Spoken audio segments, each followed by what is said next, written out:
Greetings. A little bit of Sunday service, slightly a little bit of stand on business Sunday. But I respect you guys if you're choosing to spend the day, even partially, even if may not have your undivided attention, even if I have a slither of your attention. I know NFL football is happening. We all got our fantasy teams. The games are finna start. You got to go check them lineups. Don't worry, I got somebody on my lineup that's not like actually I got so many Philadelphia Eagles on my lineup. I actually got one position that I just can't fill. Pause. But yeah, if you guys do watch today live while we're football is happening, I really appreciate it. Okay, all right, bunch of things that we're probably gonna get into. Obviously the normal. We're gonna go down a bunch of topics. We're trying to diversify a bit. I know that you guys are a little bit draked out, diddied out. Pause on both of those. But we're trying to include other topics that's kind of going down in the culture to kind of give you a wide array of what's happening. I think we're pretty much one of the most frequent and most up to date and also most consistent um, news sources. So I understand that when we stream consistently, there's not like a big breaking topic every single time, but we'll make some jokes. We'll have some fun. It is what it is. Appreciate you guys for still running up the subs on Twitch. We're about 40% there to the Diddy Baby Oil Fund. And hopefully we could eventually get all the bottles of baby oil confirmed. Anyway, thank you guys also on YouTube if you guys been like becoming members. I appreciate that as well.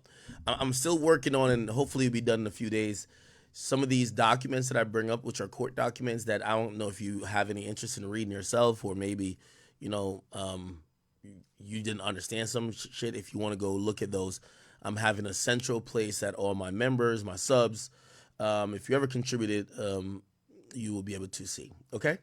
So I'm working on that. Other than that, today, what will we be talking about? Well, we'll talk about. Fortunately, we're still talking about Kendrick and Drake. Yes. Drake popped out in Toronto last night. And he had a few words. It looked like he's kind of standing on the same energy. He's off vacation now, but he seems like he's standing on the same energy that he stood on when he allegedly unfollowed everybody. And that's niggas are fake friends. People switched on me. And we're going to analyze that whole thing. Is Drake now playing victim, or is Drake now finally waking up, right? So that's somebody said, why is the VOD not available on Twitch? Kyrie, the only reason why the VODs aren't available on Twitch, I gotta manually do it because we play music. So the way how Twitch doesn't strike me, anytime they detect music, I don't know if it's only with my channel, maybe it's everybody's channel. They know I'm a music channel, right? So when I play the intro, as soon as I play a copywritten song, they'll allow it, right? Unless the label hits them up, which no label is gonna hit them up about Act playing the song. But the VOD, they private.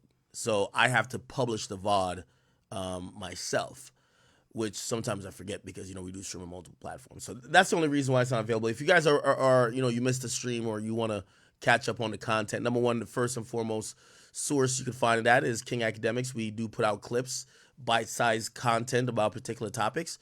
If you want to watch the whole 6 hours or 7 hours or however long we streamed, you could watch it on the Academy headquarter page, which is also a YouTube channel. You could also catch the entire thing on Spotify. I'll even Google that real quick. If you guys do have Spotify, please follow this. Spotify, the Academy. And it's put out in a podcast format. So if you guys are podcast listeners, you guys can go here. It's updated damn near every day. And it will have the entire stream up there. So if you look, it's pretty much updated pretty regularly. And, salute to my man Lazarus who handles that for me. Not only that, if it's here, that means it's also on like iTunes and stuff like that. You just have to search the Academy. That's where it's under. So the Academy. Other than that, where could you find it? Well, I told you about Twitch. It's pretty much everywhere almost. Okay, so Twitch, but I don't publish it as frequent. Definitely on the Academy channel, the YouTube channel, and then on DSPs. But it's available as a podcast. All right. Okay, all good. Oh, and Rumble. It is on Rumble. So if you guys go on Rumble, you guys will be able to see it. All right, perfect. So that's how you guys will be able to, catch up with that. As far as everything else goes, we should probably get into what we're going to talk about. We are talking about a little bit of Grammys. Everybody's submitting stuff, and it's kind of interesting because over the time people have like kind of tried to devalue the Grammys. I think somebody had pissed on the Grammys. Drake raps, "Y'all use a Grammy as a doorstop," but the industry still is really predicated and really gives a fuck about the Grammys. Labels, they put tens, if not hundreds of thousands of dollars behind Grammy packages, and they're all rolling out now. I can be very honest and upfront with y'all. If you've seen anything that is any artist, and I'm including for every label, so PG Lang is gonna do it. Um, Anything that says "for your consideration," that's a package they have created, right? They submit the songs, but then they also kind of work the songs. And all of those include marketing dollars. And all of those include, trying to remind people that, hey, remember this song dropped like 8 months ago? You loved it. And it's supposed to kind of, this is around the time that the Grammys start finalizing a nominee list. And this is why all the labels are doing what they're doing. So, that's happening. We get to find out that, not Drake. I don't know if Drake is submitting. Notoriously, he said he wouldn't submit anymore. Also, The Weeknd.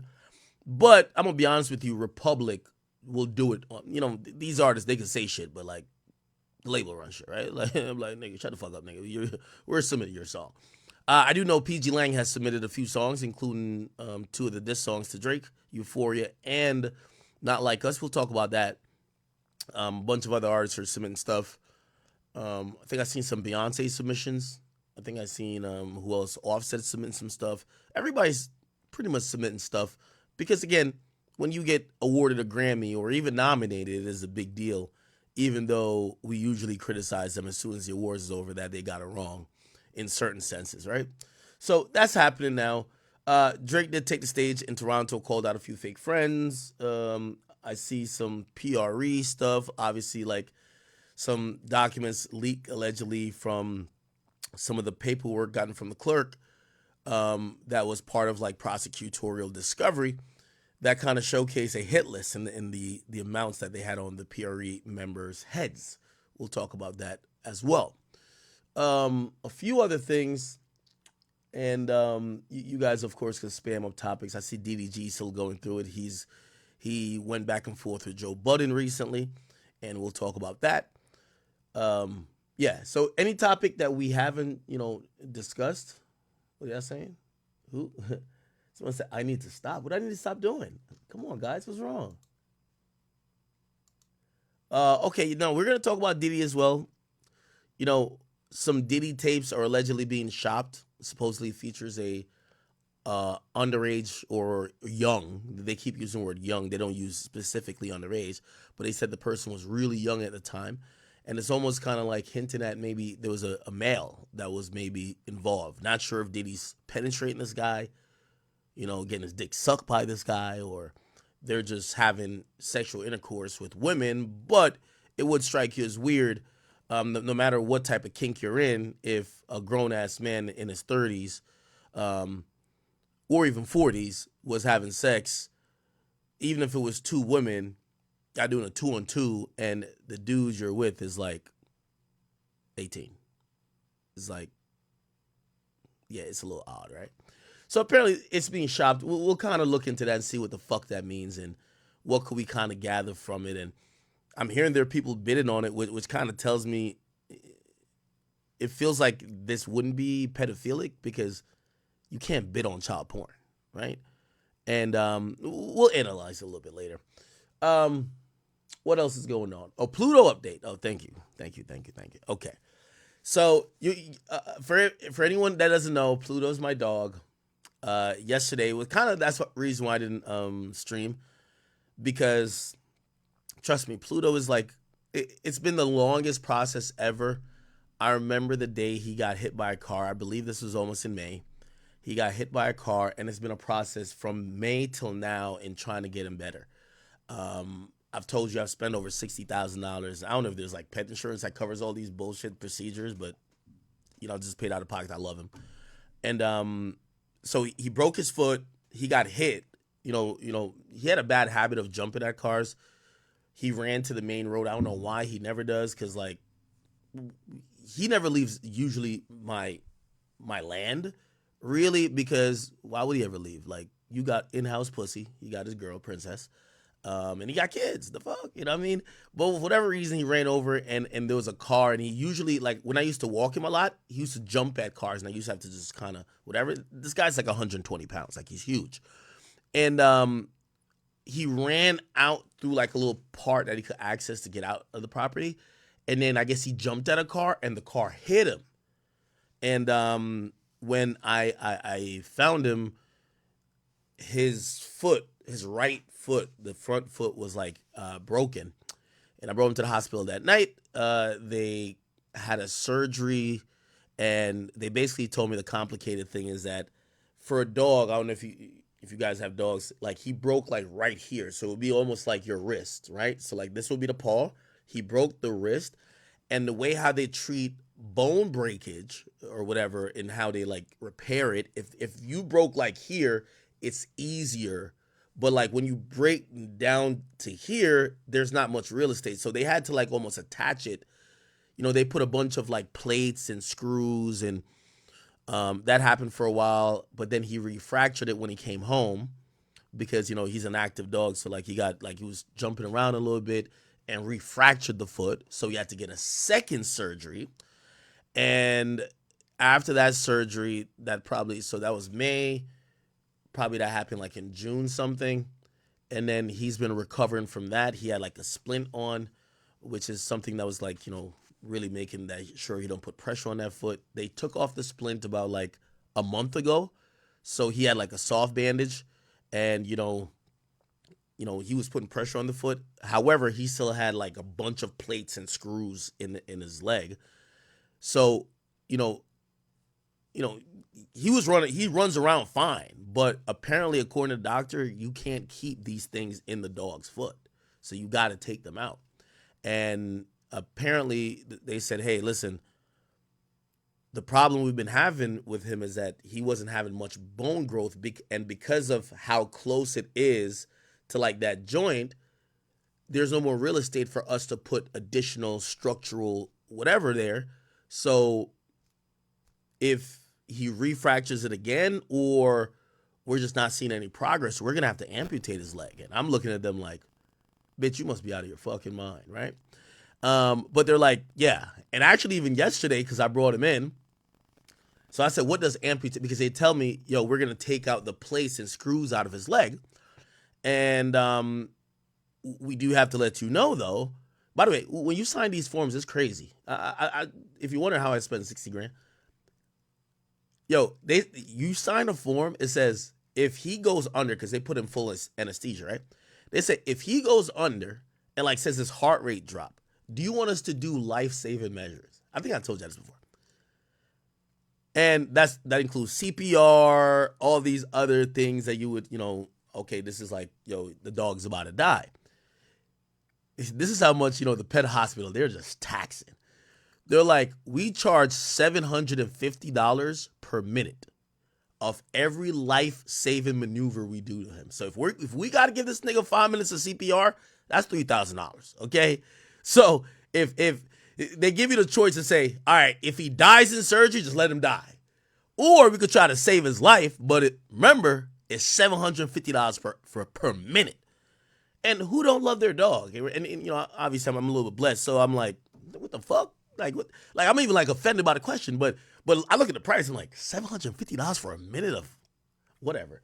Anyway, right before they're about to take him in, because they came to me and they said that Pluto is he's a hazard to the entire staff. Like, what? They're like, yeah, he's, we've only ever had this experience with him and police dogs. And I'm like, so essentially, I can't even bring him into the lobby. They come to they come to my car, and they have to sedate him. He has to be knocked out cold before he walks in the hospital. Well, he doesn't walk into the hospital. They bring a gurney out every single time. So they inject him. He's knocked out cold. They bring him to the hospital. He's knocked out cold the whole time, right? That's how he had bit me. But the reason why is like he be drunk. Like when they stick him with all this fucking fluid, like he don't even know how to stand right. And I remember like I think he thought he was still in the hospital when I was taking his thing off, and he just grabbed me. Anyway, so yesterday they're bringing him in. I'm finally thinking, and I still think we're at the last end with Pluto. And by the way, sorry for this long update. They look at me and they're like, hey, if when we open back up his leg and we're taking out these implants, if we see that there is zero bone growth and he's not getting better, essentially, we might have to amputate his leg. And every time they say this amputation shit, I'm sizing them up like, you think I've spent 50 bands for you to tell me you're about to just cut my dog leg off, nigga? So I'm like, what does amputation mean? Remember I told you about the foot. It's like pretty much where the ankle is. They're like, well, when we amputate a leg, we take it from here. I'm like, nigga, I thought it was you would just only take it here. You could have like a little half a foot if that was going to be the case. I don't want that to be the case. They said, no. We got to take it from here, like around the shoulder area. So I'm looking at him like, yo, bro, okay. And Pluto's just knocked out on the thing. He's on a gurney. They're about to take him. I said, before you do that, make sure you call my motherfucking phone because I'll be so upset if y'all niggas cut my dog foot off. Talking about, I don't give a fuck what you find. And you're not making me make that decision. Anyway, he goes into surgery.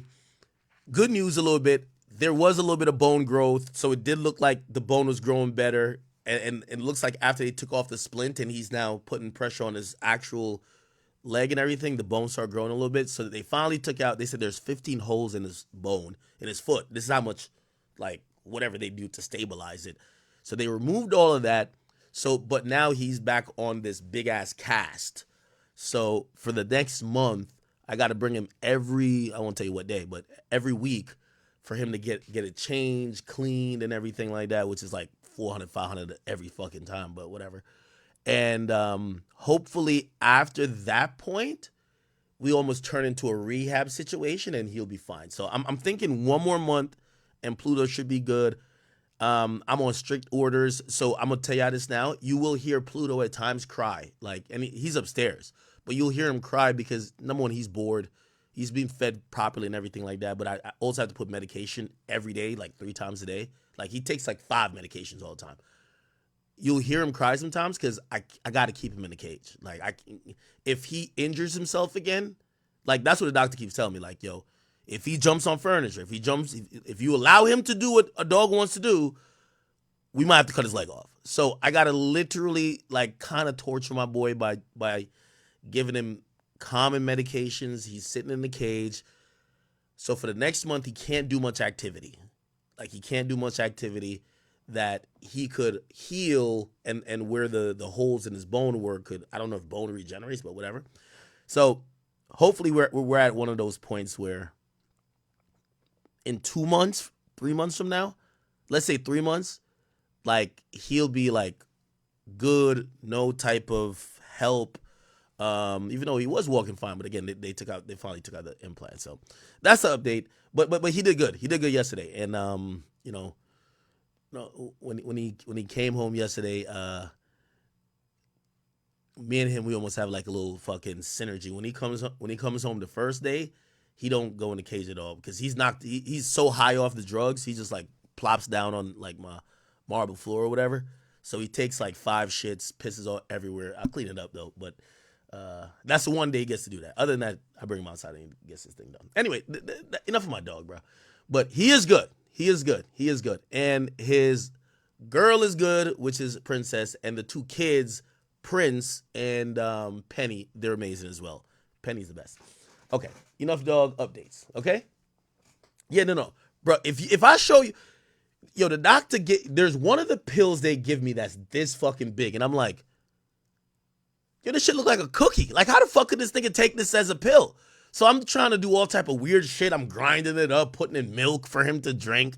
I'm like, yo, this shit is like impossible. It's like I'm drugging my dog every time.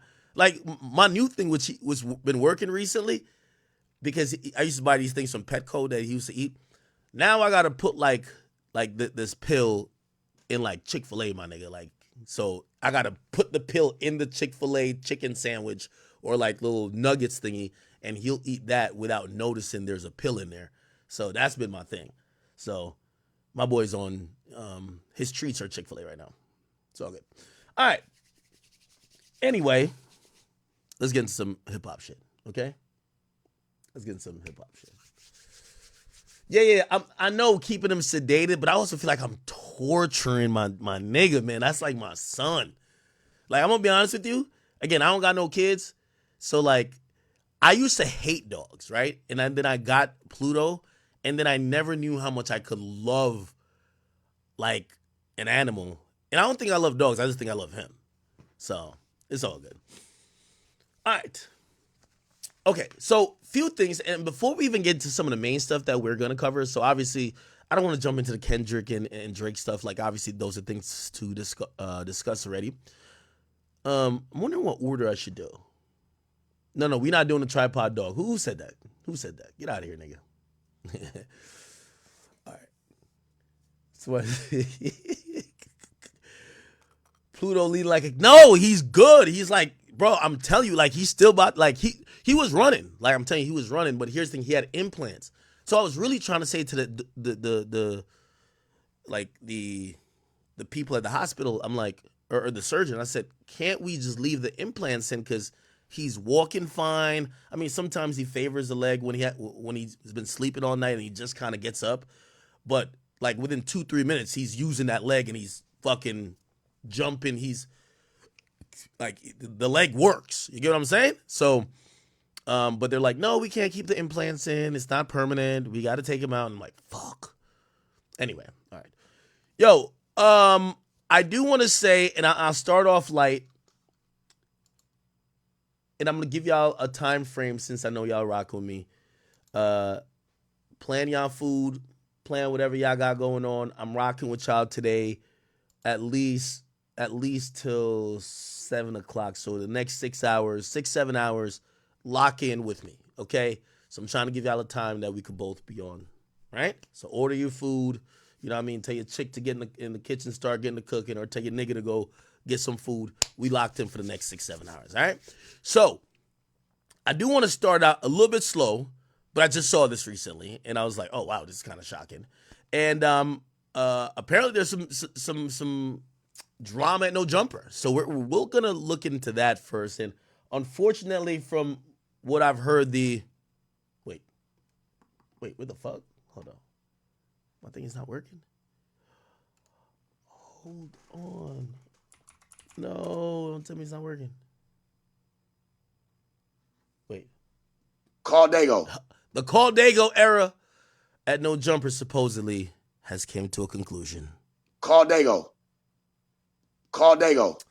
Now, I had no idea about this until like 2 hours ago. Apparently, and I'm going to run you through this quick. And obviously, again, we have to talk about Drake, Diddy, Kendrick, all that type of stuff. But let's just start off a little bit slow. So apparently, if you guys don't know, and if you guys maybe don't keep up with No Jumper, there's a host on there named Sharp. And his thing, if you guys haven't known, is essentially he had a show that was wildly popular for him, you know, kind of talking to sex workers, kind of like deconstructing their mentality. Also, for some of them who had this like jaded or delusional perspective, he was like putting them in line. Wildly entertaining. You saw someone who was, you know, a self-admitted pimp. He would basically kind of like break these girls down on camera, right? And it was kind of fascinating to see because, number one, I feel like there are a lot more women who are entering sex work, and we used to think about pimping and hoeing as some ancient shit, but we see how that kind of even still applies to like women who now still work in that type of field. Anyway, while it was wildly entertaining and got a lot of views initially, however, things happened to change over in No Jumper, maybe for Sharp himself. It felt like he started doing other things and felt like he stopped doing exactly what he was doing at first, but felt like the views that was coming initially stop coming. And to be very fair to him, and I want to be fair to everybody in the situation as I quickly analyze it, is that Sharp was like, he was a guy who came in the game, and obviously, no matter if he's a former pimp or whatever the case is, we all look at everybody like, you're doing content. He's one of those guys you would say, imagine coming into the league, right? The league of, doing content at a high level, and my boy's dropping 30 a game, right? Like the first couple, it's like he's dropping 30 a game. So he's the rookie, but he's playing like the 10-year pro. And obviously, sometimes we know things could happen for a while. Some people one-trick ponies, or sometimes it's like, hey, you've hit a stride here, but then you have to pivot. We were watching to see what was going to happen, and of recent, we haven't seen him on No Jumper at all, okay? He decided to speak on what was going on, and Adam also responded. So let's get into a little bit of drama, even if maybe you don't care too much about, like, I think this is like No Jumper universe type of shit, if you ask me. All right, here we go. This was him last night. So apparently he does a live stream. He went live and he started reacting to some guy making a video about him, and he just started reacting to some of the portrayal of him by No Jumper and this and third. Let me just start getting to his own words. Okay. All right. Self out of a good nigga. That's real shit, and ladies, y'all need to learn that. She hold herself out of a good nigga. I never did nothing bad to that bitch. Nothing out of character, out of pocket. Bitch got some flowers. The bitch made me some money. What's the problem? Okay, cool. Sent them to her. Here. Appreciate you. It made me some cool dough. Okay. He goes into like his issues with everyone. This is him with another guy named Almighty Sus. None of this shit, right? Ass, bitch ass nigga. Okay. Like if I seen I'm gonna skip through this again. You guys can go check him out if you want to. I guess somebody made a video and they were pointing out how things have changed for him. He's like a pimp. I guess he brought a girl on stream and people thought he was loving. I don't know what the fuck about that. Sounds like a pure, perfect, Sharp episode. He do got a great villain voice. I think it's the cigarettes. Him, Brick Baby, have like these voices that I'm like, dog, I think it's drugs or smoking that has gotten their voice like that, because it's just not clear. What the fuck's the problem? Anyway. Now, let me just get to some relevant parts. And by the way, before y'all say nothing, I know y'all like to act like there's a curse of act. There is no curse with me. People think that I'm doing like some counterintelligence shit to like break up everybody's situation. I've admitted that I have done that before with Rory and Mealy Mall. But I know sometimes every time y'all show up to the scene of the crime, when someone's about to quit their job, get fired, or whatever the case is, Ack is somewhere in the ecosphere, I have no ill intent the majority of time. Rory and Mealy Mall, trust me, I did. But other than that, no. Anyway. So if you hear my voice, I don't know why they involve me in this, but this was not me doing underhanded shit.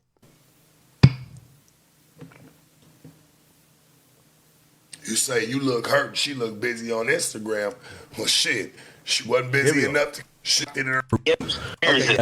I'll say this though, I do think that, if he ever hears this, I do think he's talented. I think he's been underused and misused. Not necessarily by Adam particularly, but I think. Why you trying to save Adam? You ain't never tried to save Adam, nigga. Where have I been misused and you feel like I've been abused? Nigga, I ain't never been nowhere else, gang. This Akademiks talking, right? This Akademiks talking. Where the fuck else I done been? I mean, I'm not over here trying to throw no flag to nobody. I'm just listening to what the fuck just happened. So we're sitting on No Jumper. Everybody, we sitting here. Hey, he said, let's run that back real quick. I don't even watch this shit no more.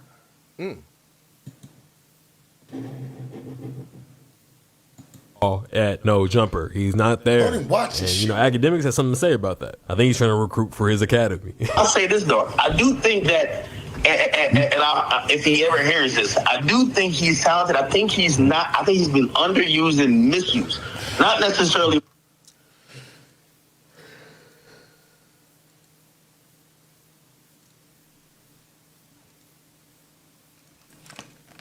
For the gentleman who said that I'm trying to recruit, nah, not necessarily. I think me and Sharp, we've been at odds a bunch of times. I don't need to like I'm not here trying to siphon people off. I do like Flacco, but Sharp, I'm gonna be honest with you. I felt like even initially when I addressed Sharp, I felt Sharp got in the game. Put it like this: imagine everybody, for the most part, comes in the game. They're like, I won't say you're like Bronny James. No disrespect, Bronny, but you're off the bench. Maybe you're coming in. You're averaging 12 first season. Next season, maybe you get a start opportunity, but you a role player a little bit because you still learn the ropes. You average 15 to 18 or whatever the case is. And then maybe after that, you blossom to being like the star. And then you start averaging 25 to 30 or 35, right? Shit, I remember when I was trying to check, Sharp was the rookie he was dropping 30. That's a fact. So again, that is, it's not me trying to like recruit the nigga. It's like, shit, that was me as a nigga who has dropped 30 for the last 10 years. Seeing the nigga who dropped 30 for his first year just saying, simmer down, nigga. You get what I'm saying? But he did start out hot. That's a fact.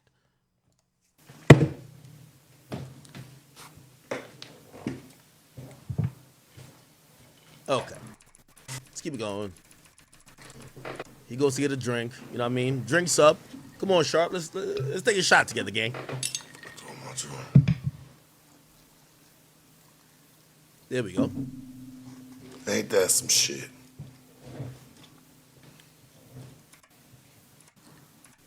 There we go. Take a shot. Drop my joint.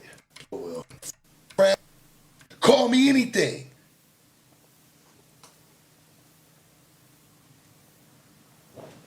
That's the fuck we on? We allow niggas like this to say what the fuck they want. All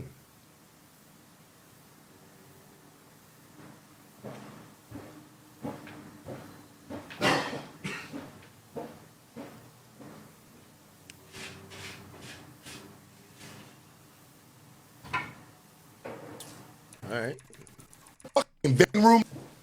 Here we go. Let's get back to it. Man, got a We blunt. gave him the fucking room to say something. I've mashed and kept my name very well, homie. Can't much people, man, pretty much nobody pretty much say anything in how I've moved through media. Hand the nigga the knife, why don't you? Adam particularly, but I think he has a way with conversation that evokes certain shit that he's not tapping into. Like, let me tell you this: there's nothing wrong with if I'm a basketball player and I'm only good at baseline 3-pointers. It's nothing wrong with me hitting them shits all game as long as I keep working. So I look at Sharp and I think.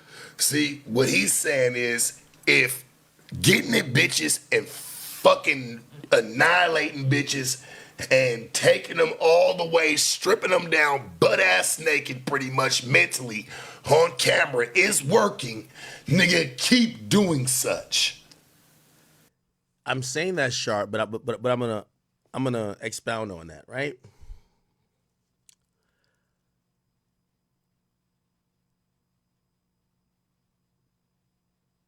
I think I'm a pretty good hip-hop commentator. Hip-hop is my niche. Do I have some thoughts about politics and sports? Yeah. But you know what I've done my whole career? I've beaten this hip-hop shit into submission. Pause. I think sometimes we don't realize what is the thing that makes, like, for example,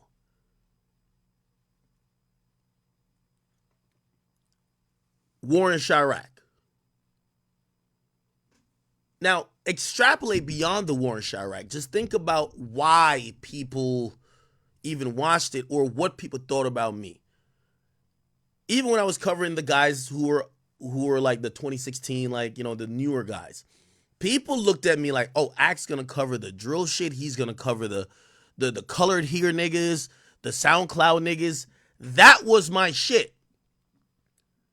I remember realizing that I was drowning in a bigger ocean. This is 2012, 2013. When I talked about Drake in 2012, 2013, Kanye, when I talked about them, there were just way bigger platforms who were having access to them, who were having sources to them, whose voices was just louder. So you know what I realized? My little shtick, and this is what people have to realize in internet culture. There is no thing as niches. In reality, Playboi Carti is a niche artist, but it's not niche anymore when you got so many people it's mainstream. You get what I'm saying? Like, most people who would acknowledge that Playboi Carti is one of the biggest in the game, they can't name 5 Carti songs. Yeet, same of the sort. These days, you don't need to chase mainstream. You don't need to be trying to appeal to everybody. Just appeal and dominate your lane. I'm giving free game here. And for anybody who want to pick it up, please do. Just give credit when you do. Whatever your thing is, just dominate it. So when I started covering Chicago, this is why college kid didn't like me. Because when I started covering Chicago, I started dominating that niche. I said, all right, well, I'm going to dominate this niche. 10 years later, they still blaming me for shit back then because that's how much I dominated that niche, right? It's the same thing for any of these guys, no matter what niche it is. If your niche is, and this is what I thought Sharp's niche was. You see, timing also matters, and we're going to get to Adam's video a little bit later. But Sharp's niche was dealing with women in a time that the red pill was booming. People wanted to hear ideology from men that counteracted how this newfound feminism / sex work culture were having these women operate. People like Sharp, and I know he might not, I don't know if he likes these guys or not, but Fresh and Fit, even Andrew Tate, they flourished during this time. That is y'all niche. By the way, I say to Fresh, I talk to Fresh from Fresh and Fit. I tell him, I'm like, listen, with all due respect, y'all could do politics, sports, whatever on the side. Fresh and Fit will never be known for anything else other than women conversations. Don't abandon that to go talk politics. When I want to go for, listen, there's a few things. Let me tell you how you know you got a niche. And this is what I'm saying, don't be scared of a niche. Because I know everybody likes, oh, I don't want to be put in a box, but don't be scared of it. I'm going to give you an example. When I want to go hear a political conversation, the vice presidents debated. You know who I go, whose channel I go to? PBD. Tim Pool. I go to, I mean, TYT is not as big as anymore, but like, I go to those, when I think politics, I think them. Do you get what I'm saying? Now, do I want to go hear a take about Drake and Kendrick from them? No. But there's nothing wrong with them just owning that. I've learned this the best. My nigga, you know how many people hit me up when Drake and Kendrick are beefing? I don't care who was on. Nigga, I was pulling Kai Cenat numbers during that time. Why? I dominated, if you want to call this a niche. When it comes to hip-hop shit going on, like, put it like this. Any day a breaking topic happens, if I get on stream, we're going to be at like 30, 40,000 people up in this bitch. Because who they going to want to hear from other than that? Let's keep it 100. So when I say that, I'm saying that, yo, when you have a thing, a shtick, you don't have to keep doing the same thing, but build off of it, but stay in the same realm. We don't want to hear the guy, like, we don't want to hear Shannon Sharp tell us how to fuck a bitch. We don't want to hear like who's trying to. I think he's trying to expand more and more. But even Stephen A. Like even when Stephen A. speaks on hip hop, it's like you're the sports guy. You could talk about some other stuff, but like that's your bread and butter. What I'm trying to say is that Sharp's bread and butter is when a woman is sitting across from him. I've never listened to Sharp for a hip hop opinion ever, even though he's on No Jumper. You don't have to scream at girls all the time, but you should be involved with women, whether coaching, whether like you have to be creative in your own lane, but that's your lane, and that's the point I was trying to say. I think some people feel like they're being kept in a box when they don't really know that they dominate and operate a niche. Hopefully that makes sense. Here's what he's saying. Don't try to evolve in any type of other aspect. Yeah, I wasn't saying that. I just said what I said. But realize what you dominate. Put it like this. We could have cumulatively 17,000 people watching me because you're like, oh shit, ask about it, talk about the Grammys and talk about the Kendrick thing and the Diddy thing and the Drake thing. If I say, fuck all that, I'm talking about politics for the next 6 hours, there's going to be 5,000 people in here. You know why? Y'all don't want to hear me talk about that. That's why even when I'll give my opinion on these things because I got an opinion on everything. But I know that y'all don't look to me as the master of opinions on that particular topic. And that's okay. So hip-hop is like a base of mine. I build off of hip-hop. Whatever that has to do. Streams, little interviews, like other things that relate to it. But you got to realize the bubble that you operate in. Stay with what's working for you. But the way I looked at it was, I didn't want to be that one-trick pony, but it's like last thing, and I feel like I'm cutting him off a lot, even though I'm playing the video. The one-trick pony is only if your formula, like the Warren Chirac, if only what I did was the Warren Chirac, that's a one-trick pony as well, right? Which means, okay, I'm gonna call these people a coon. I'm gonna say this. I'm gonna say that. That's it. Now, the mere fact that I could also have other type of content and conversations. I sat with Vaughn at 1700. Obviously, I'm not in that era anymore, but still, and have like a qualitative conversations, the conversations that I subsequently had with G Herbo, even Lil Durk. That's showing that, for me, Sharp should always be involved in anything to do with intersex dynamics. That's your bubble. That's your thing. When they throw you on the news or these other things just talking about hip-hop and not appealing to your strengths, is like taking a guy who's good at shooting three but can't play defense and you want him to lock down the opposing team's best scorer. You're not utilizing him right. Anytime there's conversation, and No Jumper is more multi-faceted than like my platform, because we kind of talk a lot about hip hop oriented stuff for hip hop artists and the drama they're going through. They talk about a lot of other stuff than what I talk about. Shit, they got porn stars coming up there. You know what I'm saying?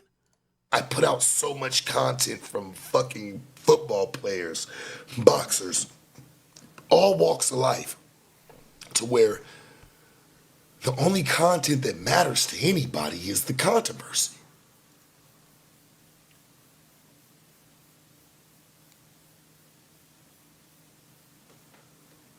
If we gonna get about the real shit tonight, let's dig in. Look at everybody's face.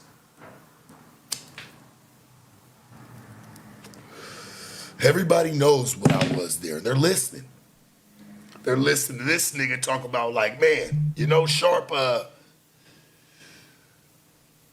really has the it factor to be something crazy, but he's not diving into his bag this way.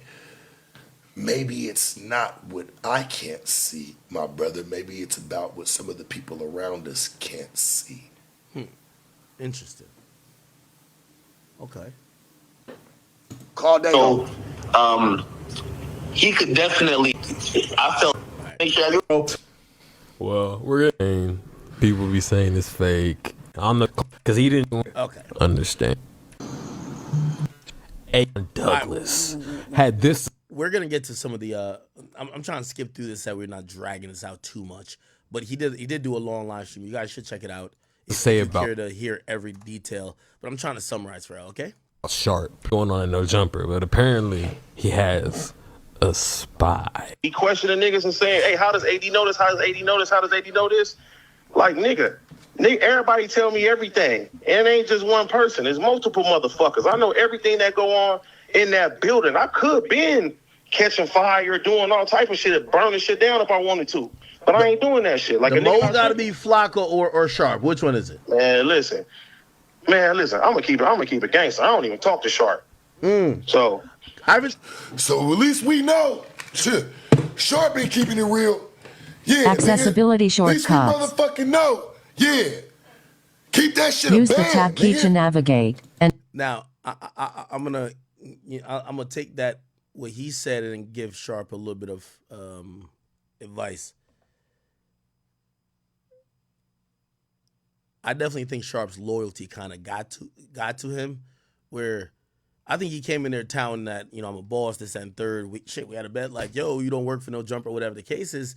But eventually, I think his loyalty to the brand made him, like, even what he's saying now is like, yeah, like, yo, I held it down. I can see why he feels the way he feels about all this other stuff going on. Okay, all right. Let me keep going. Matter of fact, I want to go a little bit.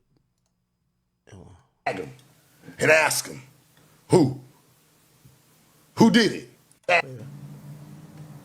Keep that shit a band. Who? Call out your favorite host right now, nigga. Call him and tag him and ask him. Why keep AI moved? Keep that shit a band. Who? Call out your favorite host right now, nigga. Call him and tag him and ask him, who did it? Who the fuck did it?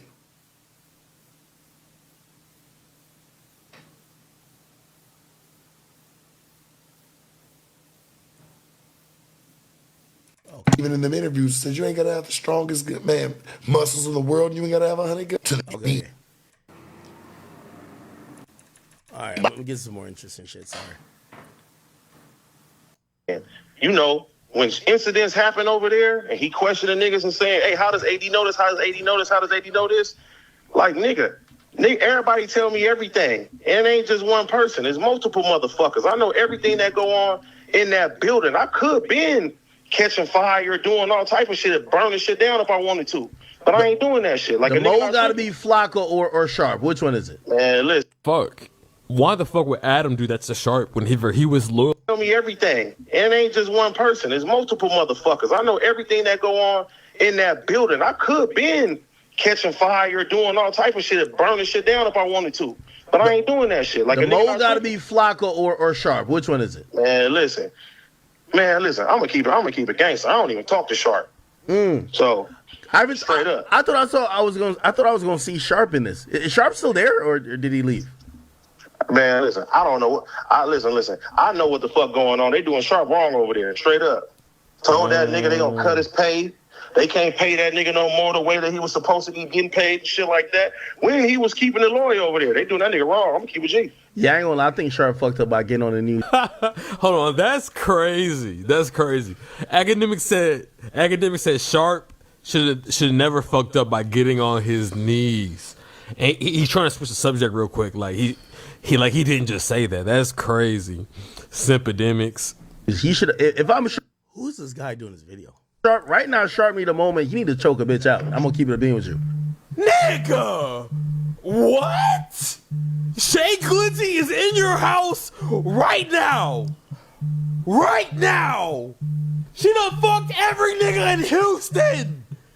She done fucked every nigga in New Jersey. Why are you yelling about who his bitch fuck, gang? So whoever this guy who made this video, right? I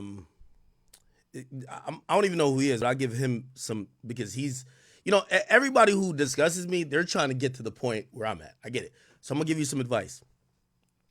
Here's the advice. Number one, it looks like you're cosplaying as something that could be entertaining. And I completely get it because, again, I always say, sometimes, I learned this from Quincy Jones, sometimes you got to play like your favorite musician to grow into being the guy. So either trying to become someone or imitating someone's style, that's completely fine. The advice I'm going to give you is you need to learn to listen. Because I think you were just trying to get yours off because essentially you're not really adding much to this video. I never said that Sharp was on his knees. I said the mistake that was made, and let me go back again, and this is, whoever this video is, who made this video or who was commenting, I got to point out rookie mistakes because these are the rookie mistakes that keep you at the low level you are, whoever this is. Over there, they doing that nigga wrong. I'm gonna keep it G. Yeah, I ain't gonna lie. I think Sharp fucked up by getting on the news. Okay, and he cut. I said Sharp fucked up by getting on the news, not his niece. I would literally just say, who gives a fuck? Sharp fucked up by getting on the news, and I still believe that. When I seen Sharp at No Jumper, it reminded me of at Complex how they treated Hot Ones and sneaker shopping. Hot Ones, they knew Hot Ones was the home run hitter. If we ever got a good guest, like even I brought Yachty in the building. Yo, Wale came up there to cuss me out. People came up there to cuss Joe out. As soon as they did those shows, they wanted them to do Hot Ones because that was the premier brand that was making them a lot of fucking money. Complex liked Hot Ones so much.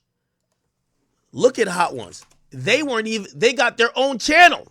It's on a channel called First We Feast. This is the Complex channel. 14 million. Look, SZA was just on it. They treat it differently. Look, it has a banner, Hot Ones. Why did they treat that brand like that? Why don't we see the host himself, oh shit, I'm forgetting his fucking name. God damn it. What's my boy's name? I feel like Oh shit, I am burnt out. What's this dude's name? God damn it, I work with him too. Fuck. Sean Evans. They don't let Sean Evans do anything. Now, I'm not saying let. They prefer. Because I'm pretty sure he has his freedoms. But he's smart also. So let me rephrase that. Sean Evans realizes when I hop on Hot Ones, these are the biggest episodes that Complex could ever get. Look, they have something with Gordon Ramsay, 128 million views. There's something about when you start hitting at that rate, you have to be exclusive. If you want to see Sean Evans, you got to go to Hot Ones. You ain't going to catch him as a guest host on anything else. Think about it. Currently the biggest guy at Complex right now does no other their shows. This ain't the Stephen A. and shout to Stephen A. method. He doesn't appear on anything else. That's what I was trying to say. And for that ill-educated, badly listened individual who's making this video, you got to use context clues. Like I would have expounded if I said he was on his knees. I said on the news. Once I saw Sharp on No Jumper News, I said, oh, the mystique of what he does is going to get eradicated. Because now we're going to see him talk about topics that, number one, we don't care to hear him talk about. Just like, imagine if they put the Hot Ones nigga on Everyday Struggle. Do you want to hear his opinion about Future? No. Now, if Future is in front of him and Future got a hot wing in his hand, it does matter, right? So, once I seen Sharp, what's it called? Sharp on, what's that shit called? Sharp No Jumper News. I was just like, ooh, you're watering down. Like, you're literally, I think this was a global news. warning, dude. Like, you're watering down what Sharp is.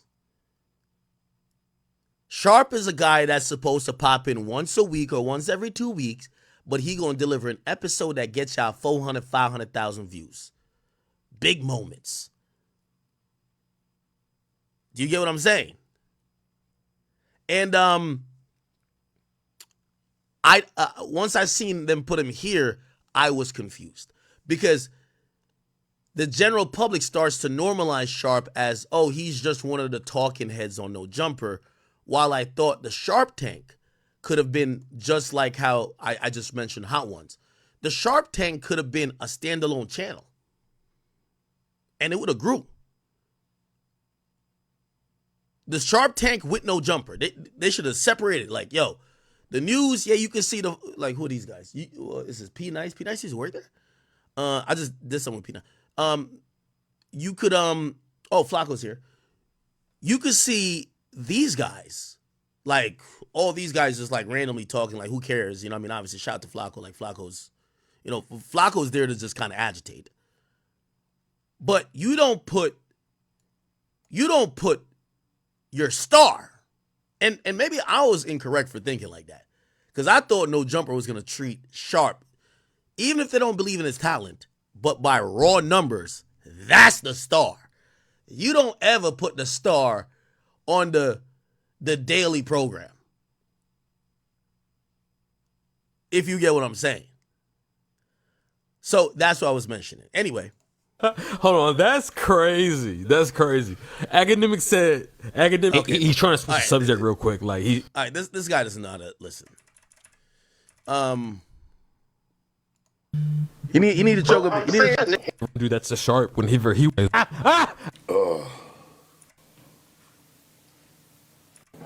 Don't matter. It's not about that. It's about okay. him even being able to have this.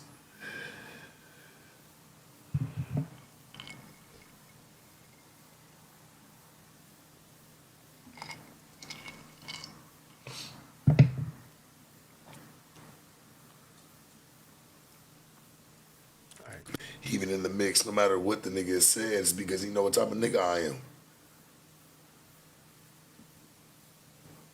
Not a lot of niggas is made like me. But I get it, gang. And nothing but love to you, bro. It's all good. I'll take mines, my nigga, and how I come.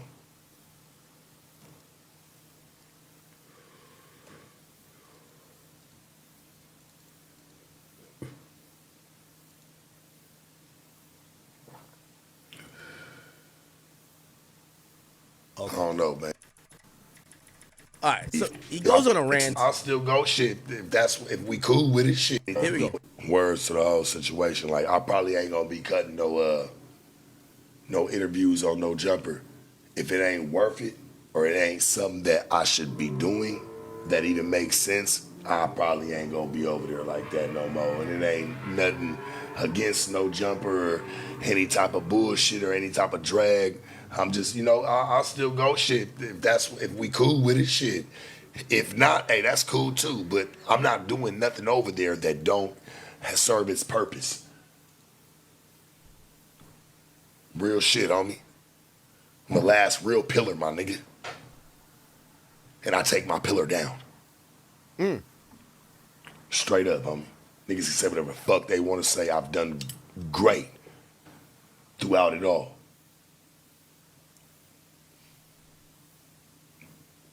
I take my pillar down, though, my nigga. Mine no longer stands. Okay. Little. This is where certain people wanted it to be. Like, they didn't want to do it themselves. They rather it be this way. And that's cool.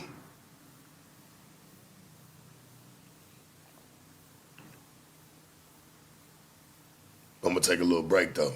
I ain't got no diss towards nobody. Shit, I put some content on No Jumper. Hopefully it do cool. If it do cool, it do. If it don't, it don't. I'm not gonna let that be that's not where it's gonna be no more. And I ain't trying to take it to nobody else's platform neither.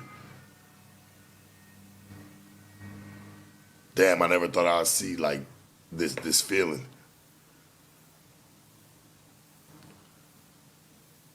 Never thought it'd be this.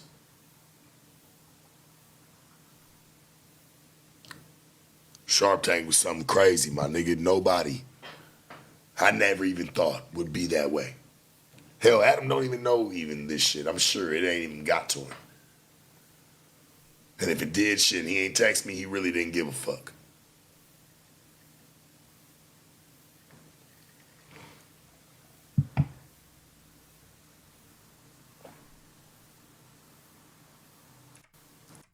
Stop the bullshit, dog. This ain't even got nothing to even do with that.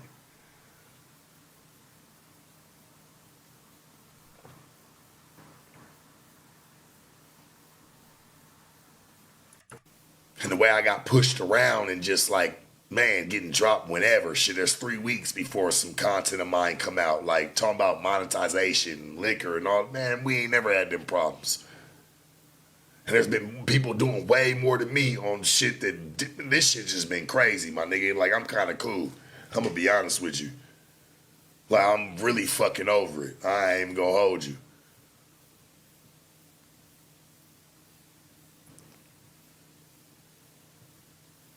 This nigga didn't explain no beef. It ain't no beef on me. It's just, it is what it is. And I can get it. Some good things have their dead ends, but this one right here, I feel like was kind of forced. I'm gonna be honest with you. Sharp and Sharp Tank and No Jumper, that shit could prevail. Take a shot for you, brother. But, I mean, I get it. I see it.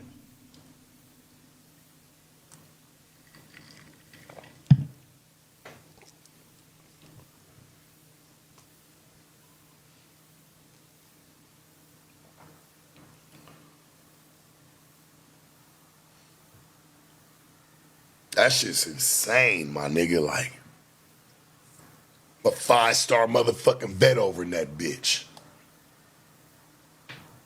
Damn, y'all ship all y'all vets out like this one.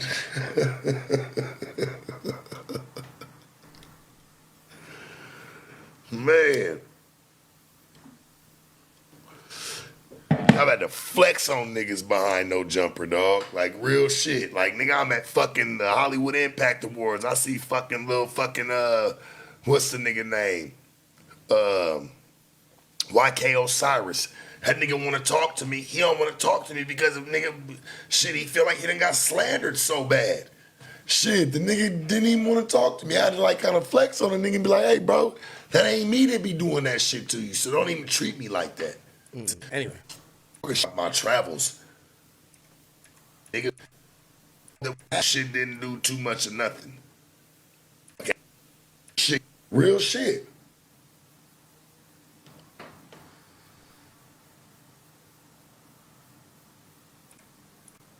I know how to move past and move on. I got no issue with nobody. Not Adam, not nobody, my nigga. I just know what the fuck it is. Y'all see me on a lot of different shit. Now it's kind of like shit, they just drop my shit whenever, and that's just people's personal little beefs. Shit like that happens. If you have little problems with other people and shit, you try to address it, but people don't be listening. I ain't gonna lie, that shit be coming from the backstage. And I don't even want to blast her. Real shit. Okay. Slick, but she wasn't the entire time.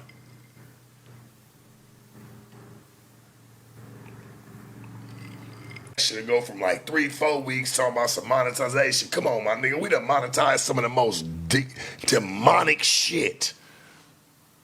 Diabolical shit of mine. Now all of a sudden it's a problem and that shit's cliche. Damn.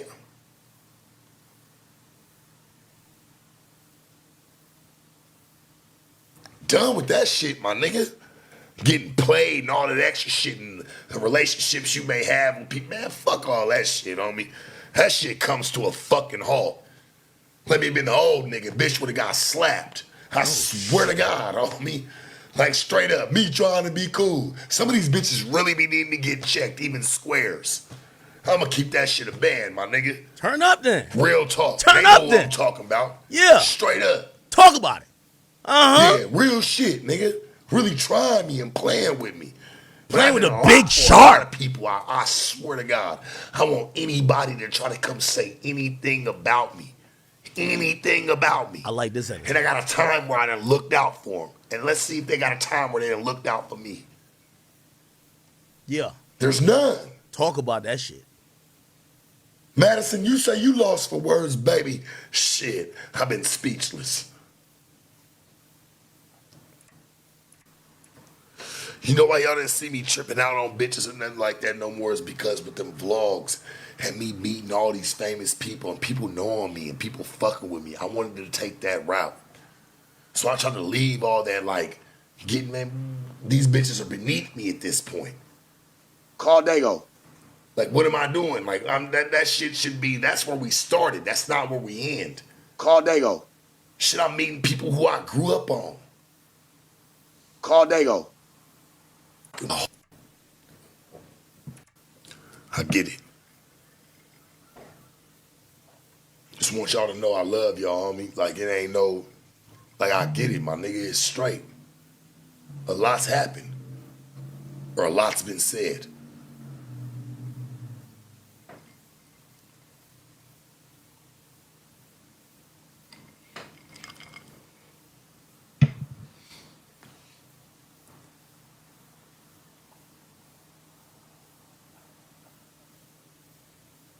We will keep mashing. Since, hey, cool, I will do it. Got no problem with it. But if a nigga tell me after this, and this is just me being honest, if you tell me after this, like, oh, Sharp, we don't need no more of your presence, nigga, fuck you. Straight up. You don't need me after this, my nigga, and anything for what it is, shit, I've been let it be known. Like, just on some real shit of, hey, man, we can do this, we can do that. Motherfuckers don't want to listen. Hey, that's cool. Some content that fits, shit. Hey, man, run me through. Just like the Sauce Walker, nigga, shit, he wanted me through the building. Nobody else. I don't play with, dog. I'm just not. But, oh, well, it's just you and this is just what, nah, nigga, motherfuckers been shutting me out. I've been seeing it.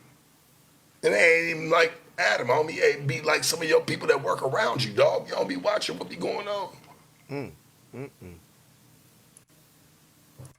Like, I'm not over here, hey, I hope everything happens the way it's supposed to happen over in No Jumper. Everything flourishes and then call, hey, they that's gonna deserve that. Shit, I deserve really to walk with a bag, but I get it. It's cool.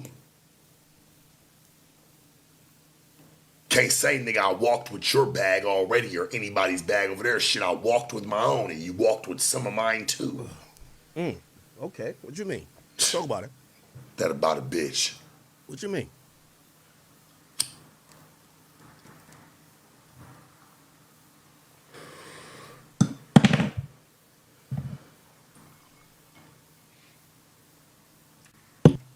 And I'm sure had him everybody go talk like, man, you knew he was gonna turn on, nigga. I don't turn for nothing.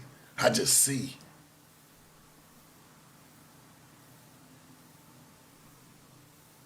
I just see what it is, homie. And a nigga don't want to fight me about nothing either. Yo, chat. I knew I should have did this topic towards the end of the stream. Y'all don't give a fuck about the No Jumper universe. It's kind of interesting. Like, my audience don't give a fuck about No Jumper. I be watching them though. I do. Well, I watch my main media compadres. Like, you know, I watch Vlad. I watch No Jumper. Adam. I watch what Charlemagne does. I watch what Joe does. I guess that's like my job to like be aware of, like, essentially we are competitors, even if like maybe not doing the same thing. So I be known and I care about this stuff. Some of y'all like, bro, come on, let's talk about Drake. Fuck this. Sorry, y'all. I'm gonna get through this quick. Sorry. Nothing. Company will thrive without me. Company's wrong as fuck, homie. Look, people's jobs and what they're doing to where shit's getting sloppy. Shit, I remember when we was putting out filet mignon.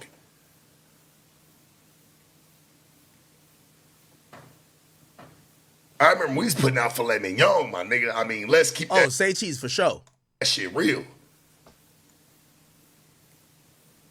Shit, it take us an hour to put out something that could take care of us for the next 6 months. Now we putting out shit, nigga. It's like putting out spaghetti with fucking real extra. Man, shit been worked on every day, man. All the marinara been worked on. Shit was and ketchup. That shit's kind of crazy, bro. Joe Rogan, that was a nigga. Dog, I done made mine and did my time, my nigga, throughout it all. Ain't about me quitting, my nigga. It's about what's been portrayed and how it's been perceived. Shit, I might as well roll with the punches, right? Why not? Should the content that don't get seen or played with or put out whenever the fuck it wants to get put out or whatever the fuck the case may be, I might as well put that shit on my channel. So he's saying he shot content. It's taking like a month for them to put it out. I'm playing myself at this point.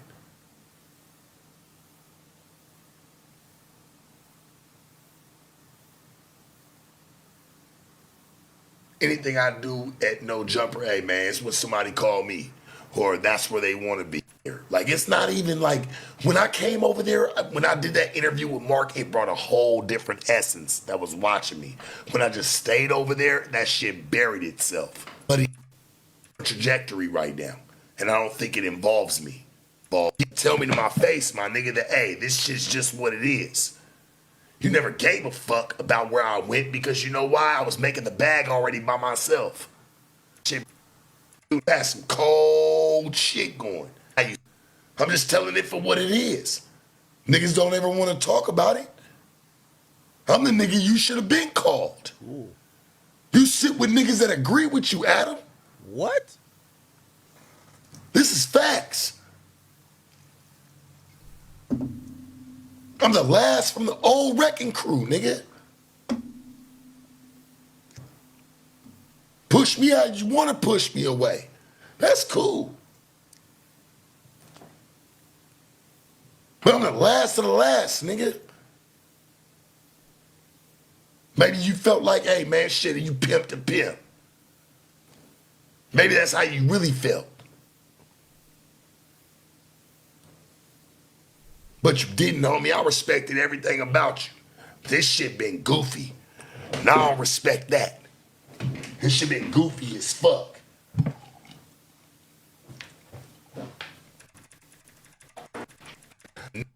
Some of the shit that probably done went on that I missed out on money on. I don't give a fuck if I ain't never on that channel again. Nigga, I don't care if it makes me 50 cents a month. I want all my bread every month. Shit, I ain't even went and backdated some of the numbers of some of the shit that probably done went on that I missed out on money on. Nigga, straight up. I done had to do that before. Shit, I'm missing 4,500, 5,500. Nigga, I'm having to go day back for it. Like, hey, man, let me get mine. And I'm still staying down.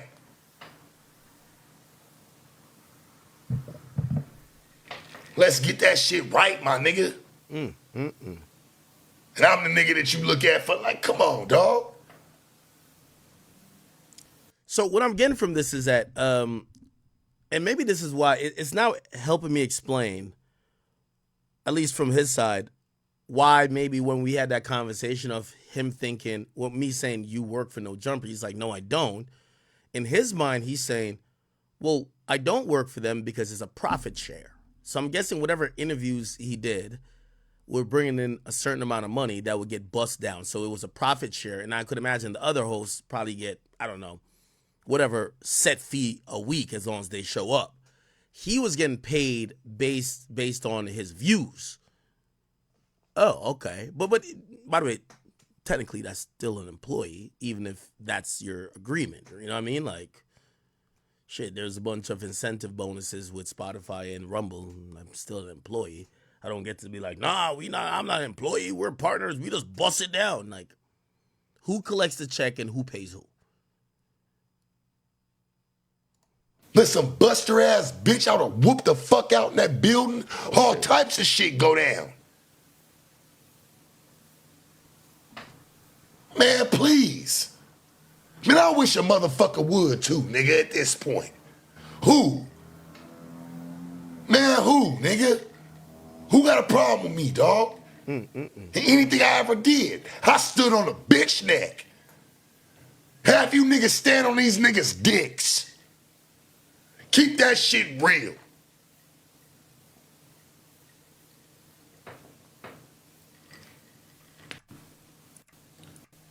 But when it's something, this shit get crazy. When a nigga talking about me to the next nigga, you talking about me to Brick Baby, nigga. Had him talk about you. You talk about what you should be saying to me, to him. Adam Pillow talking to Brit Baby. Wait, how does that make sense? Call Dago.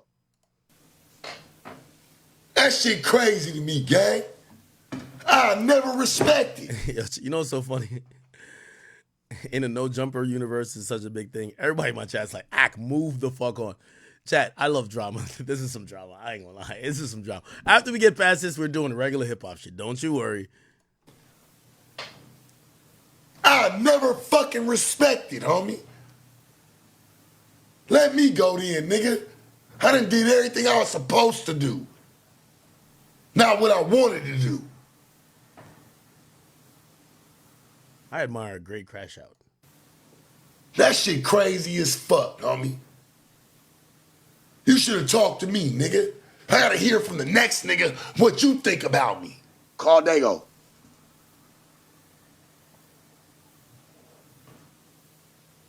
That shit funny as fuck to me, homie. Straight up.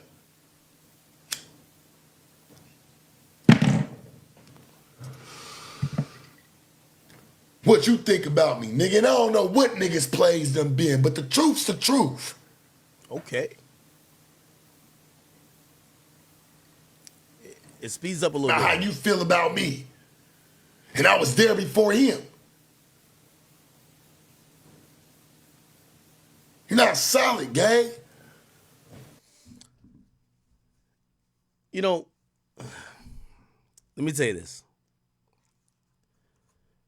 It's a lot of size, and by the way, I am going to play what Adam did respond with, to be fair, too. Unfortunately, which I think Adam's getting a little bit better at. I think he was horrible at when the first group of people left. Is that when you're doing business, especially when you're building something from the ground up and you're a entrepreneur, you're not just bringing somebody into some robust, already thriving, like they're a replaceable part. When somebody shows you loyalty and when somebody feels like they've been a big part, like for example, you know how Sharp's thinking? Yo, bro, niggas left no jumper. I stayed. I was one of the biggest view getters. I brought some of the biggest moments in the 6 months or year leading up to them niggas leaving. So me staying, here's the thing. It's more than just X's and O's and pluses and minuses and ones and zeros and, just business. It's, bruh, I showed you loyalty. And that you have to account for that because, yeah, I get why he feels like, damn, how you talking shit about me to the new guy when I'm one of the reasons why this ship stayed afloat when everybody left. I stood in your corner, my nigga, through the worst of the worst. Hopefully we can rekindle, baby. I think they will. But you know the truth's the truth, my nigga. Okay. Hopefully we can really reconcile. And I don't want to go online about it, nothing. But this shit's bullshit, dog. And what you doing? Shit ain't about no fucking numbers.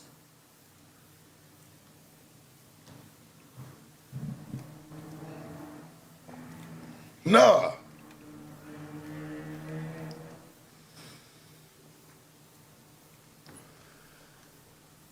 Adam, you was really when niggas was checking you about this shit. Like, hey, nah, nigga, we gonna move it like this. Yeah, all right, cool. Now all of a sudden, like, even when you would say something about a bitch, I'd be like, nah, don't, or a nigga, hey, nah, don't call him that.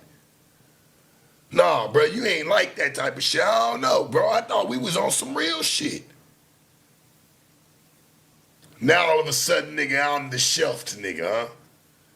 And you don't even say nothing about it. You let niggas say, man, hey, Sharp got fired, quit, nigga, all that. Nigga, I done made the most money at that company and done made that company money for the man over 3 years.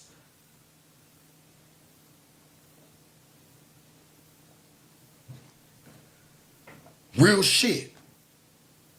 How the fuck, nigga, I'm the nigga that's being looked at like, oh, it's a problem. How, nigga?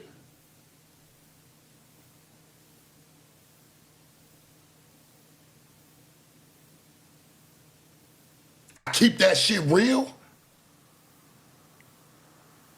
Gets a little bit deeper. He gets to talk about even Adam's wife, Lena. I don't know when that's gonna come, but he eventually says that he felt like he was devalued the whole time. Fuck. There's no excuse.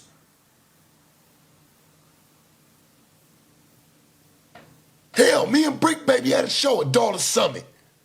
Adult Summit, nigga, was cracking. Even at a fucked up time.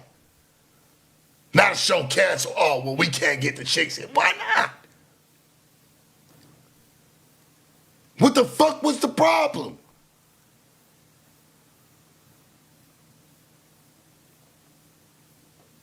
This shit be crazy as fuck, my nigga. This shit made me. All right, let me get through this because I want to cover this Tussie thing that's happening right now on Twitter. So let me just hurry through this and chat. You know, I like to take my time. We got all the hours in the world. You know, I know we have a little bit reduced viewership because of the NFL. Trust me, I'm watching my team too. I think I'm about to catch an L this week because Jay Taylor from Indianapolis Colts is inactive and he's in my starting lineup. Anyway. Let me just get to the last part, and then I'm going to go to Adam's part. I'll do a little sum up, and then we get to Tusi, and then we keep the stream going, all right? Sorry, chat. Standing this shit, gang, and you don't talk to me about it, my nigga. So I start to take my own outlook. And why you doing what the fuck you doing? Yeah, nigga, I'm a Colts fan. Marvin Harrison, Edgerrin James, Peyton Manning, the GOAT 3 combination in terms of running back, wide receiver, and quarterback. What are you talking about? Like, yeah, I'm a Colts fan, and I'll tell you why I'm a Colts fan real quick. When I first came over here to America, like, we got a demo of, like, some NFL game, and the demo, you could only play practice mode, and the only people were Colts and, like, Rams or something like that, and I, like, play with the Colts. So I started liking the Colts from then.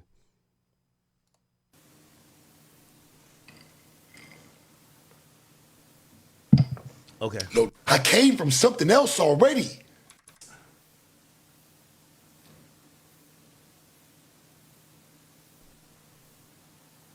Let's not use that outlet shit tonight.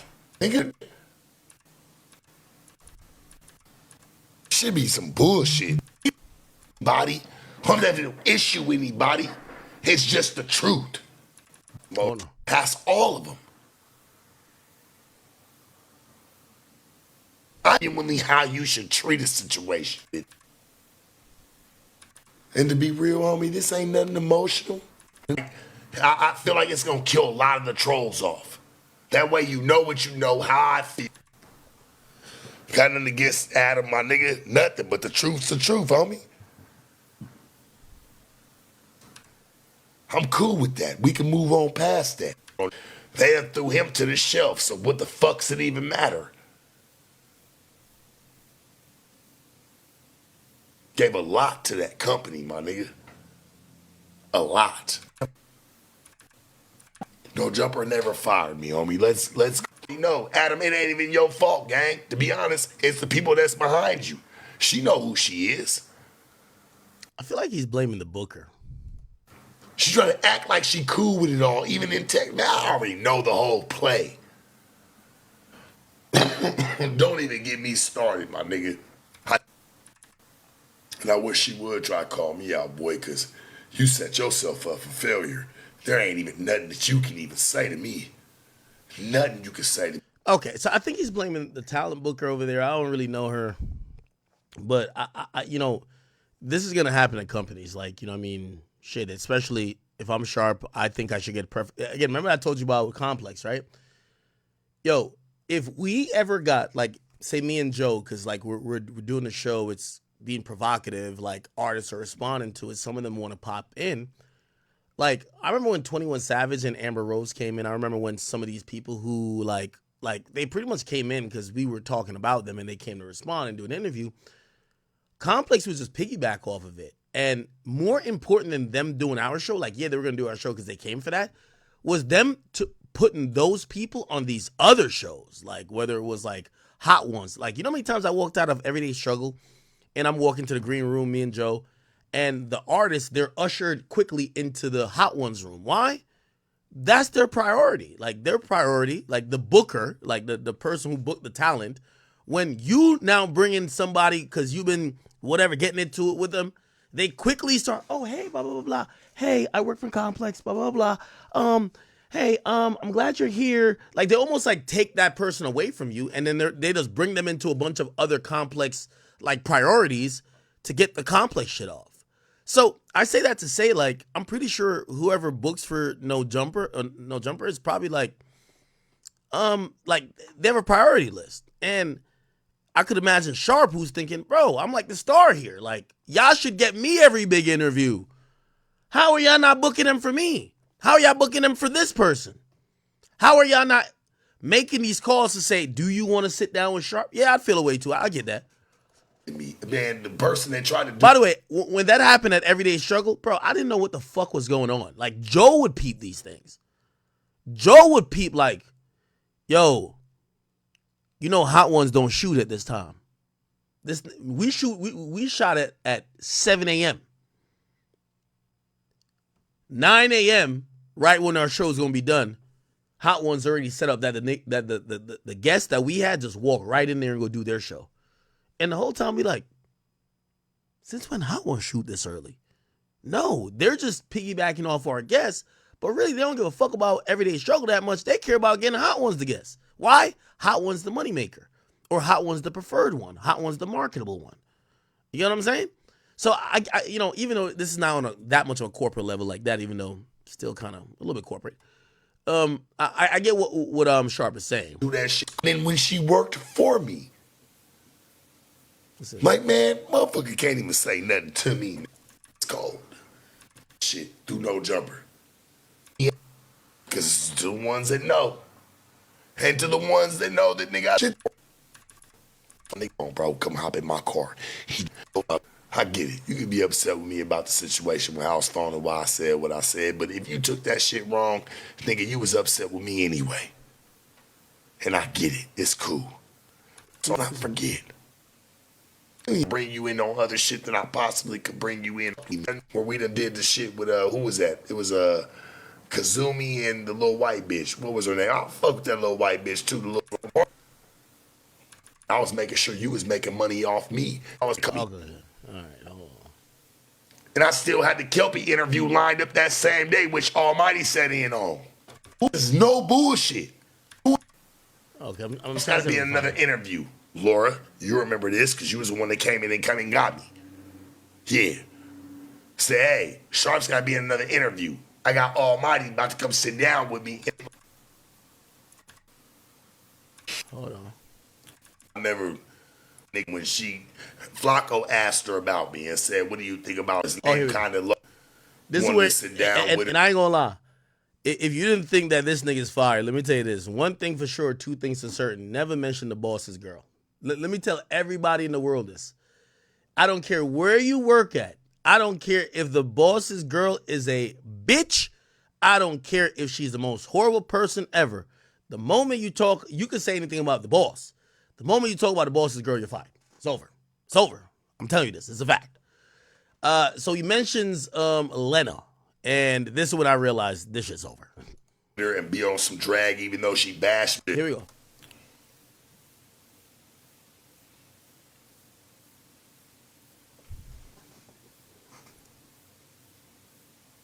Come on.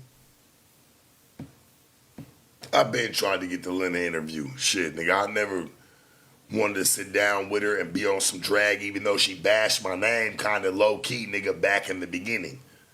And it's all dated. So it's not even no playing. When she Flacco asked her about me and said, what do you think about Sharp? Nigga, I'm thriving through the company. She said, I think I could poke a hole in Sharp's little thing. And you know what? I ain't never had nothing against baby or against her and had him like, even though he say, oh, if somebody ever talked to my wife like that, I'm going to go crazy. Hey, homie, I never did. I've always kept it respectful, even though every time she walked through, my nigga, she always looked like she way bigger than me. Every time she look at me, she looked down upon me. Straight up. And I've always kept that shit respectful. Now, to your credit, Sharp, I'm going to be honest with you. This is why I believe a man's woman should stay out of the workplace. Real talk. Because here's the thing. Sharp works for Adam. Every girl I've ever been with, I've seen this one fatal characteristic in all of them. This is a fact. When they get around what I've built, where I'm the boss, where I've paid all this money to create whatever, they think that they should be talked to, treated like they're me. So trust me, women who date a nigga that own a company think they're the boss too. You know why? A lot of them chicks be like, well, you know, usually a nigga who working a lot, you let them girls run, like, all right, do whatever you got to do in the house, take care of the kids, take care of blah, blah, blah. When they come to your job, they think they're the boss too. That's a fact. So I could see Lena walking through there like, you bitch ass niggas, like, real talk. I know, my nigga, I ain't stupid. It lets me know what type of conversations be happening about me. You know what I'm saying? So I pay attention. I'm a real one, my nigga. Can't nobody ever, dog. If my bitch is sitting there, and I ain't calling your woman any of that, but I'm just saying, like, if my bitch sitting there and like she acting a funny way towards you, that lets me know, nigga, that should let you know what type of conversations are being had about you at home. That's a fact. The conversations go include, why don't you fire that nigga? That nigga's trash. Why you be letting him talk about women like that? That nigga don't be bringing none. Trust, you're right on this shit. You're right. But this is why, you know, I've learned your personal relationship with your girl, you feel what I'm saying? Don't belong. Like, I'm gonna, you know, and I'm gonna sound like a hypocrite with this because I could use mad personal examples, but I won't. But I'm telling you, all this is true. So if you're thinking about any personal example with me, it's true. Whatever. I remember, so Dana White, Rumble invited me to, this is when I met the president, Trump, at a UFC event. Logan Paul is sitting right next to me. We're sitting at the exact front row. I'm sitting next to Logan Paul. I think it might be his baby mom. So, and by the way, Logan, if you see this, bro, I don't want no smoke with you. Thank you. You guys send Prime to my headquarters all the time. I love you. But I just gotta be honest. For whatever reason, I guess his fiance at the time, I don't know if they married, she don't like Trump. So as everything is happening, you have Aiden coming around, you have other people coming around. By the way, this was on a stream where I think Gideon was there, and Logan got into it. Gideon was like, nigga, could you move over? Because Gideon was like sitting next to him, vlogging him. And I ain't gonna lie to you, I felt like Logan Paul wasn't really saying, he said, I don't want to be on camera the whole time because he knew how his girl was. Because his girl made a few remarks. Nigga, Secret Service came through with Trump, nigga. Like, bruv, if you don't like Trump, you could leave. But I heard her say a few things, and I seen Logan. Logan was trying to like deflect it type shit. But yeah, if she's saying that in public, you could only imagine what she's saying in private. You get what I'm saying? And yeah, it's one of those things. I think Logan handled that like the ultimate professional. And by the way, nobody was disrespectful to his girl at all.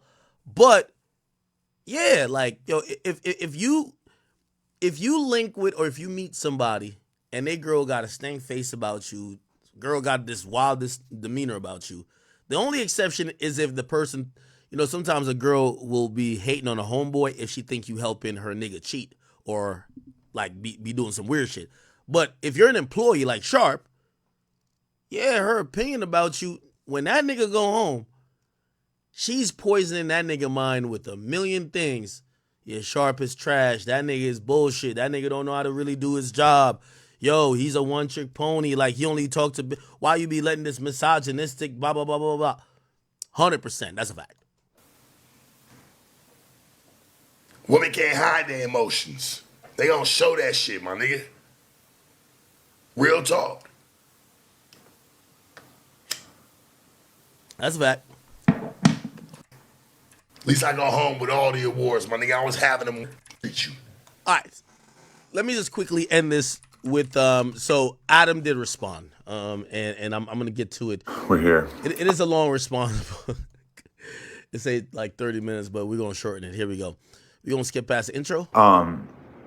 Sharp live that is being spoke about. But I am aware of the clips that have been posted on the Reddit, and there are two very specific claims that I would love to talk about.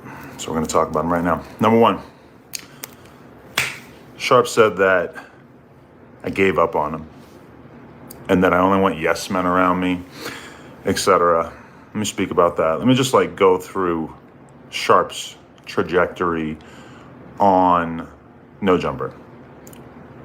He did a Software Underbelly interview, and it was popular at the time. It had probably done at least. We don't need to see all that. Let's just get to the bullshit.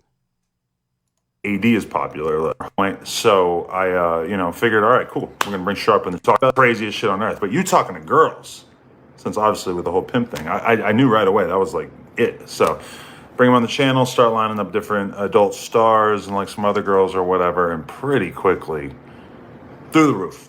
Now, granted, this is pandemic times where everybody was kind of through the roof. So, regardless, when are you not producing? What's the point? I'm going to try to actually get through this quickly. And they're doing really well. And that was good. That was cool. We're making money. And pretty quickly, I think it might have been Sharp's first interview with a girl.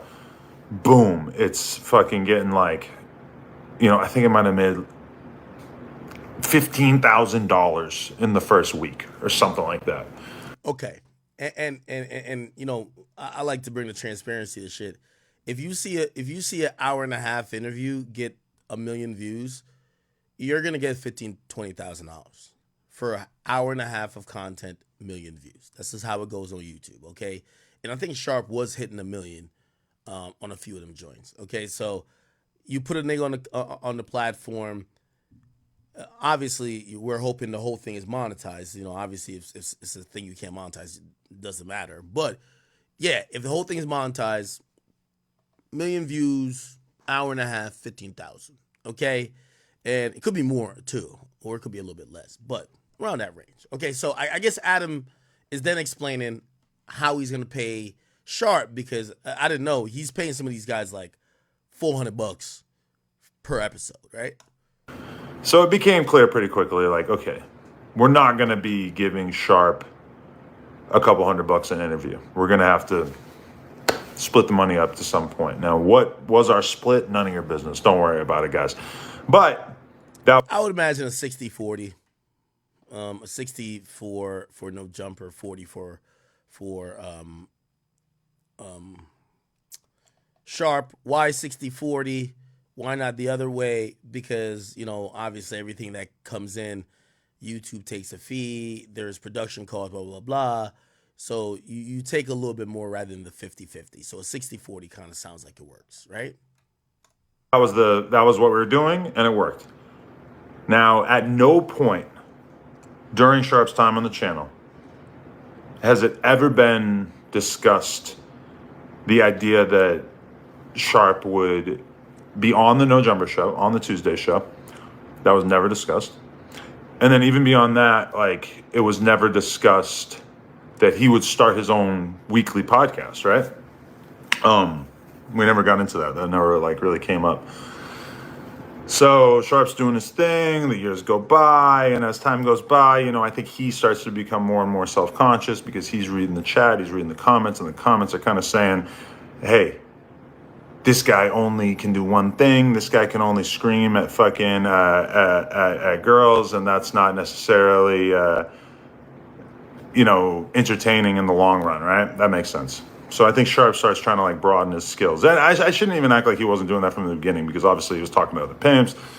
He's talking to So that was the first couple years. Then AD, T-Rail, Duno, etc. They all leave at the same time, right? So that happened. And Sharp stuck around.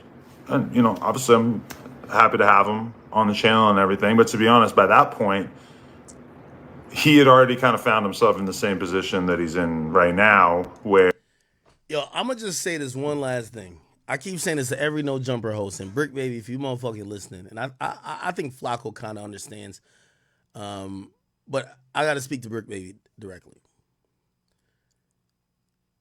And I'm only speaking to you as a black man.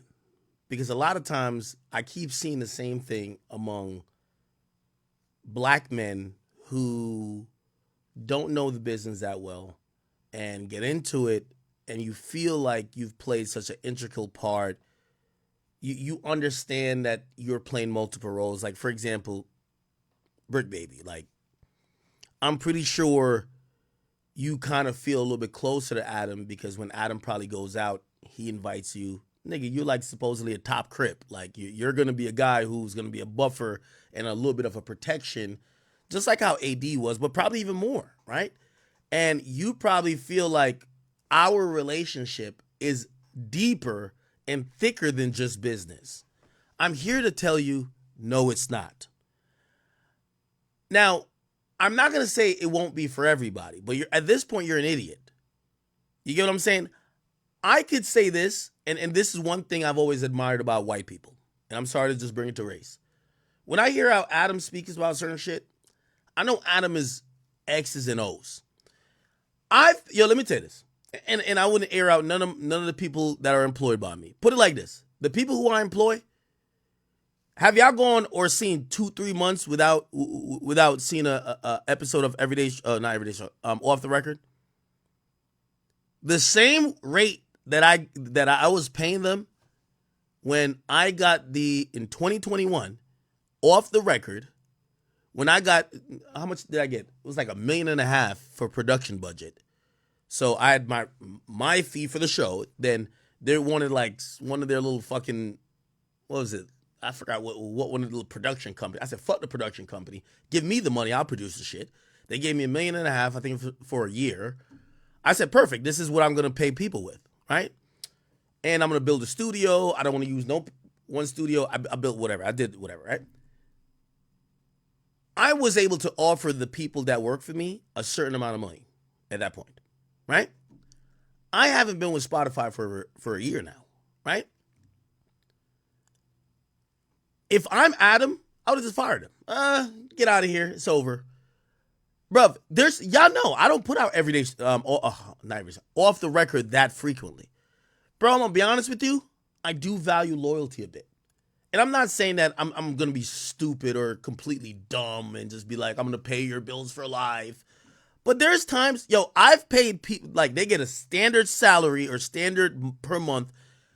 And sometimes there might be one day of work and I still pay it. But you know why? Because I do respect. There's a loyalty tax in there too. Everybody who's on payroll with me, I ain't never seen them do nothing dumb. I understand that, oftentimes, I've hit them up like show up here at 1 o'clock, 1 a.m., 2 a.m. They've done it. And it's on me to create certain business because I turn down a lot of stuff. Like these days, me streaming is way more beneficial than even me interviewing. I'm going to be honest with you.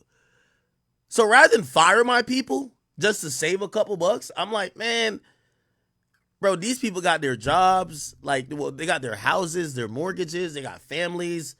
If anything, I try to recreate something that I'm not ever just dropping people off payroll. Like, I don't like doing that. Like, if I'm paying you, I understand after a while you're like, oh, I rely on this guy for a paycheck. I'm not going to be like, well, it didn't make business sense this week. And I did the X's and O's. I could have gained an extra 20, 30,000 if I didn't pay you, and you. You're fired. All right, cool. Let me figure something else out. Right? Like, I'll give you a little insight. Like, we're going to do a lot of the Academy stuff. Like, we're about to rent out one of, I don't know if any of you guys care about podcast space, but we have this big studio, not the main studio for Off the Record, that we have all the time. Troy Ave used to do podcast there, but it's pretty much empty a lot. That's the one we did, the one with Flacco and Snoopy Badass. we're about to start getting into podcast rental a bit. And that's an alternative rather than me telling the people that work for me, you're fired. Or, bro, like, I'm paying you this wild amount of money and you're not working. You get what I'm saying? But me, I wanna reward loyalty. Like, these people have been with me for a long time. These people, I've had conversations with people about moving, that they could be easier to do the job that I need them to do. Hey, not entertaining other jobs. And because of that, I feel I owe those people a bit. I actually feel like I do. Now, that's when you're dealing with maybe somebody like me. And I'm not trying to say I'm better or worse than Adam, because I think Adam is probably better business-wise because, nigga, I've lost tens of thousands paying. Yo, play this. If you're paying people, like I just had to approve payroll. When you have to approve payroll, nigga, for 50,000 and you think I only recorded 2 episodes, and again, that's just only payroll for that. You might be like, man, I could just fire these niggas and I gain extra. But I understand, like, yo, listen, there's ebbs and flows in this industry. The hardest thing to find is good people. The hardest thing. That's how I look at things. So I've taken losses with still keeping people on payroll, still paying people, despite me not having the amount of work or the volume to justify maybe what they're getting paid if we're really being real. But I blame that on myself. Create more shit. Like, they work for you. Figure out some more shit that they could work. I don't think that's how Adam looks at it. And there's nothing wrong with how Adam looks at it. But I think when we hear people like Sharp, people like AD historically, people like and I'm saying this about Brick Baby now. I don't care how many fades you down to take for Adam. I don't care how many times you prevent a nigga from getting on his ass. He doesn't look at it like that. Me, I do look at it like that. I do look at it like, bro, I've told some of my employees who have kids at a drop of a dime, we're going to Miami. Yo, we're going to Miami. We're in this situation. I don't know when you're going to get back. Just play it by ear. And yeah, they're being compensated for that time, but I want to compensate them also in the times that I appreciate that loyalty, because I know when I really need you, you're always there. And there's a balance for me in, not being stupid and just like paying people for not doing nothing. But I do think there's a little bit of loyalty that you owe, right?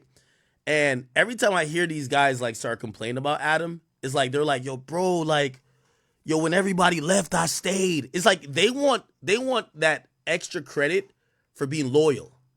And I don't think Adam gives any extra credit for being loyal. He's a businessman. He's a white dude. He's a white dude that goes by business, right? So, AD, if you thought that you prevented some Mexicans from jumping him, or what's the white dude that think he black, like, you don't get no credit for that. The moment you're not needed, you're fired. The moment you're hurting the business, you're fired. Sharp, you were doing great. You were one of the people that made people be like, oh, you know what? Actually, I know people leaving, but Sharp's still there. You were the pillar. Yeah, but now you're not the pillar anymore. So fuck it. You're out of here. And I'm saying that to Brick Baby right now because he gonna find himself saying the same thing.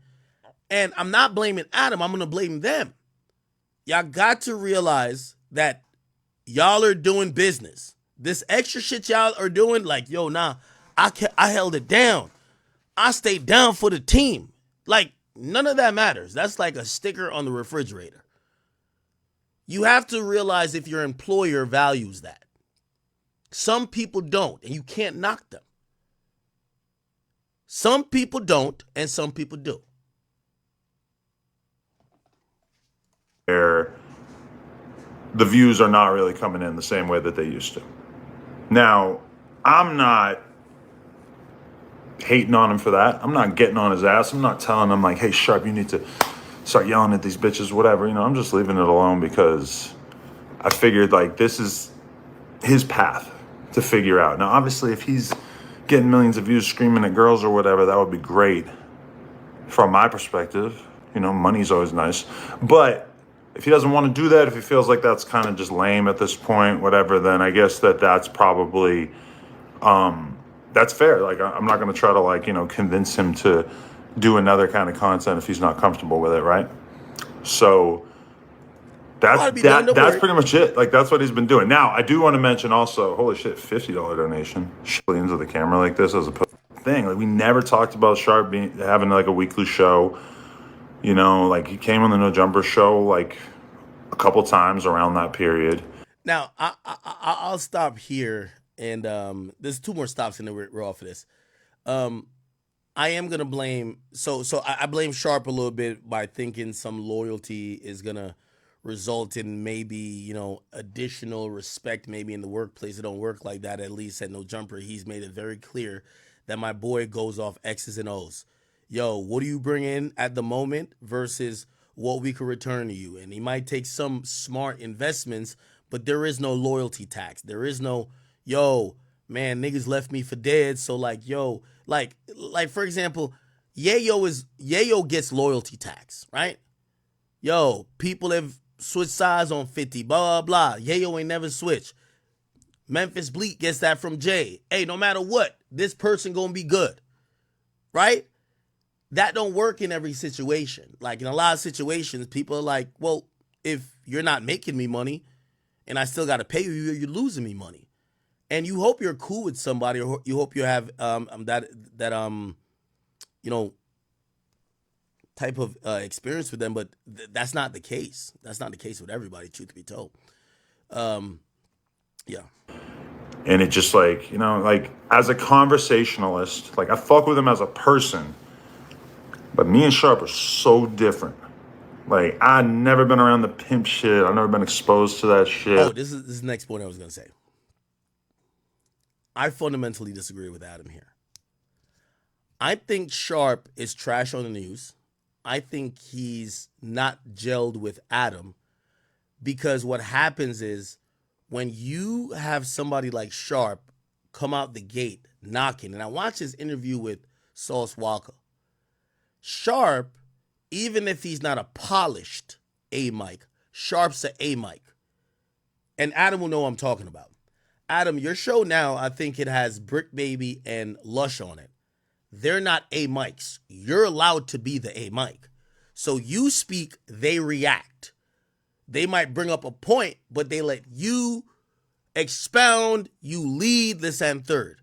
That works.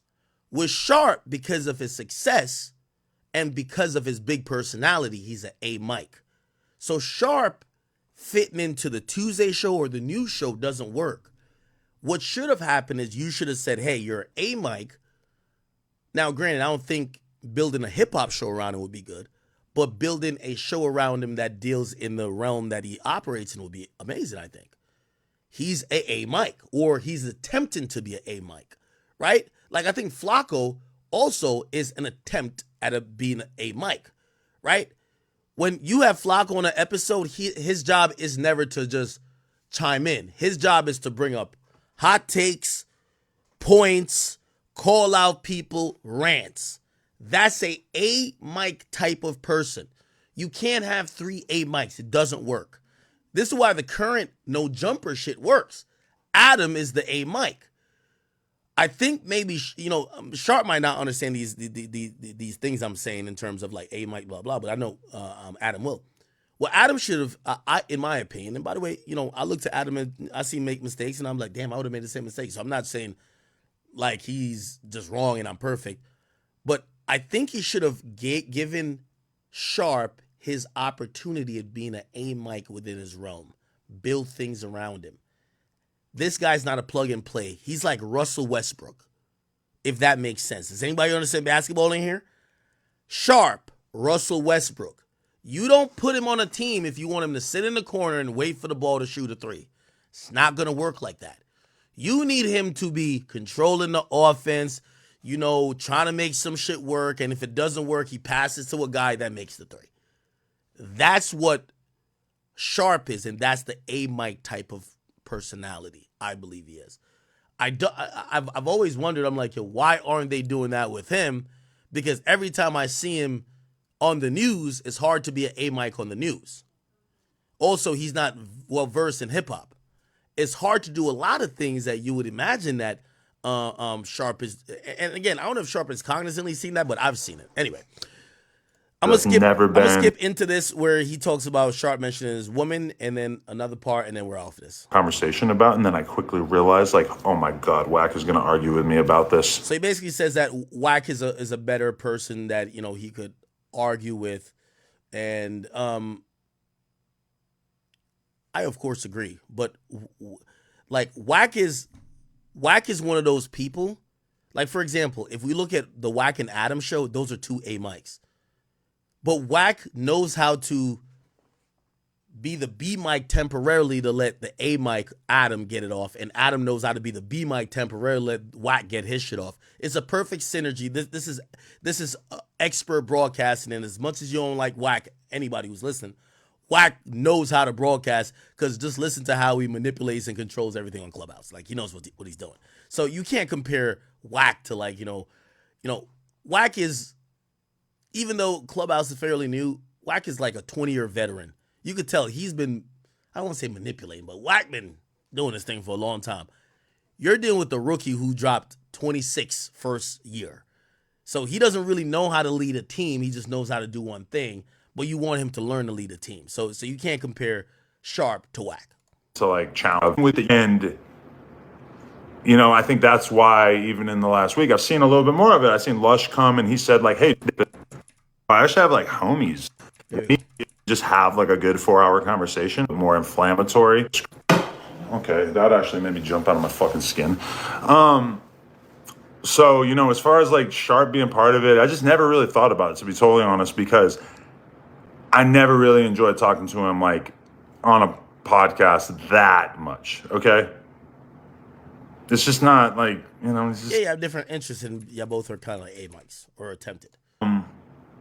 So as far as Sharp feeling like I'm stalling him out, like a couple different times and tried to, like, give you advice and coach you through podcasting shit, and instead he just So he mentions that they try to have meetings with Sharp, try to tell him how he could improve. He said Sharp wouldn't listen. Yeah, I get that being true. Sharp probably thinks, nigga, I'm the rookie of the year. Like, nigga, I'm doing $1 million an episode. How you tell him, nigga, look at these other niggas who not doing what I'm doing. How are you giving me advice? What advice you giving them? I get that.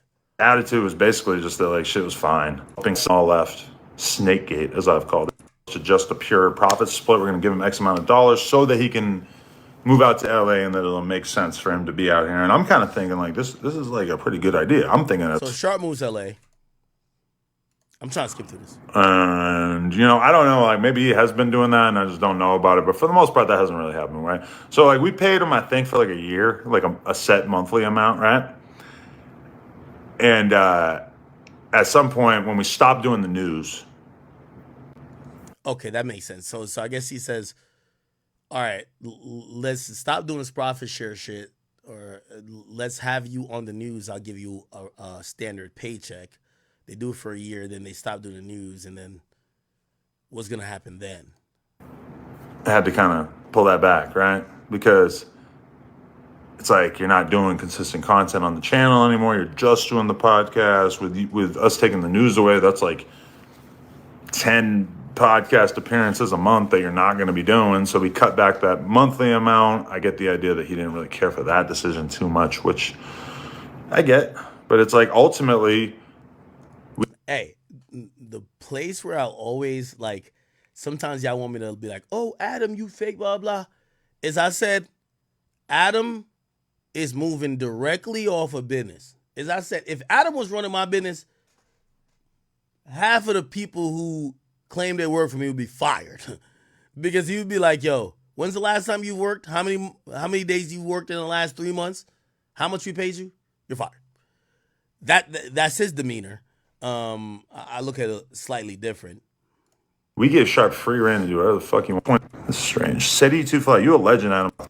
So that's where we've been at. I felt like a little bit of annoyance coming from Sharp ever since we took that money away per month or whatever. But it's like ultimately, like, he's just had a lot of time. And I think this is the difference between, like, me and Adam, right? So, like, the Spotify contract is done. We've exhausted a lot of that funds, doing different things. But me, I'm paying out of pocket until I find and for me, that's what I'm like, you know what? Well, we don't use that one studio. Well, I'm gonna repurpose some people to work that studio and we'll do rentals. So we're gonna do rentals. It'll make sense for me why I'm paying you this amount because I don't go in and do off the record shit that much. So rather than just stop paying people, because I know what happens is when you stop paying people, bro, people instantly get resentful, right? You know, like in your mind, you're an entrepreneur, you want to save this and third. The people who work for you, it's not like they have a million things lined up. The moment you stop paying them, they're like, nigga, I got rent, I got car note, I got child support. What's up? They become resentful of you. So for me, I just try to create different opportunities throughout the business that they could do it. You know what I mean?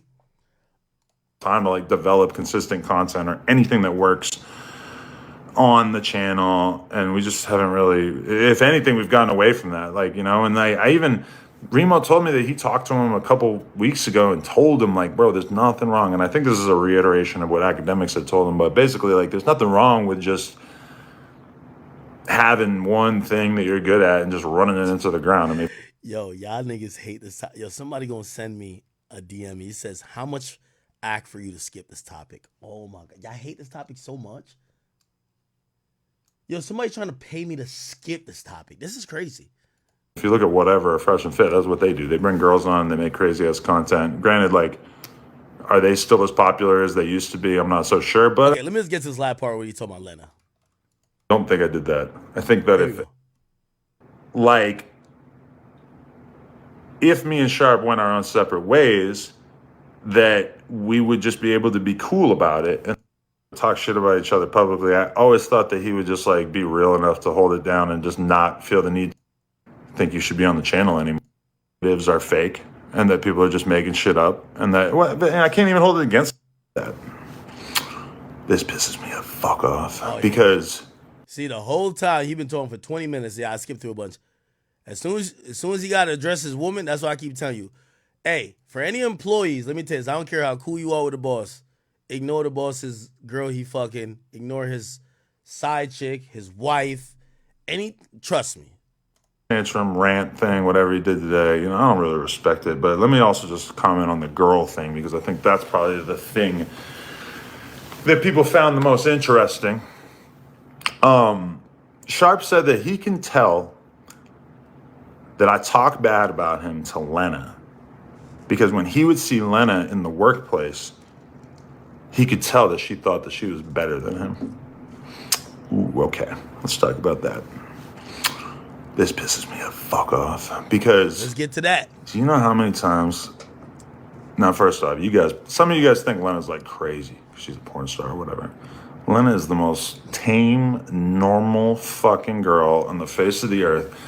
And many times I had to sit there when she had a complaint about something with Sharp, and I had to sit there and I had to explain to her, listen, I'm not from the pimp world, but I understand that it works like this. So let's talk about it.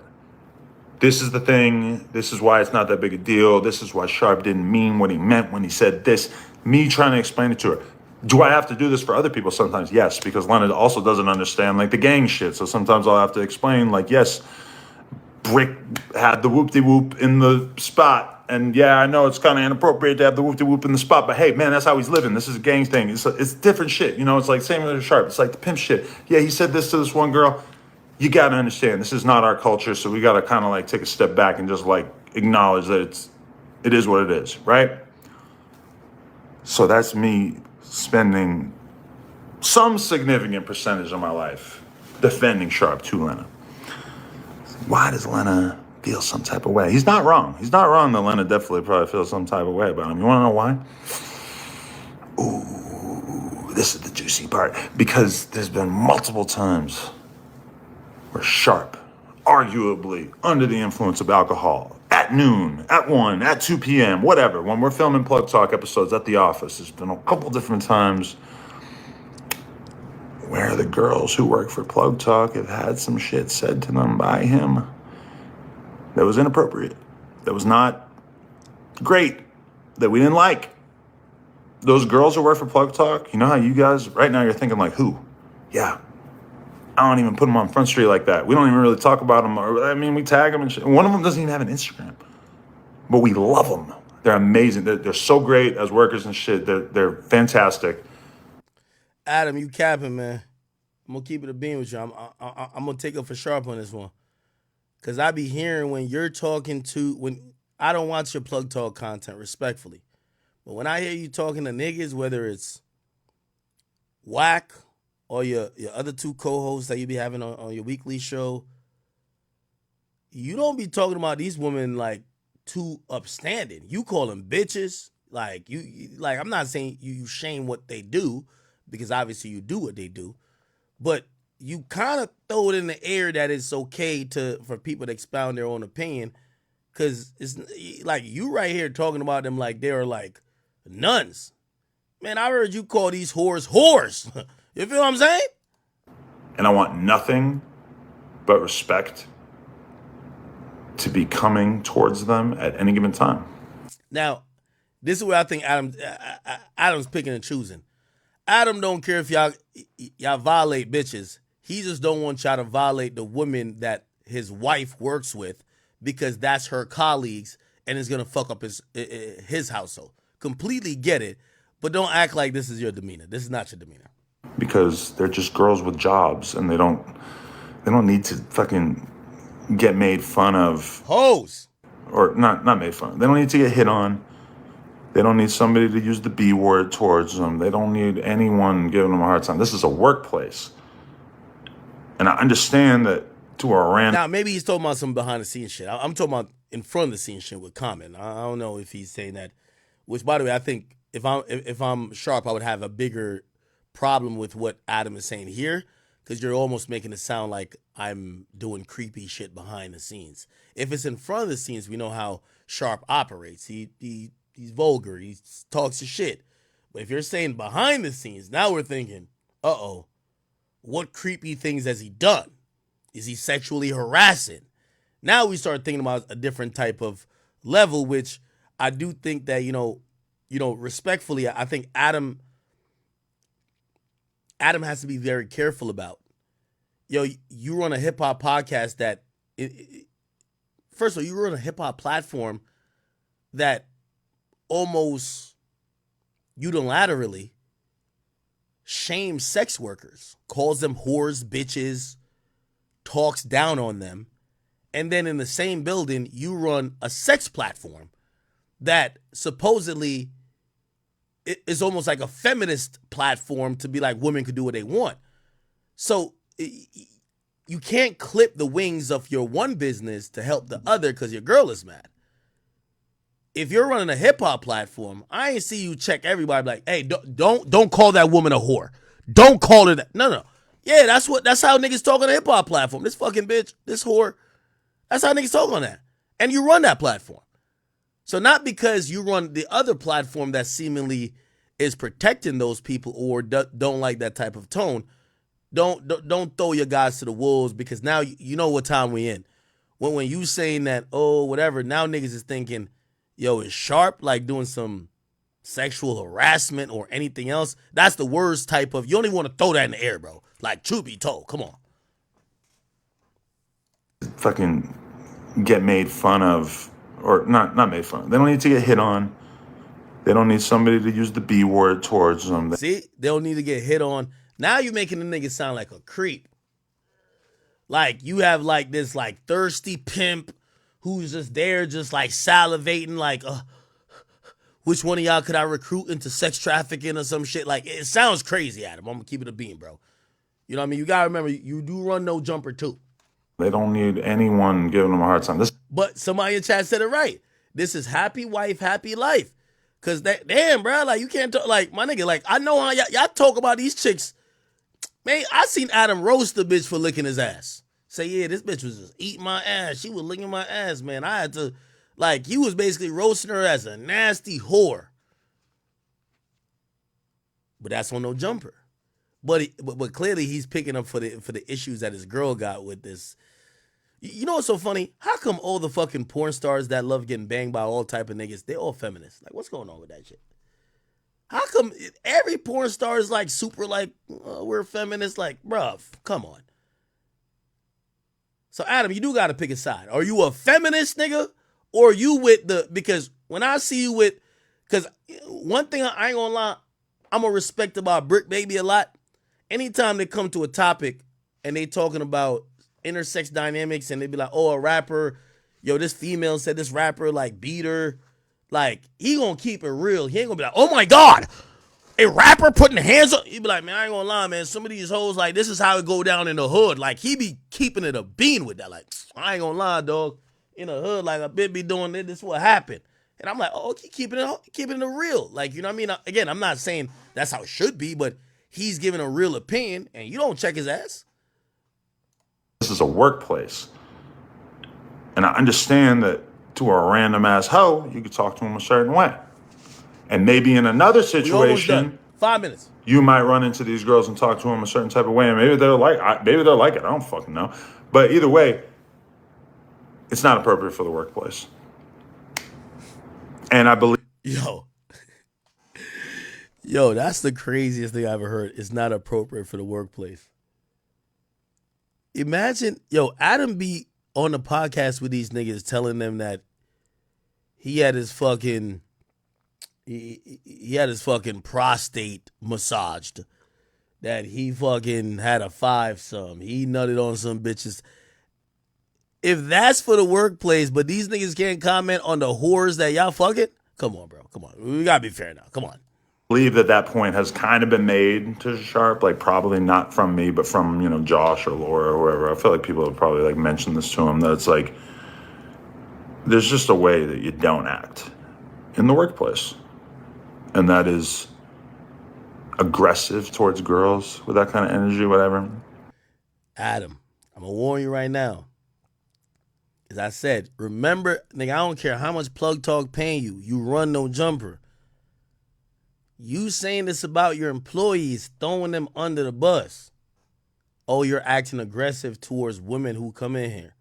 You know what that's perceived. Again, maybe he is acting like that. I don't know. But you saying that is giving the vibes of, yo, this nigga's a pervert and a creep, harassing and possibly could be approaching with women. You got to be careful about that, because these are also your employees. And y'all deal with hip-hop content where y'all operate a certain way. And you hiring gangbangers and pimps. You can't hire gangbangers and pimps and then be like, yo, why are you being aggressive in the workplace? It's like hiring a gangbanger, be like, yo, why are you so violent? Like, come on, bro. Like, why are you hiring a gangbanger? You hired a pimp. Yo, why are you so aggressive towards women? Bro, you hired a pimp. I think, like, honestly, I think that, like, there's probably other incidents as well. And Leonard. Nah, that's how white people speak. You can't talk about other incidents. That nigga look guilty now. That nigga look crazy. Now I'm looking at it like, damn, you trying to tell me Sharp was sneaking pussy on the side? I don't fuck around with that shit. Like, she don't want anybody being disrespectful to her girls. And me too. I feel the same way. And in addition to that, the mere fact he said Leonard don't want blah, blah, blah. Happy wife, happy life. And I respect it. Now, listen, I respect it. But Adam, trust me. I ain't gonna lie. And by the way, I've gotten to those, like, tough situations too. I'm gonna keep it a bean. I've had women who try to, what the fuck? The fuck is this? I've had women who try to, like, think they trying to make boss decisions for me because they could use, oh, well, I'm fucking this guy. And at the end of the day, I had people tell other people, like, they fired. And I'm like, I had to tell the people who said, man, shut the fuck up. Nigga, I'm the only person that make these decisions. I know happy wife, happy life. But you have a chick start thinking she running shit up in that bit. You know what I mean? And I don't think that's a situation with Adam. I'm just saying, man, you got to get your guys back too. That's a fact. Like, some of these girls that he screamed at on the podcast over the years are also her homies. They're people. See, that's fucked up. Yo, he screamed at a bitch and you admitted that it got you $15,000 in a week. but then you're kind of penalizing for it because maybe the girl was the friend of your wife. You got to pick a side. You feel what I'm saying? Yeah, he screamed at the girl, but we know what the content did. 15,000 a week. Probably did 50,000 over a year, right? You enjoyed it.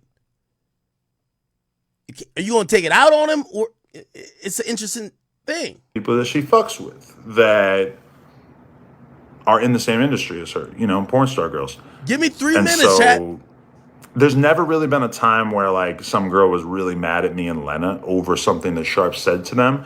But there was definitely times where it felt like it was going to go in that direction because he was just kind of wilding too hard to the point where it might have like kind of made us look bad or whatever. But it never even really got to some crazy extent, right? But it definitely was not something we approved of when it came to saying shit to the girls who work in the office, right? On the Plug Talk side. That's the only thing that I believe would make Lena feel any kind of way towards Sharp. It's just the fact that she doesn't fuck with like dudes being disrespectful to girls in the first place. She's very girl power. She's very. Adam, I'm gonna keep it a bean with you, bro. You got to listen. I can't tell you what to do, but you gotta separate. Apparently, they got that Plug Talk shit and No Jumper in the same building, bro. Get your girl to do that sex shit elsewhere. Let me tell you this, Adam. You run a platform that the mantra is fuck these bitches. That's how it goes, gang. Like, your platform is roasting the Ruby Rose when she start acting goofy when it comes to Drewski and shit like that. That's your platform, bro.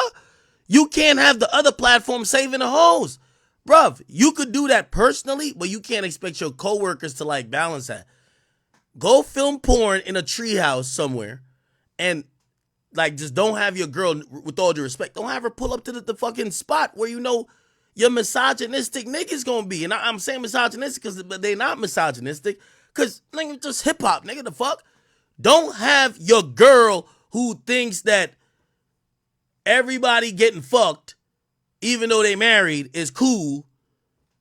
Don't have your girl pull up to the spot where you're talking to gangbangers and pimps that are like, that shit is disgusting. You setting them up. Very like, she supports the girls. She doesn't really, whatever guys are doing is kind of water under the bridge to her as long as the girls are being respected. You know what's so crazy? Yo, Adam, blink 3 times. I'll blink for you. You don't believe this shit. Happy wife, happy life. So I ain't gonna say that. Man, I know Adam not jacking no hoes like this. He know his girl, like, every girl who claimed who's super like into like the whoredom facet, they all love to be on some shit like they feminists. You know what I mean? Like, I guarantee, like, Lena did an interview on it, but I guarantee her interview, like, I watch Adam, and by the way, Adam, my man, we ain't into it. I don't want nobody to think that, but I'll be giving my opinion. I watch Adam on Cam Newton, and Cam Newton trying to understand why he would let Lena get fucked, right? By another nigga. And I mean, he basically said it was his decision. Like, he said she wouldn't do it if it wasn't for him. Man, forget what Adam's saying. Let's hear what she got to say. I guarantee if she get on an interview right now and they say, why'd you want to get fucked by another nigga? I guarantee the first thing that come out of her mouth, because every feminist think like this. If my man could fuck other bitches, I could fuck other niggas. Facts! That's why every feminist think. So that's the reality. You get what I'm saying? So when you talking about, she mad girl power, no, she a feminist, gang. She on that other shit. Like, to keep it real, fuck these feminist hoes. Me personally, I ain't with it. You get what I'm saying? And shit, I'm not saying I haven't dealt with no chicks that on some feminist shit, but I understand it and realize what it is. Now, again, happy wife, happy life. I do not expect him to be like, nah, I don't jack with my wife saying like blah blah blah. Like, even the whole thing with Adam letting another nigga fuck his wife, man, I don't think Adam, like, I know Adam is a money type of nigga. I just told you. I said I would lose tens of thousands of dollars just to not fire my staff. You get what I'm saying? He's saying that if you're not bringing shit in, you fired, nigga. I don't think he's that heartless. And here's the thing, too. I don't think it's just all about money why he would let a nigga fuck his wife. I think she probably hitting him with the feminist shit, Like, you ever seen feminist Twitter? Like, if stay off Twitter if you don't like feminist agenda, because they be saying some bullshit. You know what I mean? They're the people who be like, if he cheating, I'm cheating worse. If you could fuck another bitch and cheat on me, I could go fuck another nigga. Like, I ain't gonna lie, I love Cardi B, but that's the same shit Cardi B on. Oh, well, Offset, you cheated. So yeah, I know I got your baby in my belly, but I'm a fuck a nigga too, or entertain a nigga. I don't even know if she fucked a nigga, but whatever. That's that feminist shit, bro. 100%. Adam not no feminist. That's a fact. So really, it's happy wife, happy life. So when I'm hearing him say this shit, he don't believe it one bit. Fuck out of here. You know what I'm saying? If he believed this, put it like this. If Adam believed this, he would have never hired Brick Baby and Sharp. Them niggas, the way they talk about women from where they come from, is not on some feminist shit. Yo, white feminist. Cause she like getting dick. She a porn star. Half of these porn star bitches, like, they all don't believe in God, and then they all be like, oh, we're just a feminist. We believe we could do the same things as guys, but that's a fucking phenotype. So like, that's really what it is. And that's it, honestly. Like, if she ever felt like a way towards him, or ever like in any way sort of acted as if she didn't care for Sharp or didn't like him too much, it was 100% that and nothing else. It's not like, what am I agree. You think I'm just laying around pillow talking to her and making her hate you? Like, I don't. Yo, Adam, I've been there with you too, my boy. Matter of fact, I can tell you right now. Me and an ex of mine, she don't like Flacco. Like, yo, man, fuck Flacco. Why you gon'? Man, I fuck with Flacco. Flacco be having my back. That's my boy. I think he gonna be good. I wanna collab with him. Don't collab with him. Look, that nigga stutters. That nigga this. That nigga that. Man, shut the fuck up. Yo, Flacco, what's up? When you pulling up, nigga? Now, pull up on you, nigga. What the fuck you talking about? That's really what it is. Sometimes your girl definitely gonna be hating on some shit. So I don't think he pillow talking, right? Like, I don't be pillow talking about no damn Flacco. But have I had a chick who would be like, yo, hating on Flacco, man? Yo, why you even want to do content with him? He's trying to be like you. Yo, he's this, he's that. Man, shut up, man. Yo, Flacco, when you pulling up, gang, we finna run this shit up. I don't come home from work and talk about no jumper drama with her. You don't come home and do yo. The only reason I'm addressing this is because I be in the same position as Adam. You don't come home and do it. Yo, bitch, do it. Facts. Yo, girl be in your business. Trust me. Because a nigga never need to. Let me tell you this. Only a bitch ass nigga need to consult his girl over what he do at work. Do you think I should put Sharp on the Friday show? You know, you're never saying that to her. You know what? You go home, you trying to have a good time, your feet hurting, your brain is about to explode, you just want to chill, your back hurting, you've been sitting in this fucking chair all day, and then your girl gonna be like, you need to fire that guy. Like, yo, he disrespected one of my friends. She was crying to me today. She don't know why the hell you employed her. You employed that nigga. Now you got to deal with the fact that your girl triggered over something your employee did, and you're over here trying to explain the ways. You ain't bringing it to her, but you dealing with it. There's so much no jumper drama that she has no idea about. And everyone... That's good too. We're about done. Maybe a minute. Once in a while, she'll like go look at the Reddit and she'll hit me up and be like, what about this thing? Like this person said this to this person. I'm like, yeah. I mean, I just don't want to. This is why. I don't want to be in the office all day where I like talk about a lot of these things on camera. I don't want to like come home and then have to talk about it again. Why would I want to do that? So I don't like fill her in. Like any Sharp drama over the last year, for sure she has no idea. I just don't mention it. So the idea that I'm like pillow talking and shitting on him to her is crazy. And the idea that like... Yeah, you not shitting on him to her, but she's in your ear shitting on Sharp the whole time. That's going to put you in a precarious position where it's like, damn, do I really want to keep putting my energy and my company's resources behind this guy? The more I push him, the more problems I have at home. The less I push him, the less problems I have at home. Do you see? All right. All right, finally, y'all got me. I'm done. 2 hours, 39 minutes, y'all got me. Anyway, overall thoughts. Sharp, I did think you did some things wrong. Sharp, you were invited to do Fresh and Fit along the way. You turned it down. Thought that was a bad decision. You and Fresh and Fit, no matter if you think they were like you or not, operate in the same space. People were looking to guys who knew how to deal with women, who knew how to talk to women. You were one of those guys. And I think you missed out on certain opportunities. It could have also diversified how you were perceived.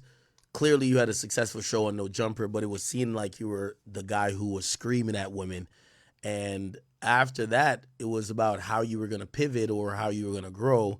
And I'm going to be honest with you. I think you abandoned the lane you were good in and you went to like, oh, I'm going to just do No Jumper content.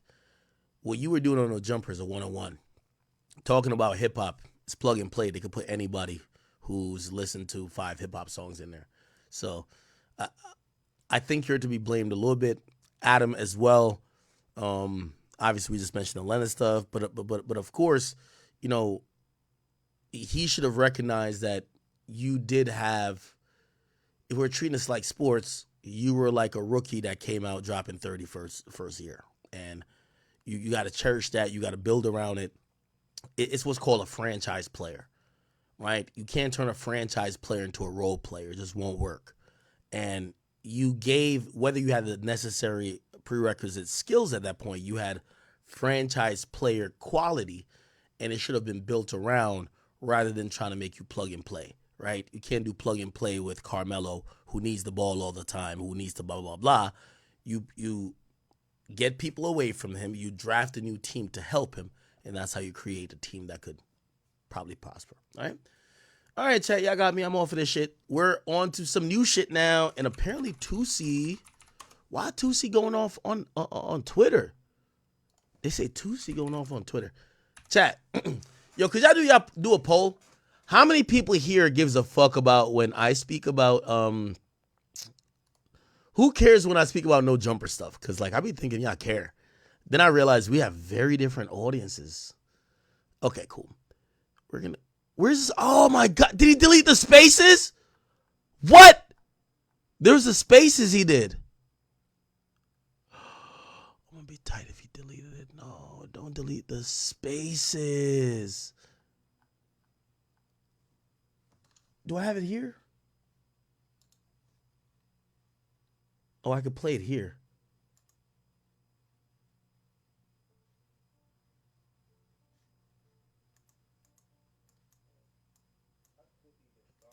Okay.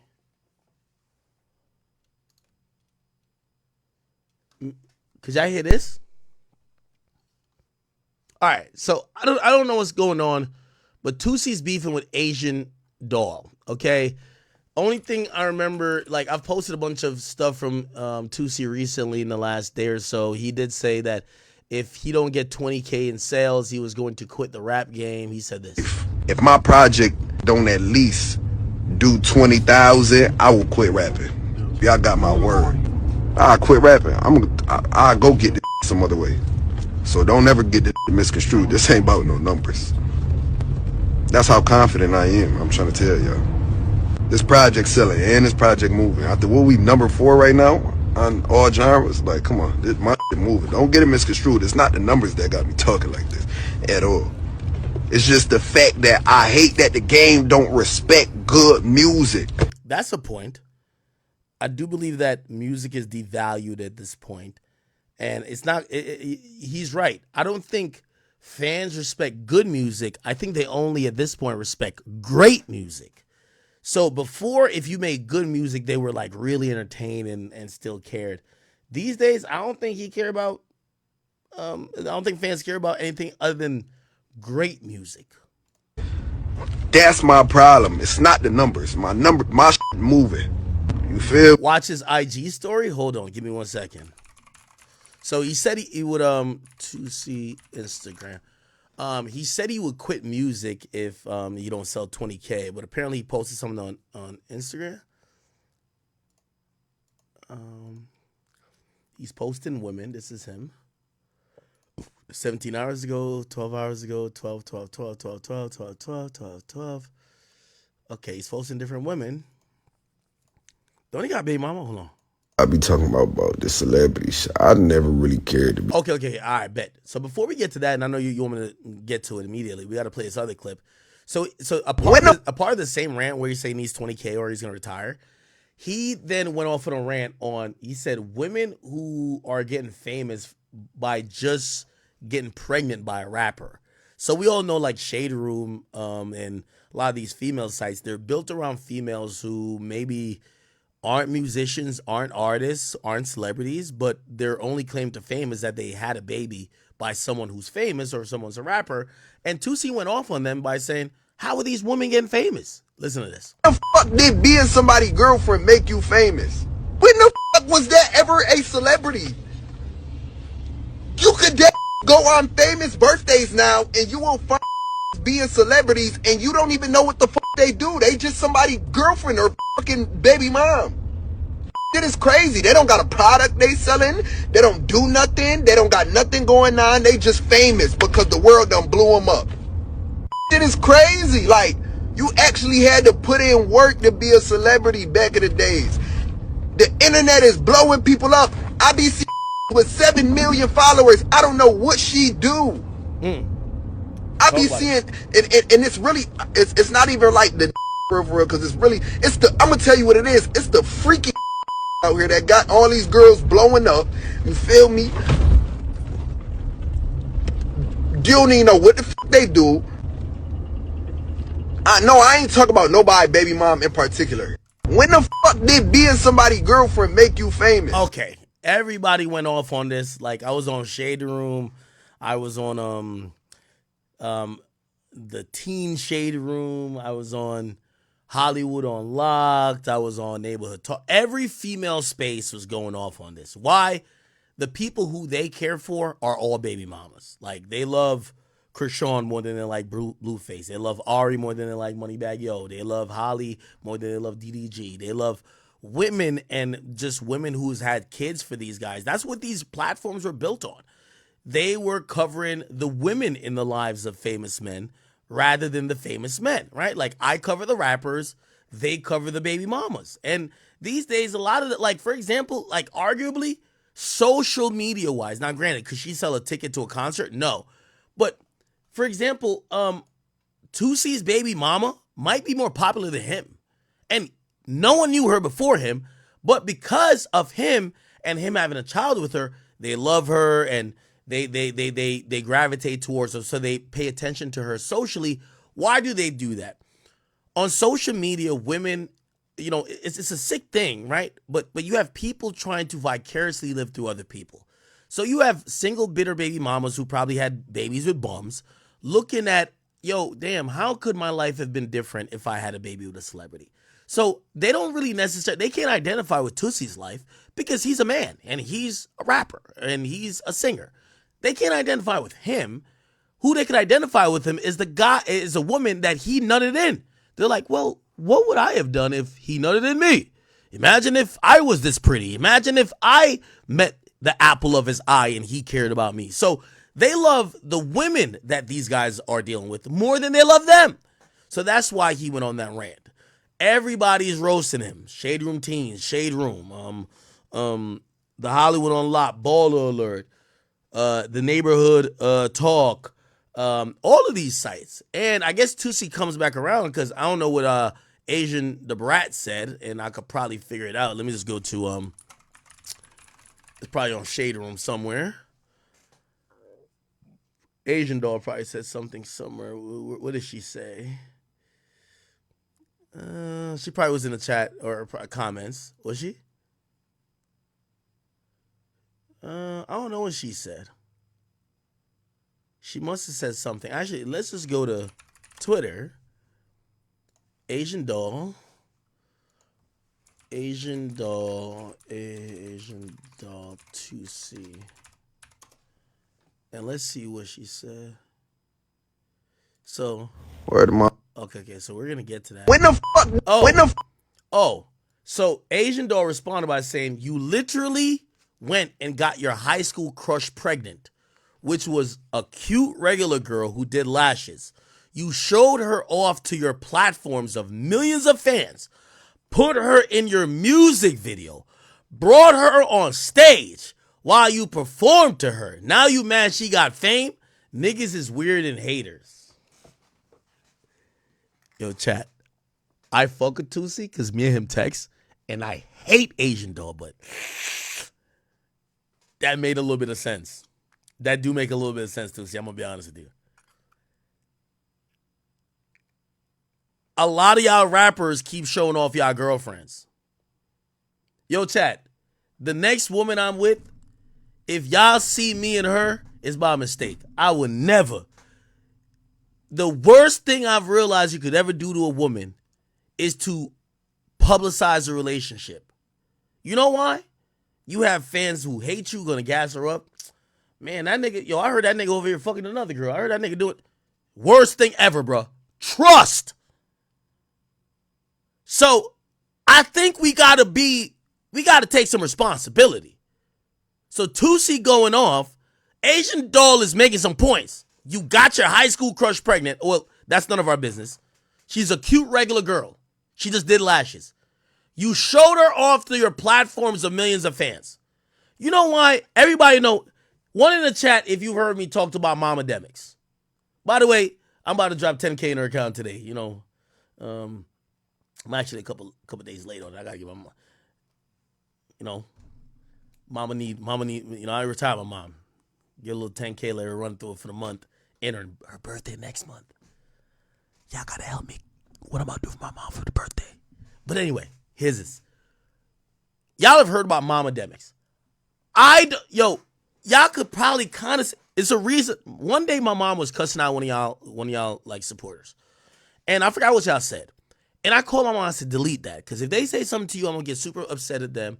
And I know that they're trying to support me, even if they're mad at me. Whatever. Mom, get out of my comment section. I had to tell my mom that many, many times. Don't send me tweets. Mom, you're my mother. And I did show y'all a video of me getting in her car. I don't want my mom to be social media famous, okay? Because, for me, it's going to affect me. But also, I want to keep that private, right? Now, granted, I do know she has some aspirations. Like, my mom wants to have my mom did tell me, she's like, baby, you think it would be okay if I did she grows, if you go to my mom's house, you would think it's like the zoo.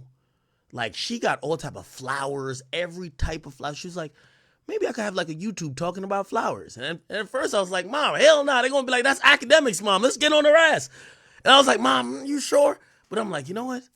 Mama got to have a life. But still, here's the thing.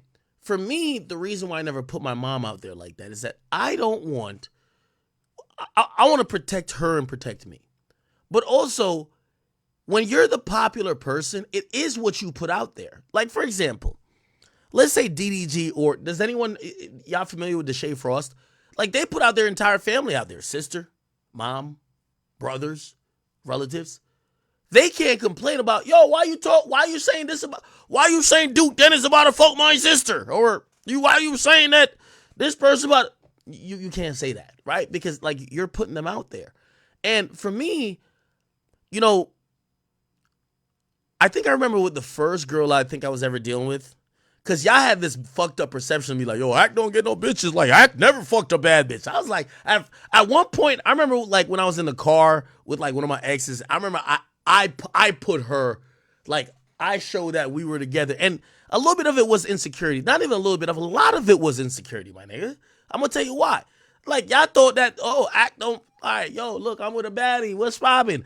And that was to kind of soothe my ego at that point.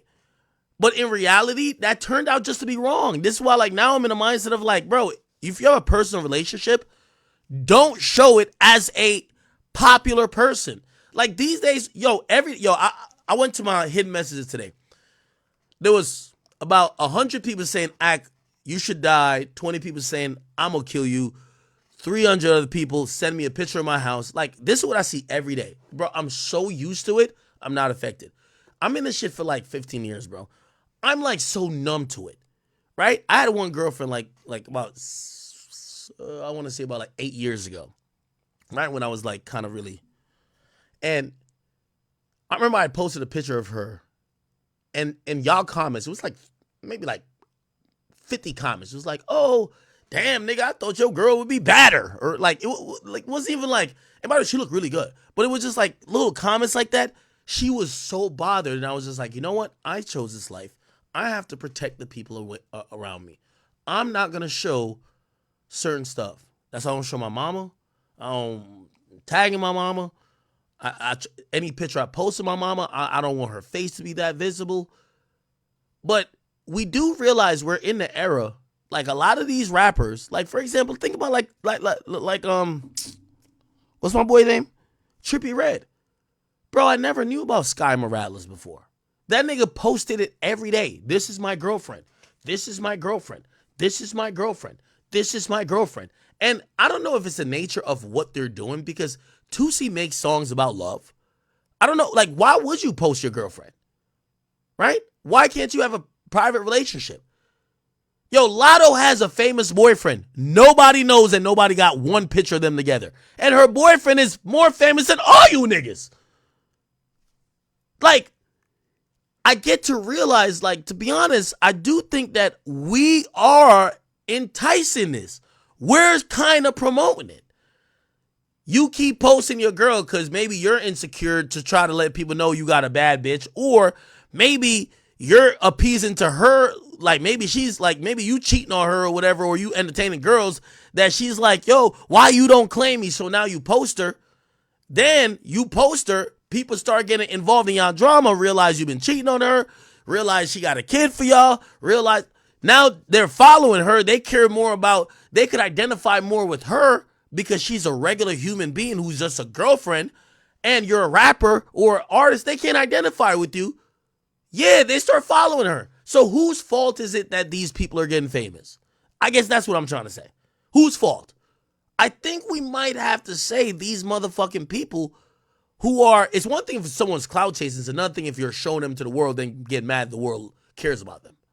So that's the only reason why I'm going to give Asian the Brat or Asian Doll or Queen Vaughn some type of, maybe she's right.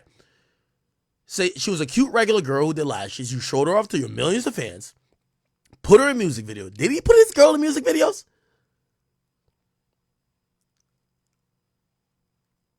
I remember the decision. So I put one of my exes in my music video. I did not want to put her in a music video. But she was doing some shit like, yo, why are you, because I was like paying for models. Like these little, they're not even models, they're strippers.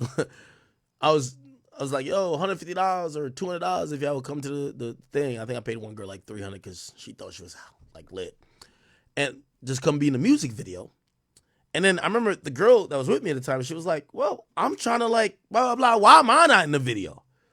So now you can't tell your girl no. So I'm like, oh, fuck. All right, cool. I'll put you in the video. Then she's like, I don't want to be in a video with these other bitches just being regular shit. I want to be like, I want to get my own scene. Now later when you see her with whatever amount of followers, you can't be mad, nigga. Like you participate. I did participate. That's a fact. Right? So I gotta say that what Asian Doll is saying here. Fuck this being somebody. Okay. Anyway, so let's now go to supposedly what 2C said on his story to Asian Doll. I'm saying on. Word to my son, like, this what I be talking about this celebrity shit. I never really cared to be famous. I ain't even gonna hold you. Like, I didn't. I been that nigga before. I get this shit. Yo, listen, let me tell you something. Asian Doll, you fucking bad body, electric toothbrush body built bitch. I don't even know how the fuck you speaking on my relationship. You can't even fucking keep a dick inside of you. You go from dick to fucking dick. Oh, bitch, nah. have you found a nigga yet? Fuck, like, and I really violate because I know some shit about you, but like, I'm just trying to figure out why you speaking on a real nigga like shit. Like you, I think y'all be getting me misconstrued for one of these peons. I never been that. Like, stop fucking playing with me, you nasty bitch. Fuck is you talking about? You really built like an infected tooth. Infected. Nah, bitch, don't delete. Now, I'm gonna pause and just say this really short thing because I see a lot of women like even Asian Doll or whoever else, anytime they talk about people knowing their past or trying to bring up their past about who they've been with, they try to make it like there's some boss. At the end of the day, I'm sorry, traditional relationship values still. Listen, we're not gonna get on this new feminist wave. If you're a female rapper and you're going around and you're just getting dick from every random drill rapper or whoever, there is no winning that for you. You saying you fucked a hood nigga, nobody will give you credit for that. We only give credit to the women who lock down somebody in a relationship, not the woman getting penis. And that's what fundamentally a lot of the new women these days, they be like, oh, I fucked this person, I fucked this person, I'm just lit, I have my pick of the litter. No, you don't have your pick of the litter. You are getting penis from a random assortment of men. And that's why you have people like Tusi who can still talk that shit to her. And even though Asian probably just doesn't get it and be like, well, what are you talking about? Any nigga I ever been with is because I chose them. Okay, right? Let's continue to hear what Tusi has to say. Delete your tweets. I got a few questions for you because I just seen your shit. First off, one, I seen you bring up the gay shit. We already know that's what a bitch throw at a black man. Wait. Asian Doll said he was gay. Hold on. Watch who y'all date, because niggas be so mad about your come up, but wanted you to stay down for this. Let's go to her Twitter. Asian the Brat. Did she call him gay? Yeah, I ain't gonna lie.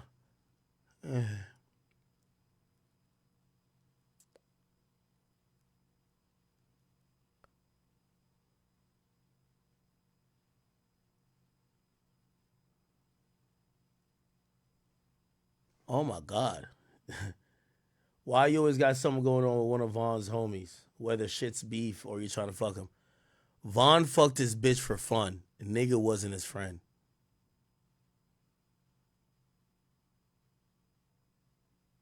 Do you hear this? This is... So, Vaughn fucked... Now, I'd be wrong if I Photoshop a dick going into your ass, Tusi.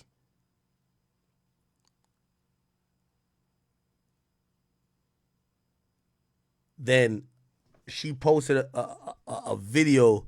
No, she posted an old tweet of his saying, Vaughn stay calling me little folks. And she says, gay! And then then Asian Doll says, nigga ran to space to beef with a female. Gay! And be like, yo, if I send this to you, just know I'm trying to do some gay shit tonight. So she's calling him gay. Okay. And then she said, boy, you is a trade. I don't know what that means. The demons is his sexuality. From here on out, we're going to let Tusi make it, man. He fighting demons. The demons is his sexuality. So she said Tusi's fighting demons and the demons is his sexuality. Niggas want clout because nobody posting that album, so you pick me out of all the bitches that said something. Fucking sissy. Sissy ass bitch. And then she posted a few pictures. Who this?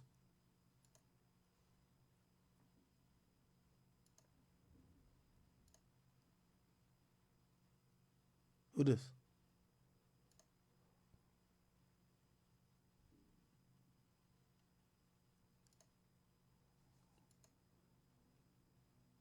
Are these his cousins? Yo, who is this? I don't know. Whatever.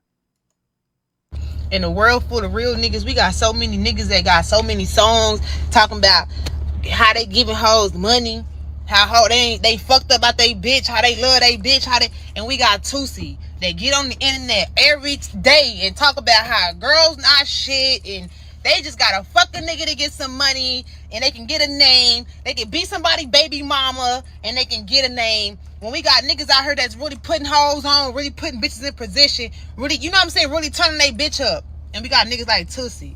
Get your pussy ass on, you punk ass nigga. On my mama, your ass a bitch. I'ma keep saying it. Your ass is a bitch, boy. And you played with the right one. You should have just let me say what I was gonna say and keep it pushing. On God, we got all these rappers talking about how they turning up hoes, how they don't give a fuck about a bitch past. Yo, Tusi, man, I'm gonna be honest with you.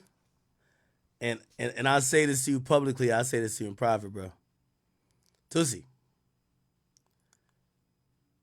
you are a rapper or artist that your music resonates with women more than men. That's the fact. These days, what Asian Doll just said, women are being fueled by the rappers saying, we don't care about your past, and we turn up our women. We trick on them. So that might not be you, but I'm going to be honest with you, she is right. You should have sat that one out because of the music you make. Again, it's one thing if you're making fuck these bitches music. You're making music that women gotta fuck with. So you can't really, like, you might feel it in your heart, but you can't really say nothing. You can't really say nothing. Because you need them women. Right? Like, put like this. Tusi talking like me.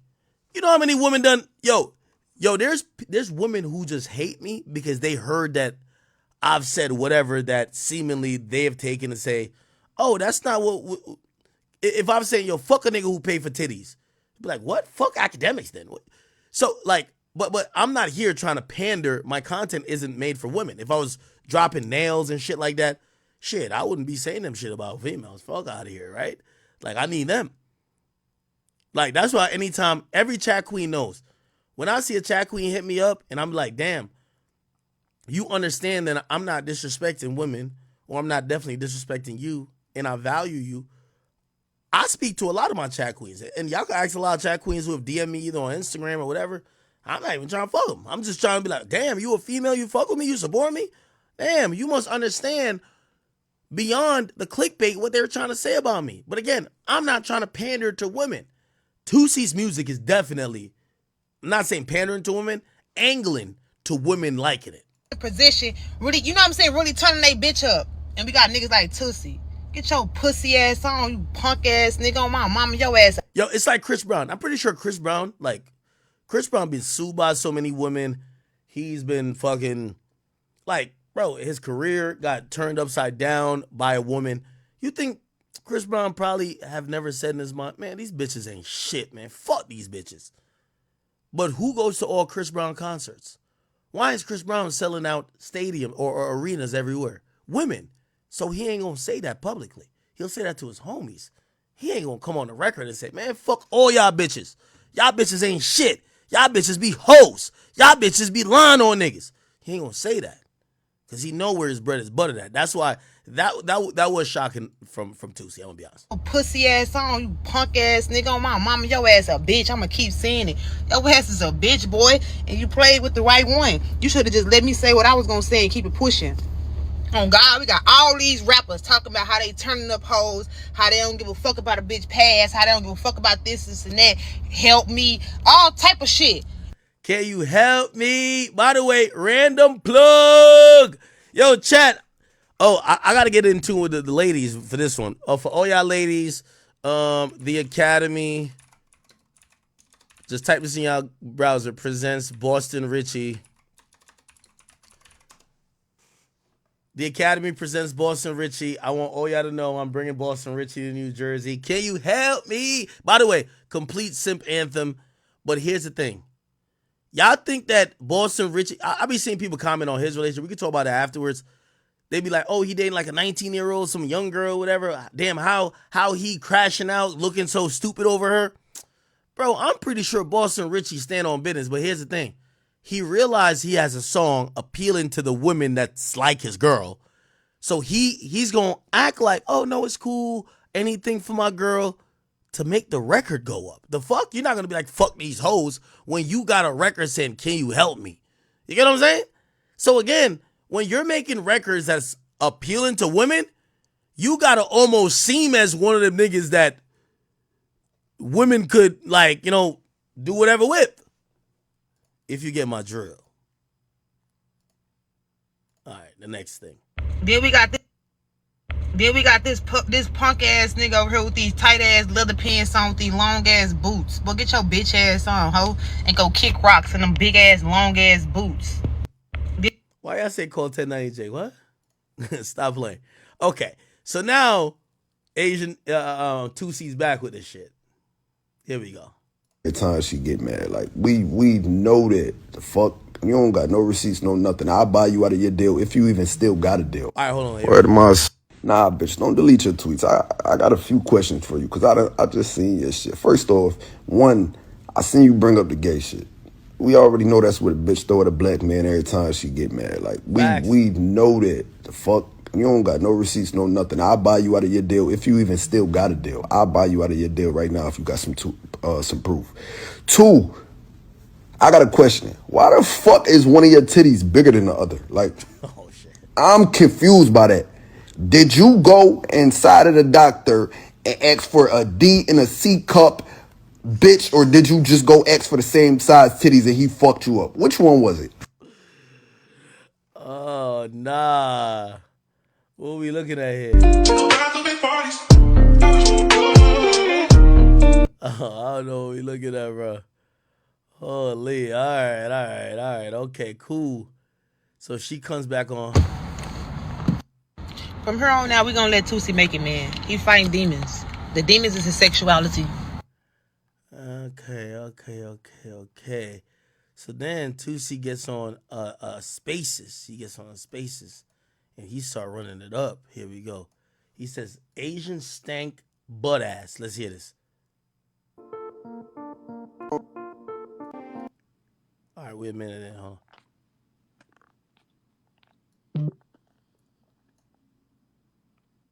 Come on now. Don't have nothing. Bro, this crazy.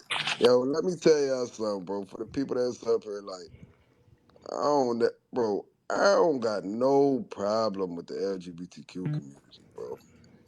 I don't know why, but bro, I'm not gay. I don't have no problem with people being gay. Every time somebody get to an argument with Tusi, though, they always try to throw that gay shit out there. They do be saying that shit, and that ain't right. Ain't right. Like, come on, fam. Where's Shorty at, though? Where's she at? Come here. I just want.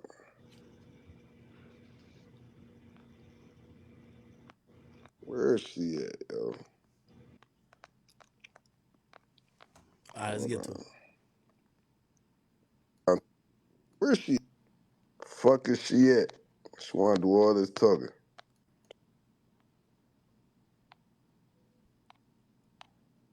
No, I guess he was trying to add her. I don't think they got surgery for that. If they did, yeah, tag her in the comments. Fuck. Like, when the fuck was that ever a thing? Like, back in the day, you used to have to put in work to be a celebrity. You either had to be an athlete, you had to be a rapper, artist, painter, something like that. You were.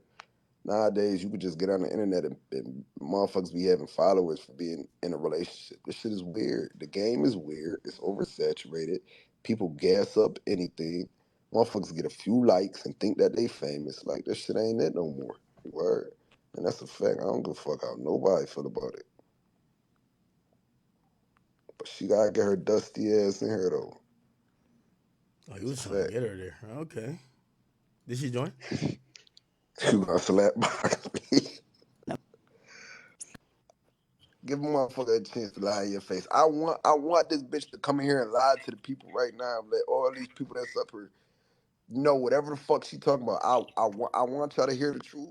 So y'all can be like, yo, this bitch is really psycho. She's really crazy. That bitch pop pills or something. I swear to God, I think she do pills, yo. She really crazy.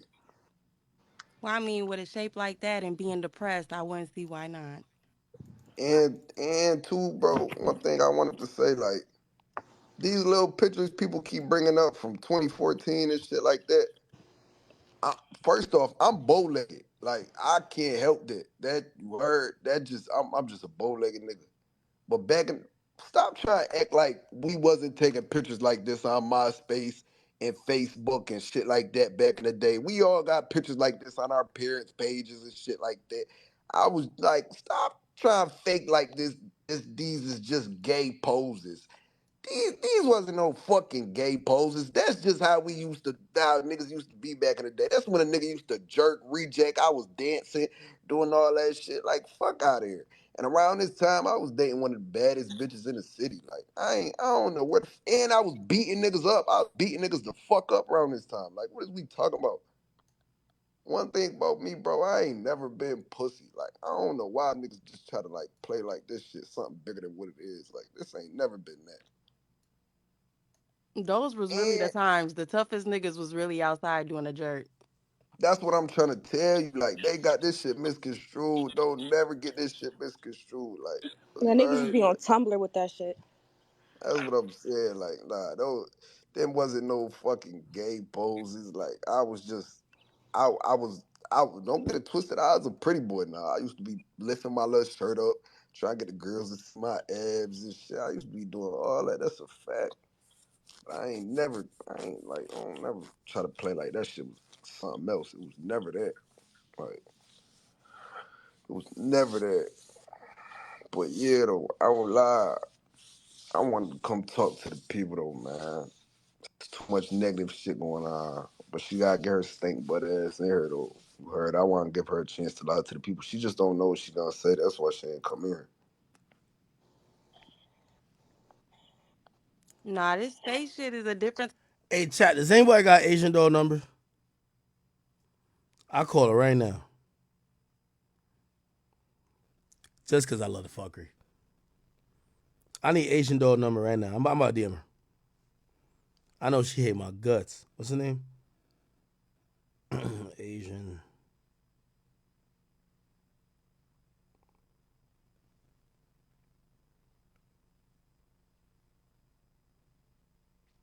I want to call Asian doll right now. Should I call her? I want to call her. I want to be fair. Damn, is this shit working? What the fuck? Yo, I'm hitting her right now. Yo, y'all tell Asian doll answer my fucking messages quickly, nigga. Before shit get critical. I'm playing.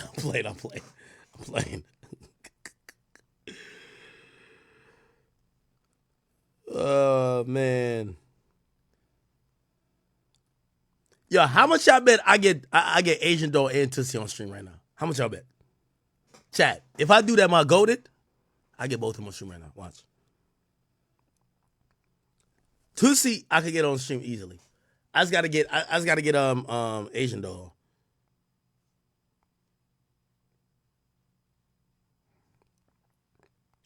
How do I get Asian doll? All right. Y'all hit her. I did DM her real quick. We gotta try to get Asian doll on this bitch.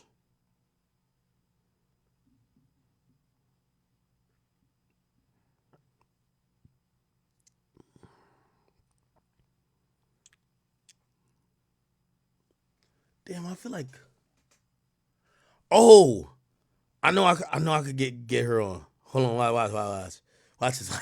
Yo, watch. I'm so messy.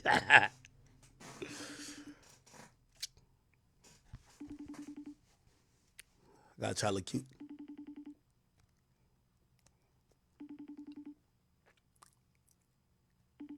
Fuck. It's your fucking phone. I don't even know who I'm calling. Somebody put me in a group message and they're like, this is whoever. I'm like, fuck. Answer the question. Answer the phone. Give me a second, chat. We're gonna get this going. We gotta compete with NFL games. We gotta get to it. God damn it. All right, hold on. Let me just call him regular. This person ain't got nothing going on. What the fuck? An automated voice message. What? No, hold on. One more time. You ain't got nothing going on. Your call has been forwarded to an You ain't definitely for my call.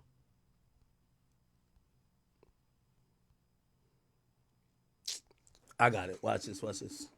Now, I ain't trying to be cute for this person. This is a Negro.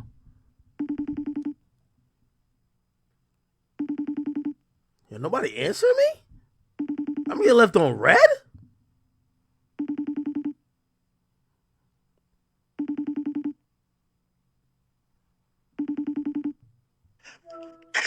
Yeah. Yo, you got yo, I'm here with the top demon. Yo, I'm on stream right now. I'm here with the top demon. Yo, I need Asian doll number. She going off on Tusi right now. I need to get her on here to really figure out what's going on. You got her number? I'll get her number in 2 seconds. Get her number. Yo. I'm getting it right now. Yo. Oh, me and you, we gonna do the prison. Oh, I have her number. I'm tripping. I have her number. So I have so much girls I don't even remember who's. Oh, hold on. You know who called me? Hold on. Oh shit. Yo, why you got your camera off? I was using somebody else's phone to talk to that nigga on, so I. Oh no. Oh, Cuban doll. What's poppin'? I'm chilling. Yo, by the way, I do. Wait, you fuck with Asian doll or you don't fuck with her no more? You know we don't fuck with each other. Nigga, I don't know. I don't be knowing what the beef. Anyway, yo, I just had because I was trying to get her number because she beefed with Tusi. Yo, first and foremost, I do want to ask you this question. Nobody can see you, by the way. They can hear you though. Are you trolling about this top 5 shit? What you mean? Am I trolling? Am I trolling or is he trolling? Come on. Bro, when have I ever trolled? Okay, yo. Like, I got a history of trolling people? No. All right, yo, Cuban, come on. I don't even have a history of being a liar. Like, No, you're right. I'm not saying you do. But, yo, there's a few videos. Like, I'm going to be honest with you. Bro, no, he have a video of me in the swimsuit. That's the only video he got. I was walking around LA in the mansion. All of us was walking around with swimsuits on. Yeah, I was talking to him, but we ain't never fucked. Like, he would have just been better off saying, like, oh, yeah, we was talking, but it ain't really go nowhere. It was so many bitches in the crib. They had bitches to fuck. He didn't need to fuck me. But we was on the phone last night or whatever. I'm like, yo, dick little, yo, dick little. When I seen you, my dick wasn't even on hard. I said, if your dick wasn't on hard, how we fucked? And I caught him in his lie like that, and I posted the video. So why you didn't repost it? All right, hold on. I'm calling that nigga. I'm putting all 3 of us. You're promoting him, though. No, I'm not. No, hold on. I see you say that. Yes, you is. That's crazy. You said yourself, you said. No. You said you seen us. You said you seen us, a sex tape of us. You lied. Yo, whoa. I promise you. And Why would hold you lie like that? on. I'm about to add him to it or whatever.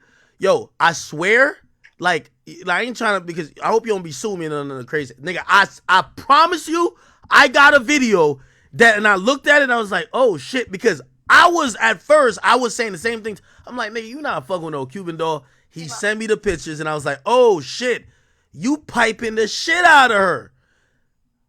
So you see him a video fucking me. Well, he sent me a bro, I'm tatted up, bro. That's not, I don't even, bro, no video. You know a nigga not sparing me. If you gonna post all that, you definitely not sparing me. You would have posted a screenshot of something. He not sparing my feelings. He not sparing me. Hold on. Let me see. If a nigga got a video of me, you know it's getting released. Nobody's sparing me. And you know that. But the fact that you said you seen the video. Hold on. He sent me videos of y'all like being mad intimate. He sent me videos of y'all. None of them we kissing. None of them we doing nothing like that. Top 5 exited. I was on the bed and that was it. I'll be honest with you. You didn't even try to fuck me. Yo. Ak. Yo, what's good?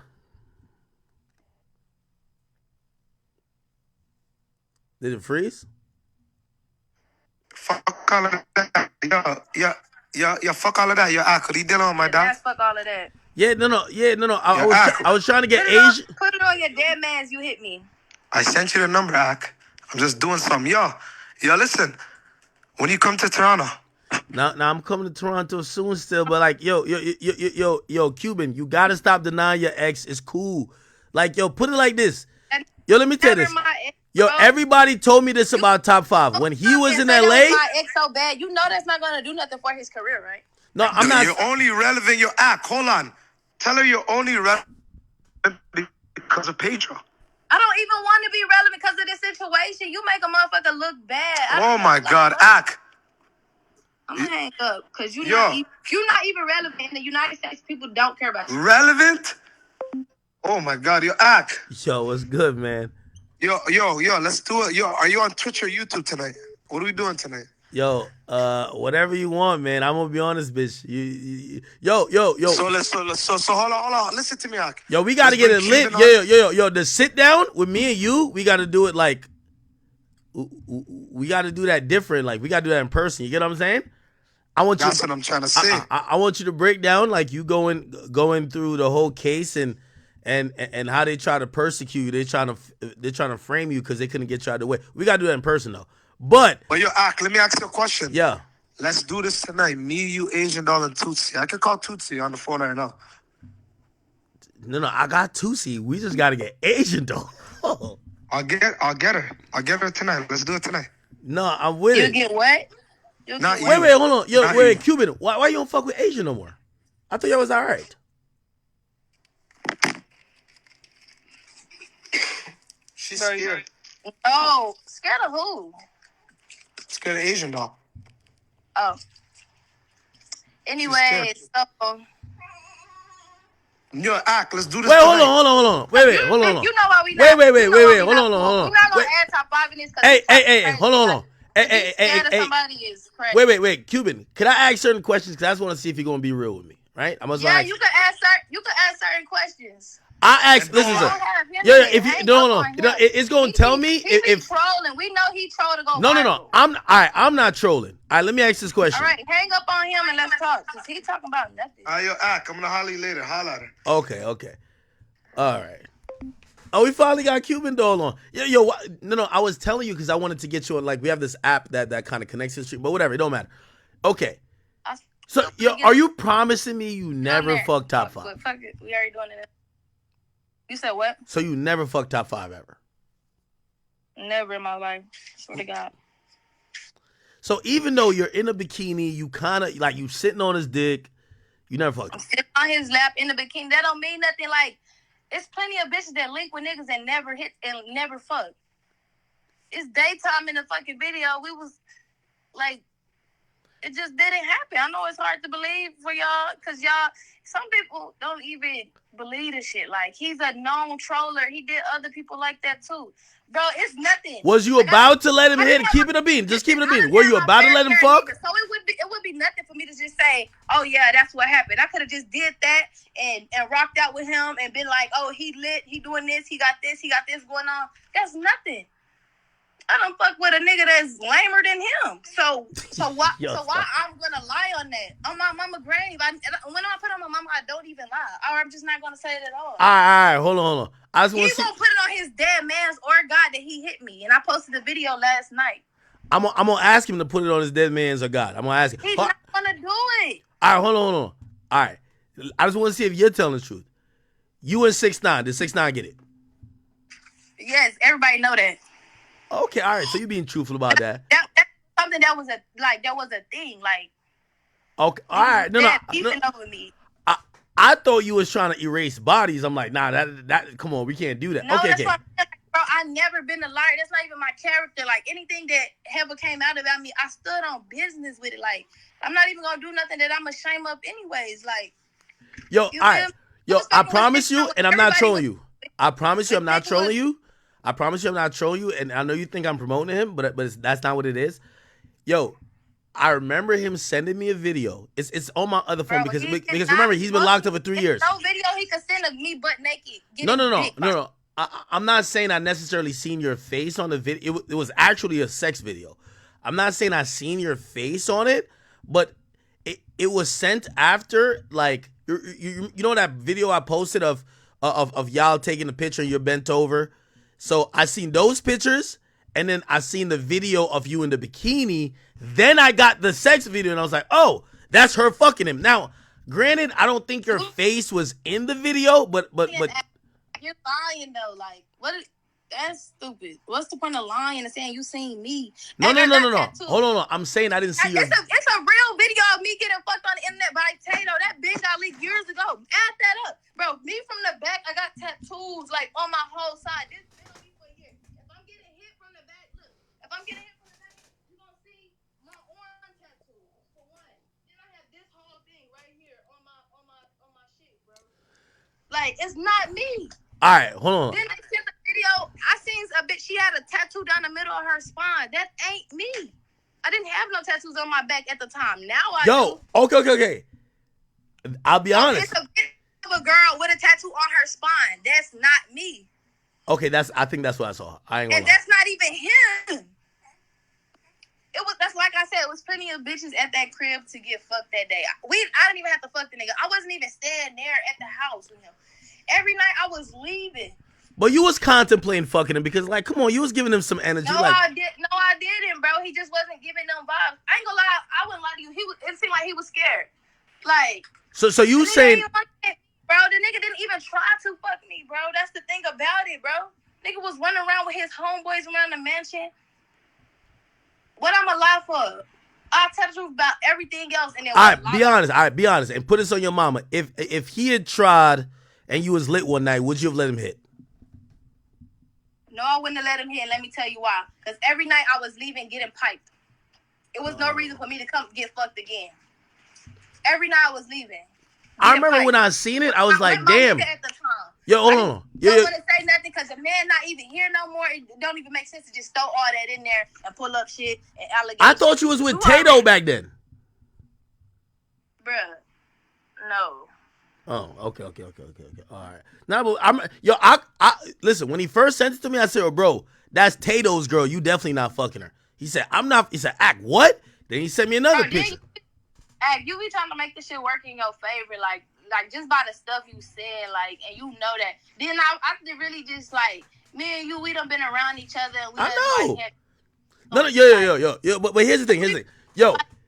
And it with me, like, bro, I'm gonna tell you what you want to know, and you know I'm gonna keep it real, bro. Like, I don't have a history of lying, a history of like, look down the line, bro. Like, come on now, like. No. I done sat around you and talked about things with you. Yo, real shit. I'm gonna be honest with you. Like, I had one question, and you answered the question already. I was just like, yo, I was like, if that video that he sent me, if that was you, and you're lying about fucking him, she's probably gonna lie about fucking 6ix9ine, and I know they fucked.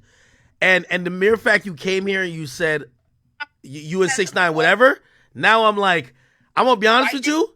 I'm gonna go find that phone, and because it was remember, it's 3 years ago. I got a video of you too, like me, you, at Age, and at 6ix9ine, we all in the studio, and then you just you was wilding out. You start talking about people, so that's the only reason I uploaded.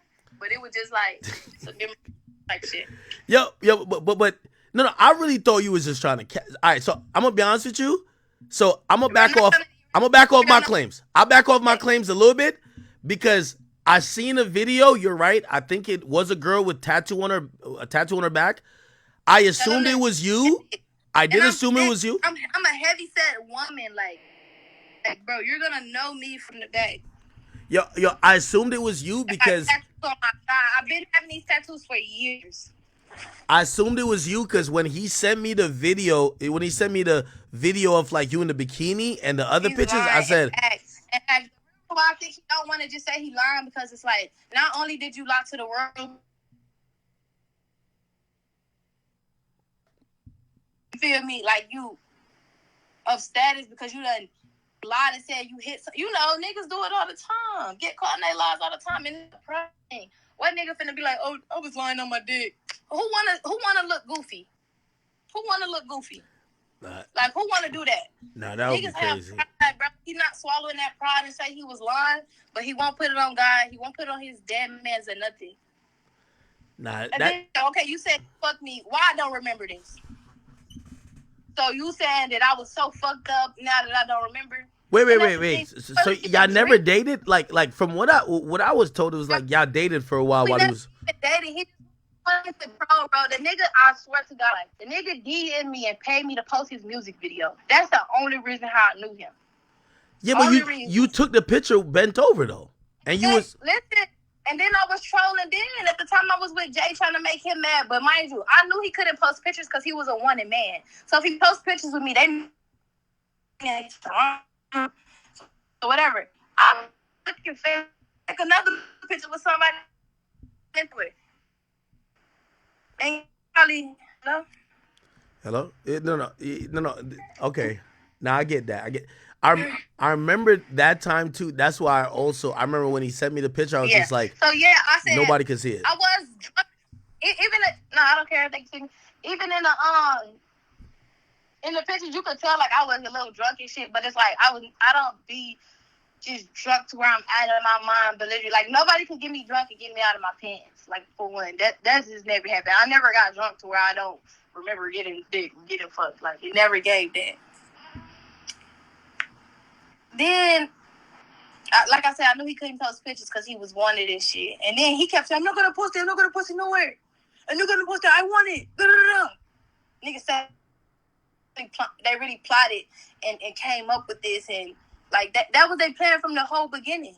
Like that nigga didn't give a fuck about fucking me. Long as he had pictures and videos of me, he was straight. Like I ain't gonna lie, I felt like the day after I got the picture. I'm not relevant. So why you keep saying my name if I'm not relevant? I don't give a fuck about being relevant. I know how to get active. If I want to drop music every day, all I gotta do is stay consistent, and it's gonna pick up.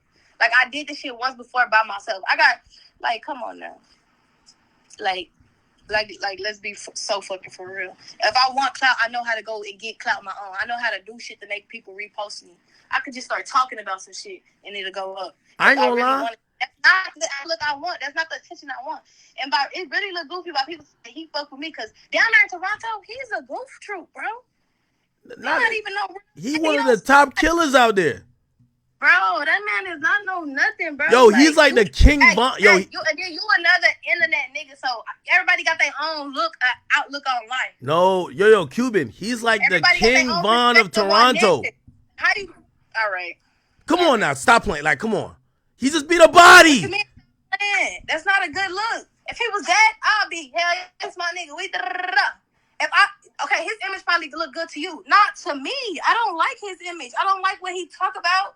I don't like nothing he did. I don't like what he stand for. Somebody he killed this, he killed that. Okay, cool. I don't like that. That's his image. I don't care about that. That's why I say everybody got their own opinion of the nigga, of how they look at him.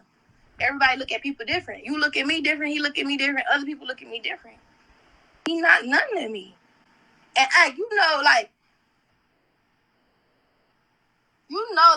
some of the people I done dealt with, like top of the top. True. Like, bro, what are we really talking about right now? Like, all right, you know what? I'm gonna imagine the people that do. I'm gonna backtrack my claims. I'm gonna backtrack my claims because again, in the video that was sex. That we talked it and we was vibing with each other, but as far as him being my boyfriend.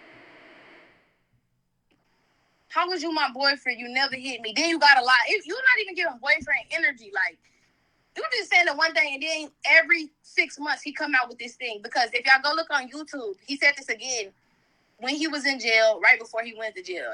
Now when he got out. When he got out, he sent a message, "Oh, you finna go viral, da-da-da-da." Then he was trying to be nice. And then since I wasn't nice back to him, he just started trolling again. He was trying to send me money, said he gonna buy me a watch.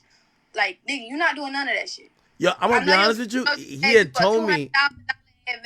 Yeah, hold on. Yo, he had told me. I don't care about that. I know how this shit go with labels and all that shit. Like, niggas don't even be getting the whole money. Like, yo, I ain't gonna lie. So my understanding. Your favorite line is "I ain't gonna lie," and then we'll sit there and lie. Nah, I'm not. Definitely not gonna lie. Stop with me, Cuban. No, hold on. No. I'm gonna be honest with you. You have a history of it. No. He had told me, right? Type of smoke. Like, wait, what the fuck? No, he had told me that, and this is why also I never said nothing because I'm 5 because I spoke to him when he was locked up, and I remember he was sending me stuff about you and him. No. Again, hold on, wait, just let me finish. The thought was like you're at least his only platform in America, and you know that. All right, and you help him because you like him in some type of way. Something about him. Nah, he entertaining. Like. I ain't gonna lie, that nigga entertaining. Yo, where the music at? Like you're not even really helping. He got 2 songs that's popping. Movie and then 2 cases. And then he got joined with Jiro. All right, anyway, no, so he don't have no lit songs. Wait, yo, I had thought because I remember I talked to him and I was just like, damn, because I asked him, I said, yo, how did the cops catch you? And I ain't gonna lie, like he ain't say it directly, but I felt I was like, oh shit. Oh, you fucking with this girl, maybe like she's hot. So that's why I never said nothing about it ever.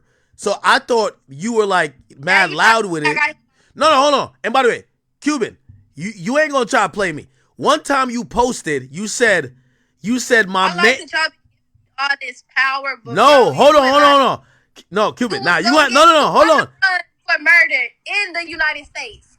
Toronto, them niggas police, they was coming to get you. Yo, wait, Cuban. I didn't even post him. He posted me. That's the thing about Cap, it. I didn't Cap. post him. That's when what I'm trying to say. Post him, I was trolling. And Yo, I posted a you said. Nobody in the world knew. Yo, you posted him and you put something over his face and you said, I can't show my man face because he's wanted. And he wanted for murder. Yeah, you literally said that. And I was like, oh, shit. Yo, I say murder. He wanted. You said your man is So, first of all, if you're calling him your man. Why the fuck would I was trolling in. Like, yeah, okay, I know what I said.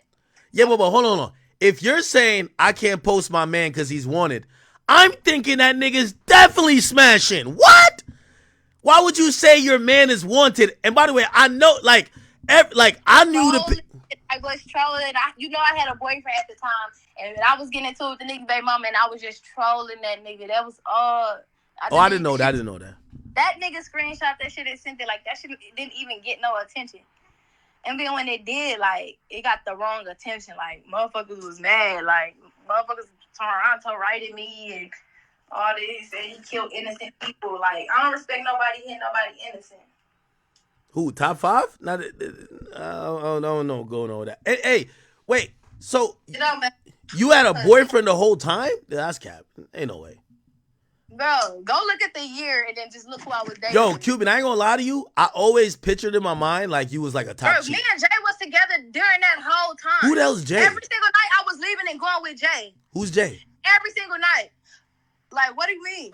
Jay May? Me and his baby mama, me and the boy baby mama was arguing, so I just started trying to say I got a new man, and the shit wasn't working. He didn't give a damn. Damn. Every single night I was leaving, going with Jay. So that's the real reason. Like, I didn't need to get fucked. I was already getting hit. Like, it didn't make sense. So you was never. Wait, hold on. I was out there with Jay. I would just get mad at him and leave and try to piss him off and send him and post shit. All right, let me ask you this question though. And Jay would pull right up to that same little Airbnb and fucking come get me. What? You know, top 5 a demon. That nigga would put. He wasn't even there. Then the house was like a party house. Like, so many people was running in and out, and they had mad bitches there. I didn't even need to get fucked. They had bitches. He was fucking with some white bitch. All right, let me ask you. I'm writing her like, why you with my man? He writing back. That's that he with her sending me messages. I got the messages. I posted everything last night. He writing me back on her page. You're not my girl. We never touched. We never did nothing. Yeah, you want to say we never did shit when it worked in your favor. Now, you want to say you hit me. Wait, hold on. So tell the nigga put on his dead man. Fuck all that. Wait. So the story of you sucking dick on the couch while Cola Ray walked past is not true. Bro, let's call Cola Ray right now. So that's not true. I hope she's a real bitch and just say, I never in my life seen Cola Ray and was finna fight her. Ever. Never seen Cola Ray. Like, what? That's what I'm saying. Like, I'm still trying to figure out why the fuck she ain't came out and said nothing. No, well, I don't think she want to entertain it because, like, it's not like he's saying he fucked her. Her ex in it, and he control her, and I know she back fucking with Trippie Redd and all that shit. Cause I had DM Trippie Redd. I'm like, I need a favor. He was just like, shit, I don't do favors. I was like, all right. Yo, 5. Like, you got the showers. Yo. The man hang up. Shut up. Yo, listen. Yo, Cuban, you gotta treat your ex a little better than that. My boy just beat a body. He's a top demon. Yo, Ak.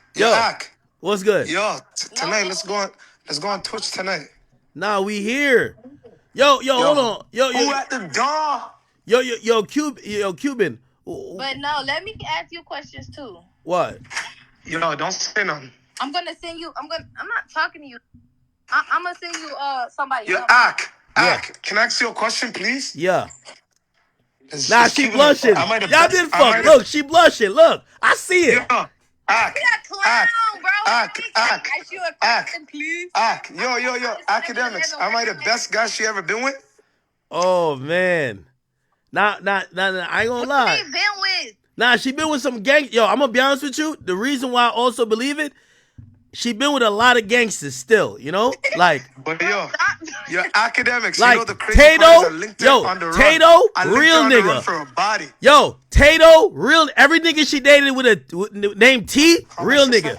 Tato, real nigga. Top 5, real nigga. So I'm like, I don't know. But yo, Ack. What up? On the run for a body, eh? Yo, Yeah. Face him out here. Yo, my boy was on the run for a body. You gave him. Yo, he got your body while he was on the run for a body. I'm Legendary. innocent. Obviously, shut up. Obviously, I'm innocent. Where my other phone at? Yo. What's the video you talking about niggas? Now you getting indicted. Fuck you. Shut up. I don't know what you're talking about. yo, You gonna know when I post the video. Nah, Cuban, Cuban, come on now. You can't, yo, Cuban, you can't try to snitch on your ex. I'm gonna sabotage everything you have going on because he keep playing with me. I don't care. Post anything. I'm an innocent man. You fucking act. She's with the police again. Oh, my mom man. wasn't lying. My mom wasn't lying. The fuck? My mom wasn't lying. Academics. Yo, Cuban. Somebody hit me and said you didn't fuck him, but you definitely sucked him into eternity. What's good? Bro, you sound dumb as shit.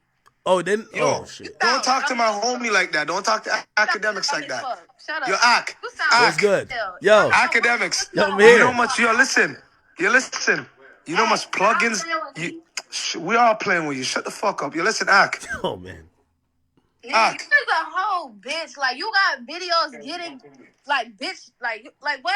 Go back in the bra. You got a video. That was never me. Oh no. That was never me. CGI. That was never me. Yeah. Goofy. Ack. You know what's so crazy? Every girl that dissed me in jail came back. Crazy, Ack. Every girl that left me in jail came back. Oh man. Clout's a serious drug, Ack. Oh man. No, Ack. And I see you with your one burner real quick. I see you with the one burner still. One burner. Yo, Ack. Ack. Every girl that left me in jail came back. I can't believe it. I don't know what to say to you. Man, yo. But you know what? You know I want to shout out here? Ooh. Shout out my boy Aubrey Graham, man. Yo, I seen Drake talk about fake friends, yo. Like, yo, you ever felt like how you felt right now? Is like, yo, he realized he had a lot of fake homies in the game. Now he gotta like lock it in with the real ones, you know? But you know what's so crazy, Ack? What? These guys, they want to be like Toronto so bad. These little, like, yo, I won't lie, I love the West Coast, but Kendrick Lamar, fuck, I have to do my thing, Ack. I have to. Chill. No, you're my bro. No, he about to get a Grammy. Yo, he about to get a Grammy. You gotta let him get the Grammy still. Come on. You can't. Okay, you can't get a Grammy for dissing my homie. That was wrong, man. Yeah, no. My homie's a good nigga, Ack.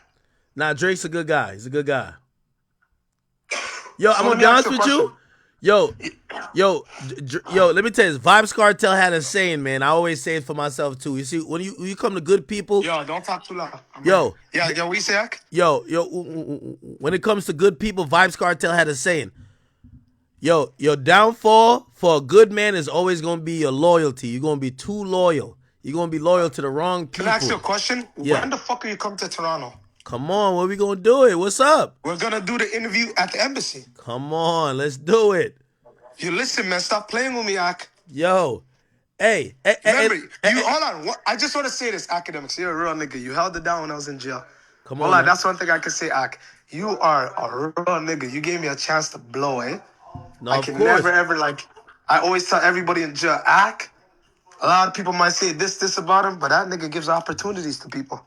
Yo, by the way, we got to really tap in. We could do it later or now, whatever, but I seen Nav, you know, he cut to Rexdale real quick. Rexdale showed him a lot of love. I got to know if the GG's stamping it. The GG's got to stamp it. Come on now. Bro, Nav's a good nigga, man. I won't lie to you. He's blessed. Okay. He's All blessed. right. There we go. I won't lie to you. Ack, I came out of jail. I was going to go drop a song last week. I had to tell my mom. You know what I mean? Is you in the shower? No, I'm not, bro. Yo, Cuban, you single? Yo, Cuban, are you single now? Obsessed with me. You obsessed with me. I never mentioned you. You mentioned me. Wait, Cuban dog. You want to hear this? Ack, I am obsessed with her. I want peace again. Yo, Cuban, are you single Yo, now? you know what's so crazy, Ak? Guess who slid in my DMs yesterday? Who? Some girl you know. Oh man. How? This is the How? thing with us. How? We have Ak. conversations. Ak. He be saying everybody Ak. Yeah. be Ak. relevant in the I'm shit. so Like, real to you. Yeah. I didn't even respond because of you. No. Wait, you talking about Selena Powell? Oh, you gotta fuck her. Please. No, she slid my... Are you dumb? I left it on the red. Go ask that bitch. No. Hey, listen. Here's the thing. Yo, she exposed me a bunch of times, but she never exposed none of the killers she fuck with. So when you fuck her, she ain't gonna expose you. Why don't no fuck that? Every girl that slides in my DM, I send it to my mom first. Hey, Cuban, are you single now? No, she's in a relationship with the Gigi's again. Really? no, single, bro, cause of this nigga. Wait, are you really single? Cause of him. Yo, She's always single every week. She can't keep a relationship. Every nigga she dates, she beefs with. yo, Cuban. I'm dumb. Yo, I never beef with no nigga. hey, You beef with Cuban. every fucking nigga. Yo, Cuban. If we get the permission of top 5, could we? I have a great Take a lot idea. of text tests. Can we do a lot of text tests? No, we can't. Hold Are on. you fucking dumb? Wait, the hold on. cops wanted me to do that shit. You think I'm doing that shit? What the nigga? People do a lot of texts all the time. That's not connected with the cops. Is you slow? Yo. Krishan and Blueface one did one on their show. Is that the cops? No. Yo, He said the Cuban. cops. Well, Bro. If I call the cops damn near gonna pull up and take me to jail. Like, is you slow? Like, shut the fuck up. yo, Cuban, could I put you on a blind date? Yo, if top 5 agrees for content, could we put you on a blind date? We gonna find you love. No, bro. I don't need to find love, bro. What you mean? This bitch nigga to clear my name. Cause I got a nigga. What you mean? What you mean? You need him to clear your name? He cleared your name. He said like you know. He said he just need to say we didn't fuck. That's all. No, he said the box was good. He said the head game was superb. Bro, he would never know about nothing. He didn't fuck me and I didn't put my mouth on him. How was that clearing my name? Yo, Act. This girl Act. went. Act. This girl went. Okay, stop. Act. The girl clutch. The girl. Listen, man. Act. The girl clutch when I was with her, and she went and followed his people yesterday. Don't you think they're gonna kill her? Bro, nobody gonna do shit to me. Let's make a bet. In 5 years. Are you clutch gang? In 5 years. Are you clutch gang?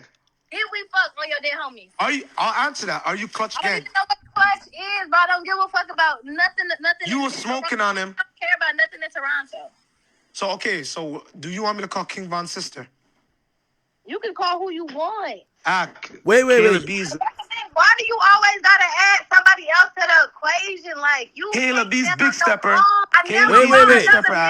You cannot stand on your own. That's how I know you not no real stand up nigga. You always bringing up some. I was by myself for fucking 3 years. Okay, How the fuck can I not stand on my own, you I'm goof? for the fan that's on the internet. Whoa, call whoever you want. No bitch out here playing with me though. If bitches see me and walk past me, nobody give a fuck. We fought and girl. that was it. Wait. Cuban, are you beefing with King Von's sister? Bring up other fucking people in the shit, bro. Anybody that you saying that I beef with is always fucking beneath me, and I done bitches don't stay in my crib and they done hopped on songs with me. It's never the other way around. Like, but why do you always gotta bring another female in the situation? Like, you can't stand on your own. Do you see me naming niggas? It's fucking Sunday. Yo, what day is it? Sunday? It's Sunday. It's fucking Sunday afternoon. Why is this girl so negative? Why Holy fuck. People, I'm not negative. I'm defending myself. And Go to church. every Go time pray. I defend myself, it's a problem. Bitches can't defend Why do you always listen, Act? I came out of jail. This girl's crazy. You in jail. You'll be back in that bitch. Oh my gosh, she's a snitch again, Act. Then you saying Here we go, Act. my name when you snitch. Here we go. My mom's gonna text me in 10 minutes. Act. Here we go, Act. Just be smart. When you snitch on somebody, it's recorded. When you, especially as a rapper, it's body cam. It's like that don't even fit. I never even. Do you even have makeup on right now? I never even been in the position to snitch on a nigga. I never. Yeah, you got did. put You in that fucking position. snitched on Tato, bro. Like, Shut up. Snitched on him about what? Tato never been to jail. So He what beat you up. You fucking snitched on him. Shut up, bro. He I never only call it Glory Boys. sound dumb, bro. This is facts that can be proven. I hate girls from Dallas, Act. Wait. Cuban dog. Did you ever put Tato in jail? Never. She did. Never. That's what the Rolling 60s told me when I was in LA. When I was fucking with this bitch. I went live because I was mad. I had to perform at Rose out the next day. I went live and said what happened. Okay, can I ask you a question? No. Who do you want? Who do you want? Me or Ak? Do you want Akademiks or me? Who do you want? Oh, you a dick sucker. Like, just I'm not getting y'all relationship issues. bro. Akademiks is my big bro. Academics changed my life. So it's He most changed my likely, life, you dumb it's bitch. most likely for you to We don't need you. We don't need you for clout. So why you keep saying my name if you don't need me? If I'm irrelevant, you don't need me. So stop saying my name, bro. I would not even be on the phone right now. Your Wowzers was crazy. So don't say my name. Your Wowzers was crazy. If I'm lame Your and I'm Wowzers was irrelevant, crazy. why do you keep saying a lame and irrelevant person name? I said to you last week. Wait. I left you. Wait. Top 5. I don't give a fuck. I'm saying something this week. Yo, top 5. You saying the box was crazy? Crazy, Ak. Put you to sleep. On your NyQuil. dead mans. On your dead NyQuil. mans. On your Stop dead talking mans. about my dead mans. I don't want to fucking pack you. Shut the fuck up, bitch. Nigga, you ain't gonna pack shit. You ain't Stop gonna talking pack about my shit. dead You homies. ain't gonna pack nothing. I don't want to fucking leave you, bitch. Bitch, please. Don't do that. You never packed nobody in your life. I didn't. Everybody knows Never. that. You never. Everybody knows I never did none of that shit Never. before. Your man shot an innocent person. And Oh my god, Ak, I gotta go. This girl's a fucking. your man goof shot an bitch. innocent person. Like who claims that body? Like let's None of be us. for real. None of us. We're Yes, innocent. you. By the way, we're innocent people that got framed for 3 years. Accidentally, because y'all Yo, thought Ak, love to the max. I'm gonna call you in like 10 minutes. at the store that made you get out the store, and they fucking yo bitch. Damn. It's lame. You lame right along with that nigga. Act like you dead. No. Listen. You know, like bro, it's so much other stuff you can say to try to bash me, but No. You know I'm not trying to back. Yo, honestly, yo, play this. And then he still won't put it. But no, listen. No, I hear you. He didn't put on his dead man. I get it. He's not doing none of that. No, I get it. The only thing is, and I've talked about it with my homies. I said, Ain't no, I get it. Don't try to brush me off. Bro. No. I get it. I get that he's not putting on his dead man's. I get that he's not. But I'm gonna be honest with you. But he put everything else on his dead man. Wait. Everybody who I talked to, they said, what if I send the same pictures and video to them, and I said, what if you seen those pictures of your girl? Would you assume that nigga fucked your girl? Everybody said, of course. Bro, I done chill with plenty of niggas and they never fuck. Like, bro, there's plenty of bitches do that. There's so many rap bitches out here that chill with niggas and they never hit. Like, it's not always giving that, bro. It wasn't giving that. If I did it, I would have just said yeah so he could honestly stop bothering me. Then he keeps saying I'm irrelevant. If I'm so irrelevant, why do I keep being brought up? Yo, I felt your current boyfriend was putting pressure on you. He said this is the most I ever been talked about. Bro, I don't even want this attention. I don't want it. I don't want nothing to do with it. What the fuck? So wait, you got a man currently? Bro, I'm self-made, bro. I never needed a Drake to shout me out. I never needed academic.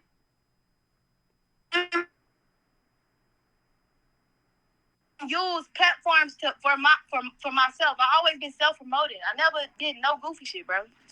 Okay, all right. When I was coming up, bro, you couldn't even pay me to post you.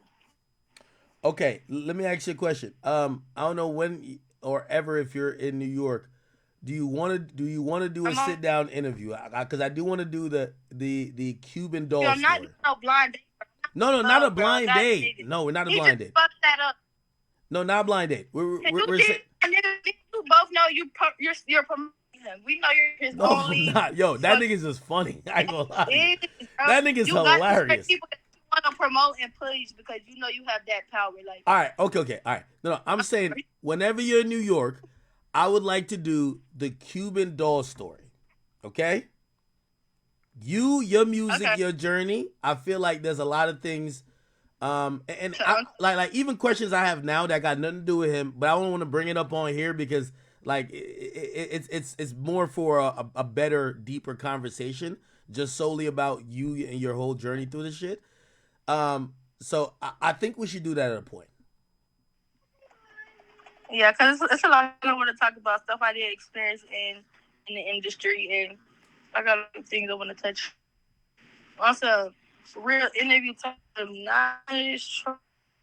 And me and you know each other. We done sat down and talked about some shit before, and he just like, this nigga really just trying to throw my character off. I don't fucking know. Like, and by the way, I respect you for saying that too, because I'm one of those people, when I've been around somebody in person, I do expect more of them. So like, even the fact that you bring that up, like honestly, if I never seen them, because he sent me those pictures. He sent me those pictures like, oh yeah, like, yo, guess who I'm hanging out with in LA? He sent me the picture. I'm like, oh, no fucking way. Send me another picture. Send me a video. And I'm like, oh, shit. Okay, they're clearly fucking. But now that you're saying, because I did see a sexual video, you say that's not true. Obviously, he's not putting on his dead man's. Until I see more proof, I won't say you fucked him. I won't say that. And I did not, or fuck him, I'm not going to put my mouth on him. Like, that's not even me. Okay. All right. Hey, listen. Yo, this is my number. I'm gonna text you. I want to send some shit. This is my sister's phone, so I'm going to text you from my... Oh, this is the number you gave to him. Oh man, you foul. All right. Okay. All right. Text this number though. Text this number. Okay. All right. All right, girl. All right, chat. There we go. Oh, the whole point was to get Asian doll on this bitch. My bad. Yo, chat, I ain't shit. Here we go. Oh, I think we got Asian doll number. Let me see if we got Asian doll.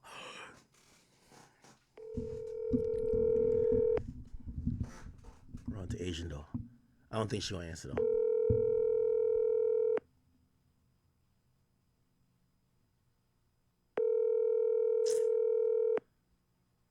I don't think it is, chat.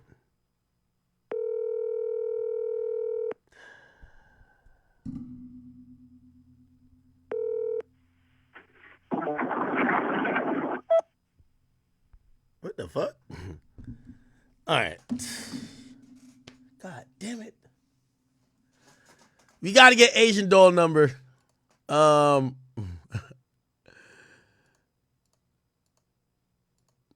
Chat, we not shit. I ain't gonna lie to you. Back to the Tusi and Asian doll stuff. Who, by the way, we got into this whole top 5 and Cuban doll stuff because we were trying to get Asian doll number, but now we're back to Asian doll stuff. Cause did anybody like hit her up on like online to tell her like I'm looking for a number or I'm trying to call her? That'd be good. Yeah, we could just FaceTime. She could talk her shit. I don't care. And I know we haven't been on the best of terms, so she could cuss me out too. It's cool. You see what I do for content, chat? All right. Let's listen a little bit to more of what Tusi was saying about the whole thing. Well, don't be wanting to pull up and have no conversation. Hell nah, motherfuckers don't want to put up and have no conversation. She talking about nigga want clout. Bitch, I'm already, what I'm like? I think I'm like top 5 right now already. My album selling, bitch. What the fuck? What more clout I'm gonna get from you? Is you gonna tour that album? Yeah, I'm gonna do some songs, but on tour, I'm really gonna be performing a lot of the old shit. Plus some of the new songs. You know what I mean? I might fuck around, bring out like I might bring out Kehlani. I just went to her concert. She fire. Yeah, I might bring out Kehlani some of the dates. I might bring out Gunna. I don't know. Just do me a favor, right? So I moved to Hawaii in February. I need you to come out there. They got black people in Hawaii? They're about to. My black ass gonna be out there. I'm moving there in 3 years. I'm like, you gotta come to Hawaii looks beautiful. That's crazy. I hear there's mad volcanoes in Hawaii though. Get mad. She be like, this nigga gay.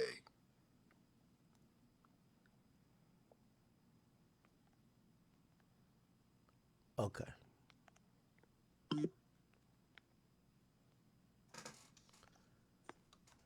All right, is he talking? And then too, what y'all gotta start doing at these pages that be making the comments and shit like that, just click their page, see how many followers they got. That'll fix everything. It's the motherfuckers with 5 followers following 1,000 motherfuckers. It be fake accounts. That shit's never real accounts. I don't even know where these accounts are coming from. Half the time. I'm gonna get my ass whooped in fantasy. Okay. All right. Okay, cool. Did he say anything else? Trying to get her on here. She hates my guts too.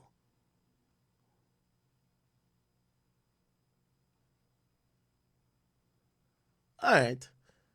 Supposedly, whatever. Here's the truth. Tusi's not gay. Asian doll looks like pretty much every girl that's popular now. They all got a bunch of surgery. Both of them talking about fame are a little bit hypocritical. Tusi literally saying, yo, y'all women are famous for nothing. I mean, Asian doll made a good point. Well, think about your ex or your baby mama. You've helped her get famous. She's the epitome of what you're talking about. And essentially, Asian doll, I'm going to be honest with you, I thought she got more popular off of Vaughn. So it all makes sense. It all makes sense. It all makes sense. All right. Any more drama? Some good drama I could feed into. I like that. All right, no more drama, man. No more drama. All right, cool.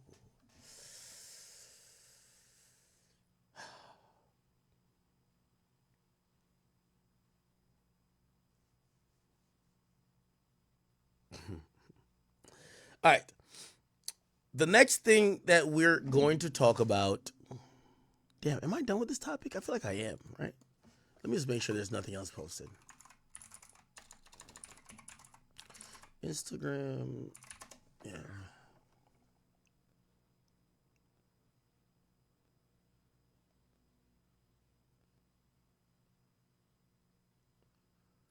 Shade Room never. Shade Room be late on everything now. I'll be having to go like neighborhood talking. And this thing used to work for Shade Room. What the fuck? Okay. Alrighty then. Okay. Good.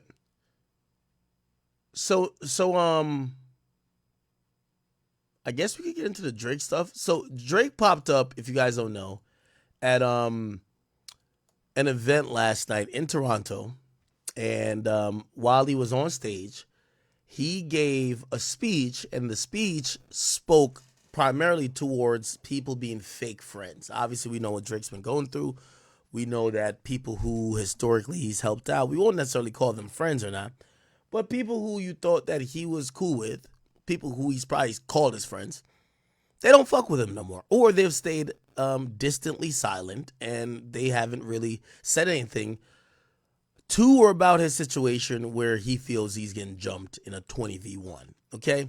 This is a speech he gave last night. Thank you. Listen, I'm gonna tell you one thing about nostalgia. One thing about nostalgia, this party here. My real friends are definitely in the building. But I'm gonna tell you, you're gonna come to a point in life where people you thought were friends, or people you thought were close to you, they might switch up. They might try and move funny with you. They might stab you in the back. They might do a lot of things to you. You'll come to that realization. Wherever you're at in life, you've probably been there and you'll be there again. That's how life is. But look, sometimes it's you and you alone by yourself. Sometimes it's you alone with your thoughts. Sometimes, you know what? Play the song, don't worry.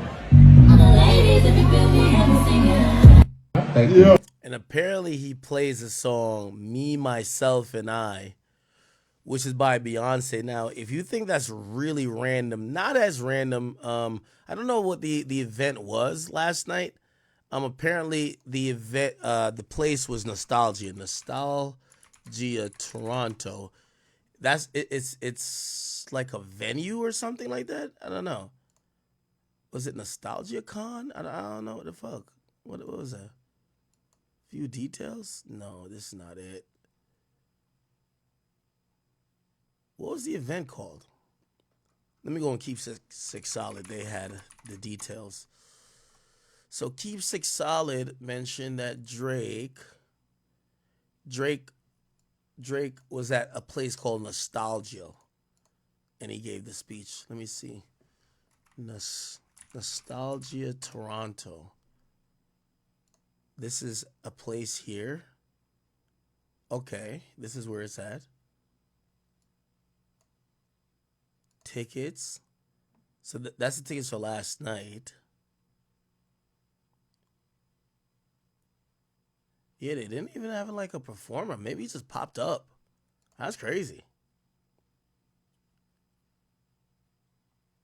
That's crazy if he just like randomly popped up. I do know that he did show up with Mario. And let me see. apparently Mario was out there with him. And I'll show you videos of that. Keep 6 solid. Where are the videos of him and Mario? Let's go to Twitter. Drake, Mario. Yeah, and apparently this was last night. My friends right now? Okay, go ahead. Go ahead.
I wonder if Drake, Drake, you're a bigger star than Mario. Him being on stage while this guy's performing, I wonder if it's a distraction or like it helps the vibes.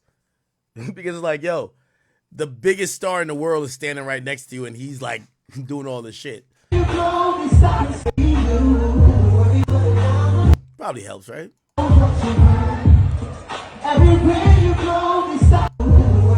Look like a good vibe, right?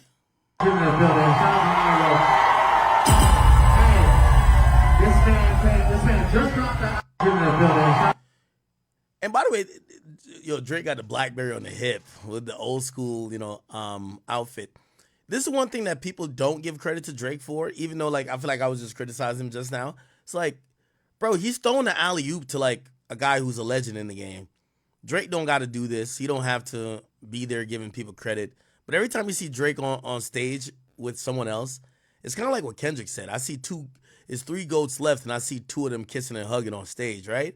It's like you always see Drake on stage, like, giving somebody the ultimate credit, which, I mean, you could call it dick riding, but you could be like, yo, bro, a nigga who is a bigger artist than the other person is telling people why this person who's not as big as an artist as them is dope. Like, he's not, like, he's passing the ball. He's actually sharing his platform more than hating, right? This man just dropped the album. So he's talking about he just dropped an album. I didn't know that.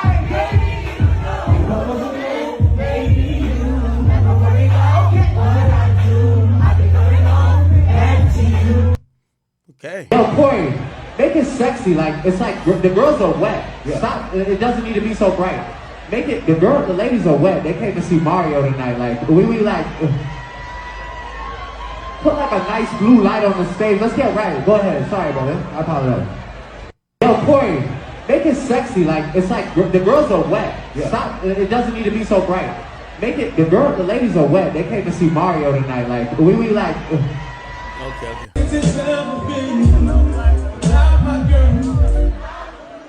Yes. And by the way, this is also important too because Drake should show love to the new, to the old school and even newer R&B artists. Like Drake operates and kind of lives in the R&B space as well. Like if you think about Virginia Beach, Days in the East, you think about I Know Girls Love Beyonce. Like there's so many songs that Drake has that's R&B.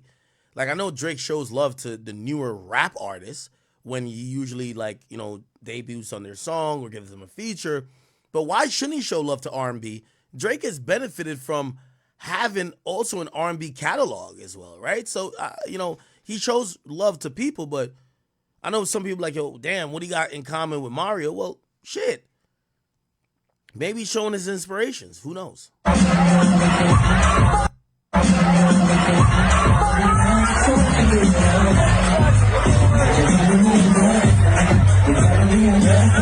Oh, baby, you got what I need.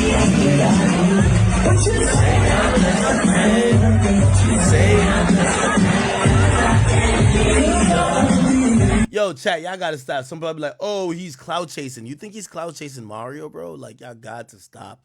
Bro, just tell me you hate Drake, bro.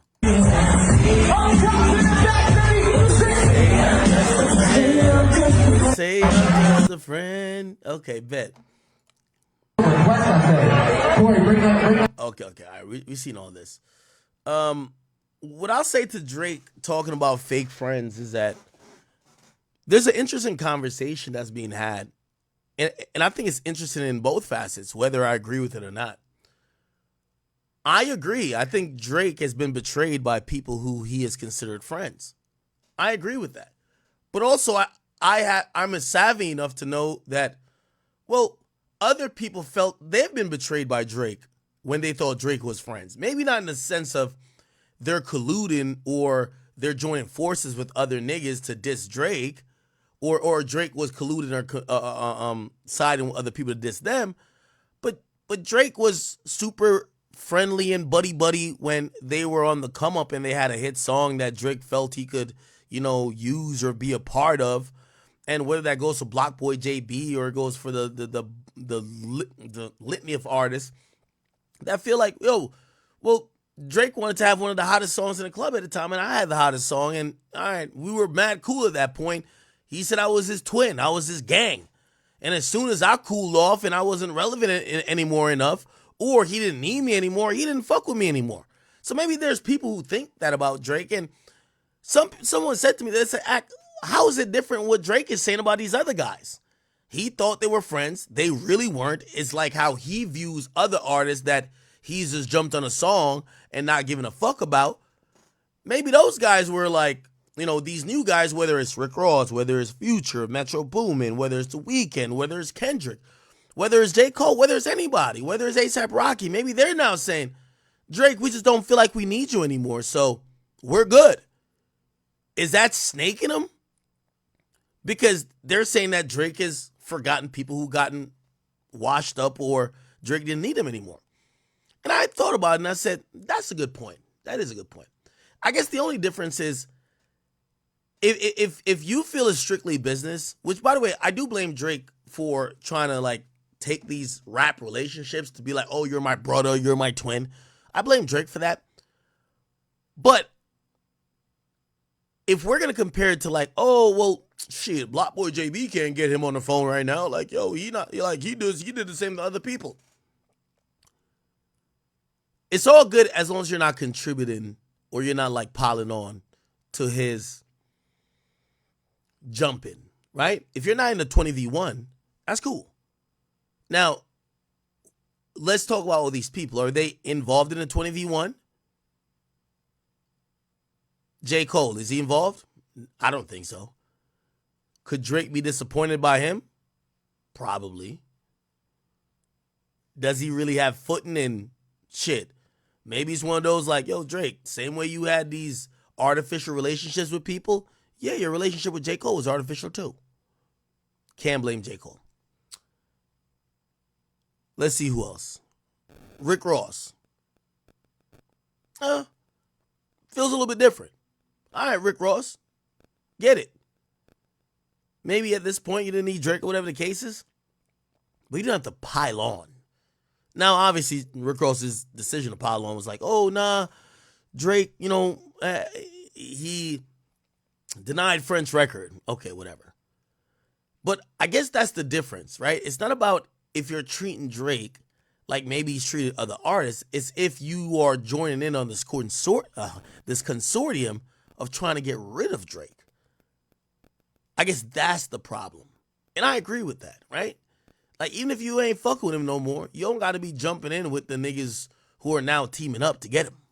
So I agree with that too. Yeah. So a lot of these videos were floating around. Not yet, please. Yeah, we here. Yo, Corey, make it sexy A bunch of these videos. Yeah, because I'm funny. Watch out. Excuse me. Can I get my face?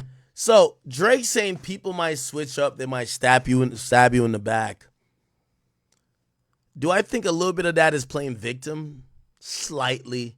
Do I think a whole lot of that is him saying, yeah, y'all don't fuck with me no more, or like, yeah, maybe we're not as cool as we used to be, but you don't got to be siding with my ops, right? The guys who directly are coming for me, y'all are siding with them. Who are these people? Metro Boomin and Kendrick. Why are y'all directly siding with Metro Boomin?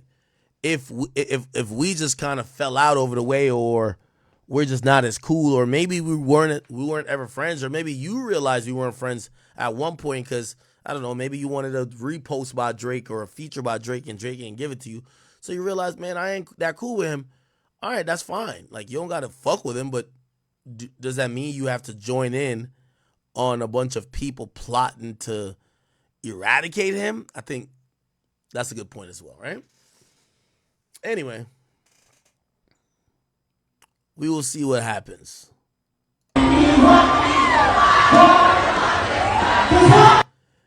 Yo, Drake, I'll say this last part just for me.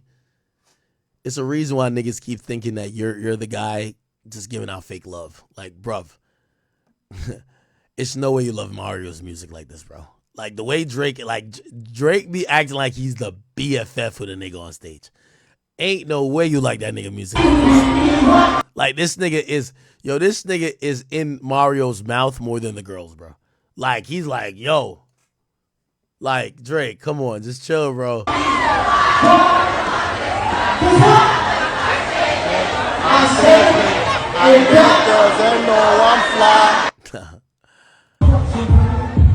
Okay. Anyway.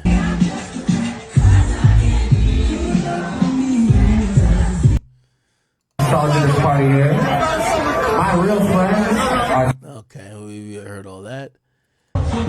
Anything else? I do not think so.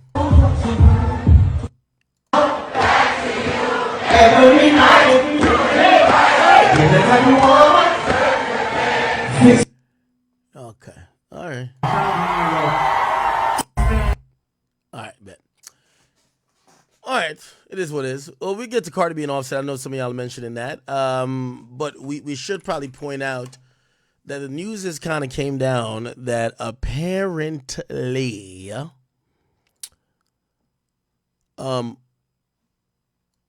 Kendrick's producer has said that there are songs that are going to be in the consideration of the Grammys. Now, to be in the consideration of the Grammys, it has to mean you have submitted these songs. So it apparently has reflected that PG Lang has submitted not only Not Like Us for Grammy consideration, but also Euphoria for Grammy consideration. Okay?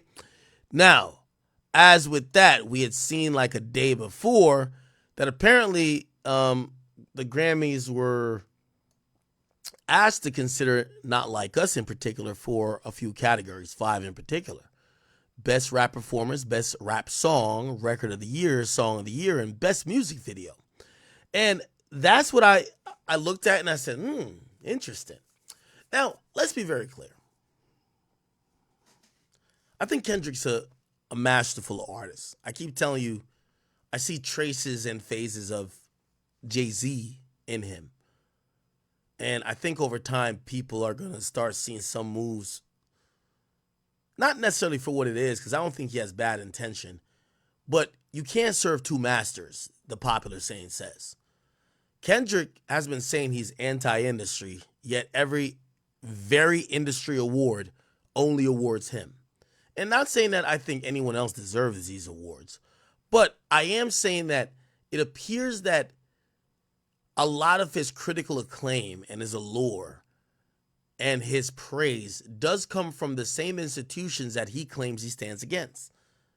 It's like saying that you want to defund the police and fuck the police, but you're the first one to call the police when some shit come up. It just don't make sense, right? It appears that Kendrick has taken this anti-industry stance.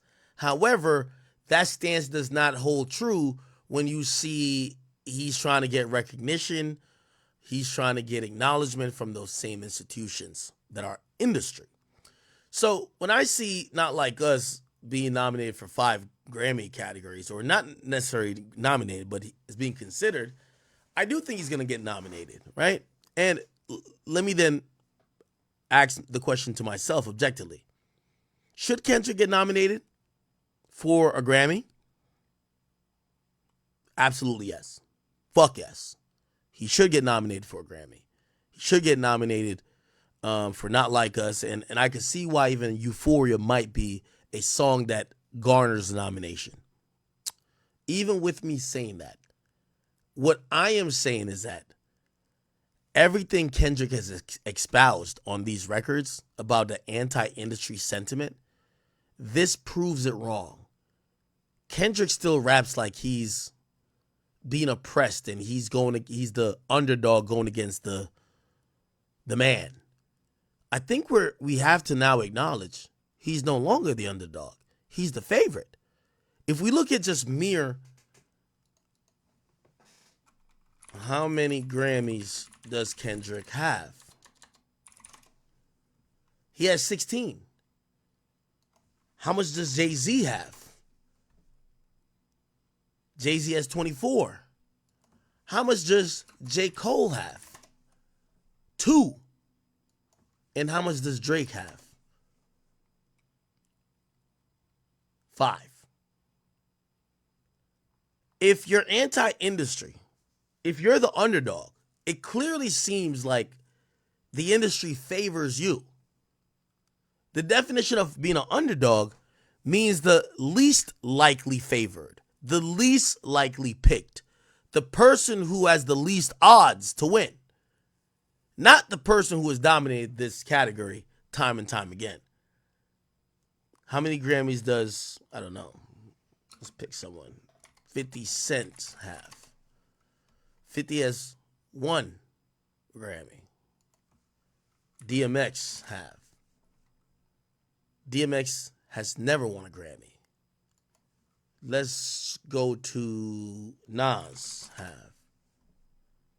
Nas has won 1 Grammy. But Kendrick Lamar, who somehow has tried to convince us that he is a guy who's anti-industry, an underdog of certain sense in the game. He's the most awarded nigga in the entire culture at this point. How much does Future have? 4. How much does Nicki Minaj have? Nicki's never won. It does make it look away. How come people regard Drake and Nicki like they're overly pop and overly industry, yet the most industry award show has never shown them the love, all combined, as they've shown Kendrick Lamar? How does that work? So I kind of agree with that. Now, I'm not saying Kendrick still shouldn't submit and still shouldn't be nominated. Congratulations to him if he is. I think the point goes to say, what Kendrick is saying is just not factual. When Kendrick says he's an industry underdog, he's not. Kendrick, who I don't believe is what I'm going to say, but he's closer to that than being an industry underdog. Kendrick is closer to being an industry plant. Obviously, he's not. I want to say that again. He's not an industry plant. But what is an industry plant? An industry plant is someone who is a darling of the industry, favored by the higher ups, the big wigs of the industry, but may not be favored by the people because they can't understand their origin, can't understand their plight, their come up story. Kendrick appears to be both. No, well, not be both, but Kendrick appears to be an industry darling, but people do understand his plight. It's very rare. The point what I'm trying to say is that if anyone tries to make Kendrick seem or appear like he's an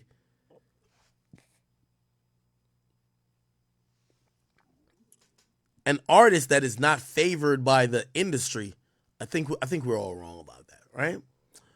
So he's nominated, or he's rumored to be considered for a bunch of nominations, and we will see what happens. If you ask me,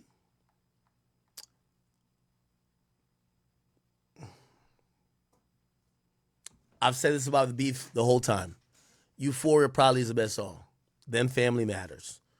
We're going to get to Not Like Us about third or fourth, or maybe fifth. So I'm not that mad if Euphoria gets nominated, and I'm not that mad if Not Like Us gets nominated, especially since many artists didn't put out projects. I guess it's about the narrative that surrounds the person who always is nominated and who always wins. At what point do you call somebody an underdog? If you go back to the 2000s when the Lakers started their three-peat, would you say after they won 2 championships they're an underdog, or is it impossible for them to be an underdog? Because they've won a lot. That's the point what I'm saying with that. All right. Congratulations to Kendrick, though. I know some Drake fans are going to be like, whoa, Drake are responsible for your Grammy if you win it. I don't know if he'll look at it like that, but I think Drake is responsible for Kendrick at the Super Bowl. Why? Without that, and I don't mean solely, because obviously Kendrick had to do the work by making these songs, but that beef with Drake has helped Kendrick tremendously, and we should acknowledge, okay? All right.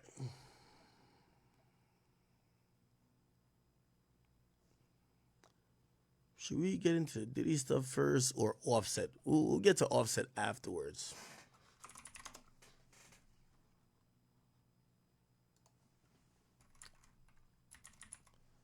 What is this? Oh, it's old.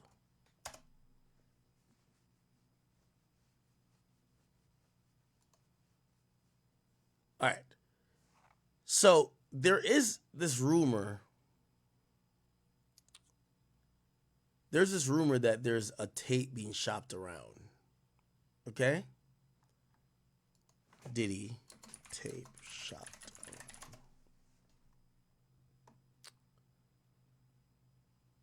Okay.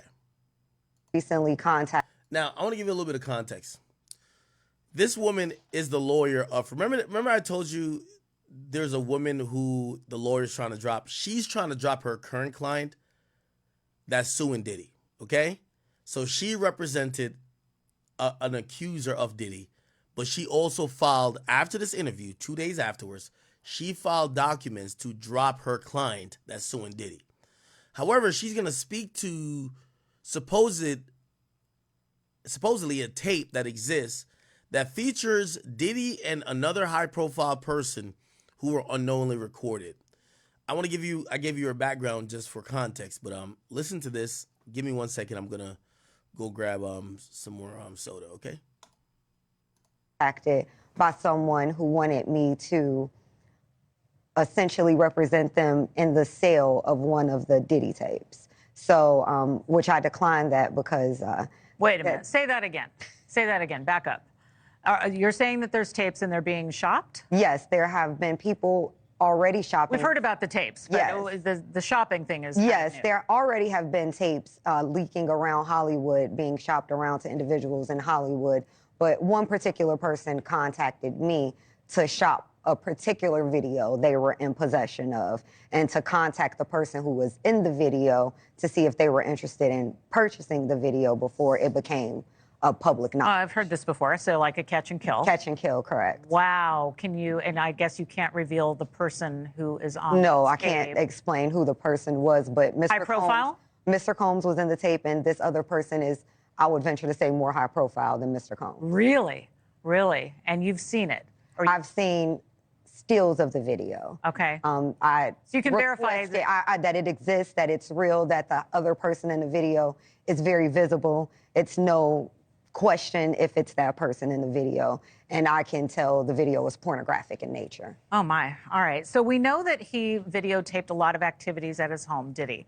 And it sounds like there was probably a lot of hidden cameras as well. Is that what is being talked about? Yes, this was actually in his Atlanta home, at a Okay. home he had in Atlanta at one point. And it does seem that the person isn't like looking into the video, so it's, to me, doesn't seem like that person knows they're being videotaped.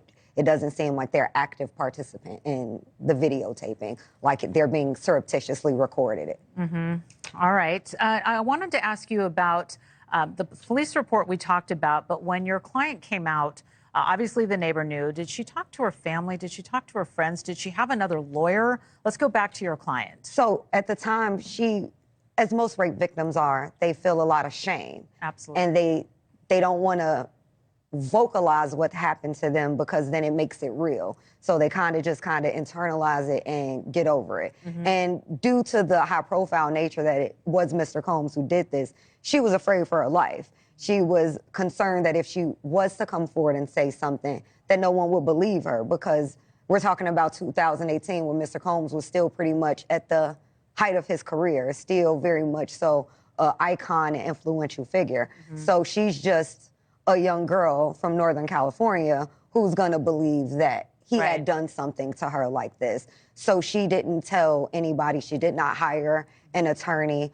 All she did was make the police report in the hopes that maybe the police would try to investigate and come up with anything. But she said she kind of felt from the police that they were disregarding what she was saying, even without saying Mr. Combs' name. So she didn't feel any confidence that revealing his name would have done anything. Sure, sure. I mean, but there's a police report. Yeah. I mean, that fact in of itself is a big deal, because when you're talking about going back in time and talking about these allegations from other alleged victims, you know, there's not a lot of police reports, but you guys actually have one. And is that going to be revealed? Are we going to be able to see it? Yes, as soon as I file my lawsuit in civil court, I will be attaching the criminal complaint that was made. I'll attach the number so everyone can see that this is a real number and can go to the police department there and request their own copy of that police report that was made back in 2018. Well, that's going to be a huge deal when it happens, obviously, so we want to follow up on that. Did Mr. Combs have any reaction? Do you know if he was interviewed? I mean, he was named in the police report? I don't think so. Based on what she said, she really felt that the police were trying to bury this and disregard her claims and not really investigate, which is another reason why a lot of victims don't report these things to the police. We have to address the elephant in the room, is that we have victims, especially women, who go to the police, who are typically men, who don't actually investigate these things. They victim blame, they victim shame, and women don't feel safe or even protected to even make these claims because they don't think they'll be taken seriously, nor will their claims be investigated. Right. Well, your client should be proud of herself for filing that claim and making that call and going for help, because that's a huge deal. And of course, these are allegations. We want to say that. What was it like for you when you got this phone call, when you realized what you were going to be stepping into? After talking to her, I just wanted to protect her. I just wanted to help her. She seemed as somebody very broken by this experience. And it was very concerning for me to hear her saying these things and expressing this very deep trauma associated with what happened to her. I just wanted to make sure that, number one, she was heard and we can get her voice to the masses, and maybe Mr. Combs will actually, like right now we're starting to see, will actually face some type of consequences for what he's done. Thanks for watching. Go to joinnn.com to find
Amazing. I love it. I'm muted. Okay. Perfect. Okay. Don't worry. It's all good. I'll do it again. So, I want to keep in mind this lawyer who is now saying that there's a tape on the market that people could bid on that actually contains Diddy and somebody else in a sexual activity. She was representing the client who also said that Diddy sexually assaulted them. The young woman that was saying that Diddy assaulted them, that she was representing, by the way, this is a lawyer, she dropped, or she's motioned to the court that she wants to drop the client. Basically saying the client ain't listening, things seem a little funny, and you can make your own assumptions whether you think that the lawyer is starting to call cap or the lawyer just feels that the client is difficult to work with. Either or, it's very important that she was very important to this whole narrative before 2 days ago, but afterwards she's trying to drop her current client. Anyway, she goes on about this whole thing saying that there was a high-profile person unknowingly recorded and that she was hit up to broker said conversation or said sale, if that was going to be the thing. I played it before, but I'll play it in part. So, which I declined that because wanted me to essentially represent them in the sale of one of the Diddy tapes. So, okay, stop it right there. Now, I told you about her as a lawyer, her current client. Well, not her current client. She wants out, and she wants to separate from her current client.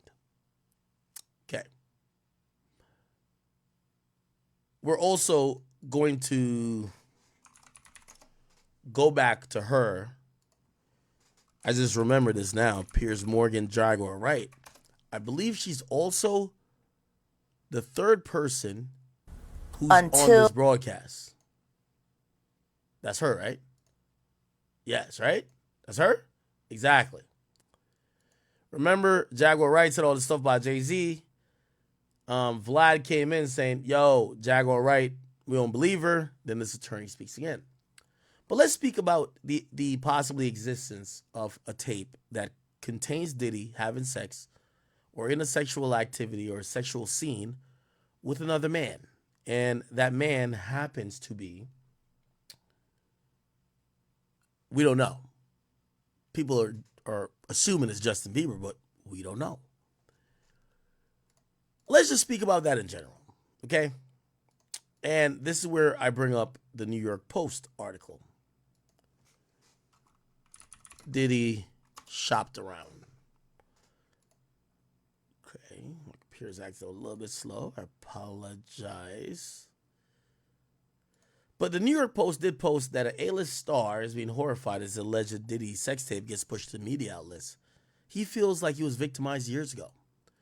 The male A-list celebrity who is the subject of an alleged sex tape with Sean Diddy Combs is horrified that the footage is being shopped around to media outlets.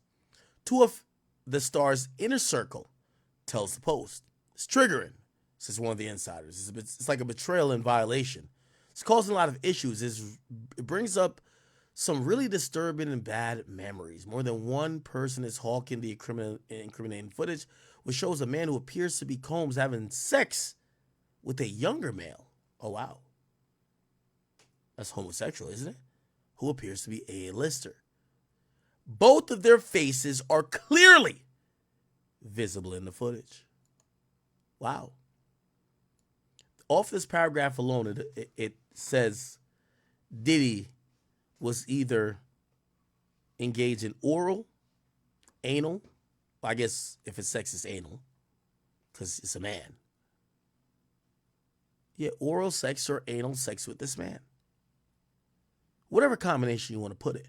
Whether you think he was sucking Diddy off, Diddy was sucking him off, Diddy was getting piped by him, or he was piping Diddy out.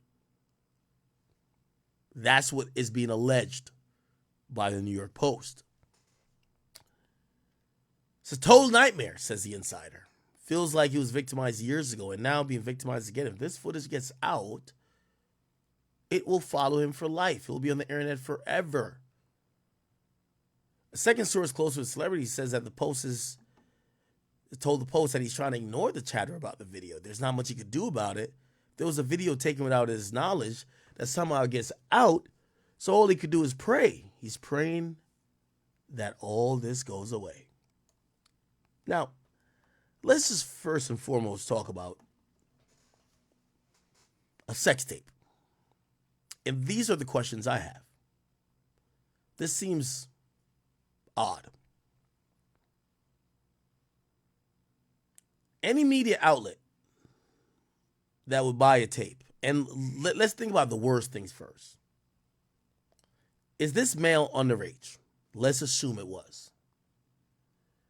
If any media outlet even entertained, or if anyone even tried to sell footage of allegedly a underage male having sex with anyone, Diddy or anyone else, that would be highly illegal. Child pornography cannot be put up for any type of dissemination, whether free, whether with intent, whether for sale. It's strictly illegal. Anybody who would sell a video, let me stop this. They'll sell a video that will contain an underage individual is also breaking the law. So we have to then say, well, maybe this person that was involved in the tape wasn't underage. Well, now let's think about that. Because if you're selling a tape, again, as I said, of someone underage getting fucked, or really, at this point, getting R-worded because they can't consent, that's highly illegal. You're going to jail. You don't have to be on a tape. If you're selling it, you're going to... If the sale of child pornography is highly illegal and highly prosecuted. So I'm guessing they're not underage. Cool. But let's keep on this train of thought. Someone is trying to sell a tape of an individual who's a male that's overage. But from what we read,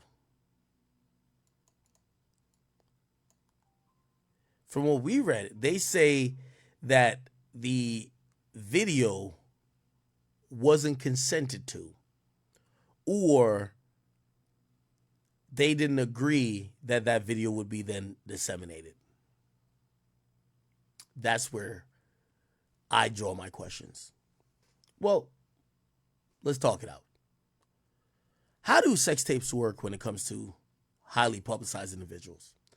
Well, we could talk about the Kim K and we could talk about the Ray J sex tape. How did that come about? These are some fun facts, and I think you guys know this. Someone had gotten a hold of a supposed lost footage of Ray J and Kim K having sex on a vacation they took. I believe it might have been in Cabo. At that point, that video was shopped around to Vivid. Vivid had a contingency deal to say if they could get Ray J and Kim K to agree to its dissemination, they would pay up and they would put it on sale. Note, if you have a sex tape of an individual, I don't care who it is, if you put it out, you are open and liable to all type of lawsuits. Revenge porn, breach of privacy. There's so many different ways. You can't just put out a video that you have of two people having sex. Don't work like that. Especially when the video was filmed in a non-commercial setting and there was an expectation of privacy that maybe only the person who filmed it, let's say you're the woman and it's the guy who filmed it, only the guy would have access to it. So how did the Kim K Ray J tape get out? Well, Vivid got it. They got a contingency deal to say if they could get approval. And they basically went to what we now know as Kris Jenner. And they said, yo, there's a video of your daughter and this guy. They went to Ray J too. Y'all having sex. It's gonna come out. It's gonna leak. Here's your options. It leaks. Y'all are embarrassed. You have no control over it. And that's it. Or we release it. We pay you. We put it up for sale. And you agree that we could do this. And we're not violating your rights. Now, obviously, they wielded a bag like, yo, $2 million, $3 million, whatever. Now, that came with stipulations. If you go back to the Ray J tape, apparently they had to film or act like there was enough, like, because what they had wasn't enough for like a DVD. That was DVD times. So they had to film an additional set of footage to put on a tape that could be sold.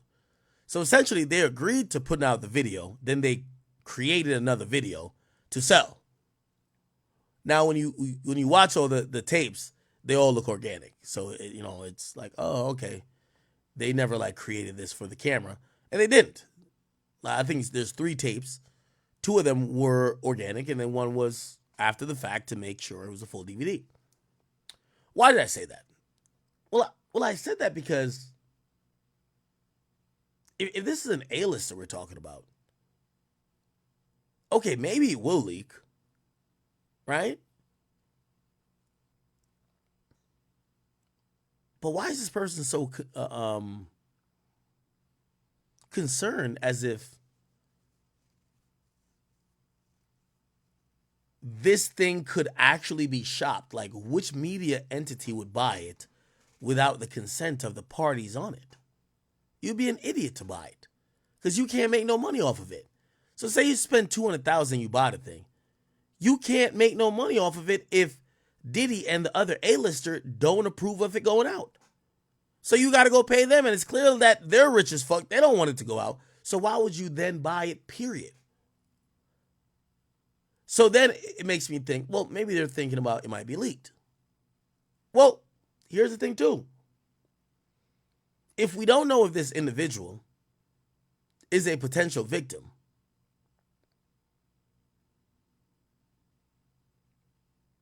why would you even involve or try to entertain leaking of such footage? And that's my full thoughts about this whole thing about this tape allegedly being sold. I don't know. I do think tapes exist. Are people bidding on them? For me, it's for what? You'll never be able to profit on those tapes.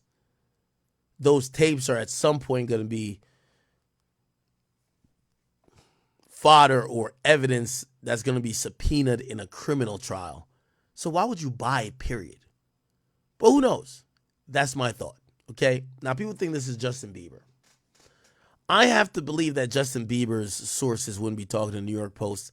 And if they actually even reasonably thought this was a thing, they would start flying off lawsuits and cease and desist and injunctions and, doing a lot of things to make sure this doesn't come out. So it's hard for me to even believe that it's Justin Bieber on this tape with Diddy. Regardless, it is specifically identified that Diddy's having sex with this guy. Now, let's even continue to go down that road. How did they get this footage? If Diddy was recording exclusively, how does one video get out but not the rest? Maybe there are more. Where are the other videos? Does any of the other videos show anything that could implicate other people or anything that is definitely crucial to like an investigation? We don't know. But we're hearing about this, okay? This is going back to this lawyer who subsequently spoke. She's the one who says she's seen a video, but she spoke after Vlad and Jaguar, right? Listen to this. DJ Vlad, thank you very much indeed for joining me. I appreciate it. Thank you for having me. Well, I'm joined now by Ariel Mitchell-Kidd, who's a lawyer for one of Diddy's alleged victims. Thank you very much indeed for joining me. There are so many people coming forward now with allegations about Diddy. What do you think about the scale of this case? Well, before I get into that, I kind of want to address the prior two panelists. First with Mrs. Jaguar White. She said a lot of things that were very jarring in her explanation of what she saw and had firsthand accounts on. My concern for her, she's saying a lot of things that could be considered libelous. Right. And I would suggest that she contacts an attorney, if only to vet the information she has or purports to have from other victims. At least they can protect her, and then they can also do their due diligence, the attorneys, to make sure that the information she's receiving is accurate outside of the things that she knows and may have proof of. I was very concerned about some of the things that she had said in her prior segment. I also want to address Mr. Vlad, who I know to be a culture vulture, who takes from the Black community and doesn't give back and puts artists in situations where then they are indicted by the police. And he's very much so what we call police type investigation in the Black community. And for him to repudiate what Mrs. Wright has said, I thought was completely out of line. He can say he doesn't agree, which is fine. But for him to be someone who constantly uses the Black community and uses them as a means for his platform, I thought that was very inconsiderate and unprofessional. Now, to get to your question that you asked of me regarding the victims, there are victims coming out every day, even someone who contacted me last night. So, and it's only standing to be more individuals coming out. I do talk to some of the other attorneys who represent victims that we already have known because they filed cases, who have additional victims who plan to come forward, and they plan to file cases against very soon. So it's only a matter of how many more are going to come out, and it seems to be, it'll be very many more. You've said that you've been contacted regarding the sale of one of the Diddy freak-off tapes, and that it features a very high-profile celebrity. What can you tell us about that? So actually, I recently was contacted by one of my business partners, who's also an attorney, who said to me, well, why are we not writing the demand letter to try to do the catch and kill? And I said, well, if you want to do it, then I'll connect you and you can essentially do it. He was. So a catch and kill, from my understanding, is like a thing where, you know, people pay for things to not come out, right? So it's circulating on, you know, someone shopping it. And rather than some other person buying it, the person who would be implicated in the video says, hey, I'll give you a price for it not to come out, right? And that's what that would be. Also concerned about wanting to protect the other person who was in the film, mainly because I've known about this for about 3.5 weeks to about a month. I've been communicating with these people who purport to have that videotape. And it wasn't until Thursday night that they outright said, can you write on your letterhead a letter to the individual who's also in the tape and see if they're interested in a catch and kill? And is that something, we'll give you X amount of percentage of it. And at the time I was like, I don't think I want to be involved in this, but I hadn't had time to process. But the other attorney I'm speaking of, he's pretty much been in the know the entire time since I first got contacted by these individuals with the tape. And we're pursuing now a meeting with the three of us for us to broker, I guess, a situation where we'll have certain guarantees that once we make the representations to the person in the tape, that we have some level of assurances that this is a valid tape. And just to be clear, two thoughts about this. One, is it a household name that we're talking about here? And secondly, are they engaged in any criminality from what you understand? household name, very much so. More of a household name than Mr. Combs. Okay, who's more of a household name than Diddy? I don't even know if Jay-Z is more of a household name than Diddy. I assume Justin Bieber is. This clearly just screams sorry. This clearly screams Justin Bieber. Usher to me isn't a more household name than Diddy. I mean, we're talking about Drake, Beyonce, even Jay-Z. I'm like, is it more of a household name than Diddy? Like Diddy is just synonymous with pop culture and being like almost like this artist slash boss in hip hop. Is Jay-Z more synonymous with hip hop than him, or more of a household name? I don't know. So all of these are things I'm thinking about. I really think it's definitely Justin Bieber. Somebody say Drake, nah.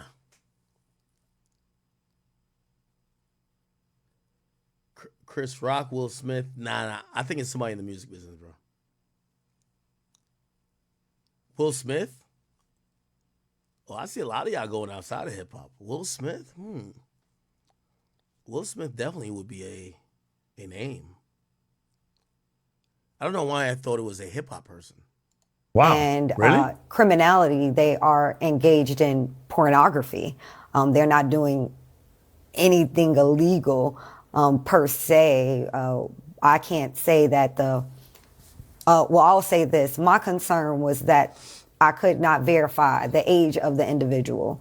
And so that was my concern about not having anything sent to me and viewing it in the way that I did via stills, via FaceTime video. So now again, her talking about the video, she's saying she can't verify the age, which then complicates how could maybe not her herself personally, but how could anyone try to sell a tape when you don't know the person's age? So I didn't want to have anything in my phone because my issue is we can't determine if this person is 17 to 21. Right. Fascinating. It's been reported there could be a class action with over 50 alleged victims of Diddy. It also feels like there could be a lot more than that. Do you think, when you look at this case now, that he's ever going to come out of prison?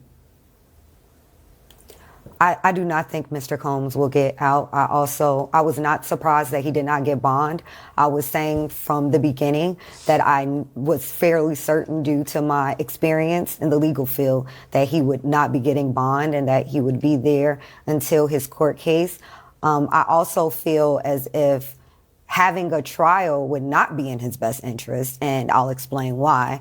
Everything that comes out in that criminal trial will be used by not only me, but every other civil litigator who has a civil case against Mr. Combs. Everything that the federal government proves beyond a reasonable doubt, because they have a higher criteria to meet than we do. It's the preponderance of the evidence in civil court. So if we have the federal government, if you will, doing all of our heavy lifting for us in a very public trial, all of the discovery that is done will be very valuable, invaluable almost, to every civil attorney who is working on a civil case, which I believe we're about at 14, 15, outside of the other attorney who recently said that he has 50 individuals, and I don't know if he...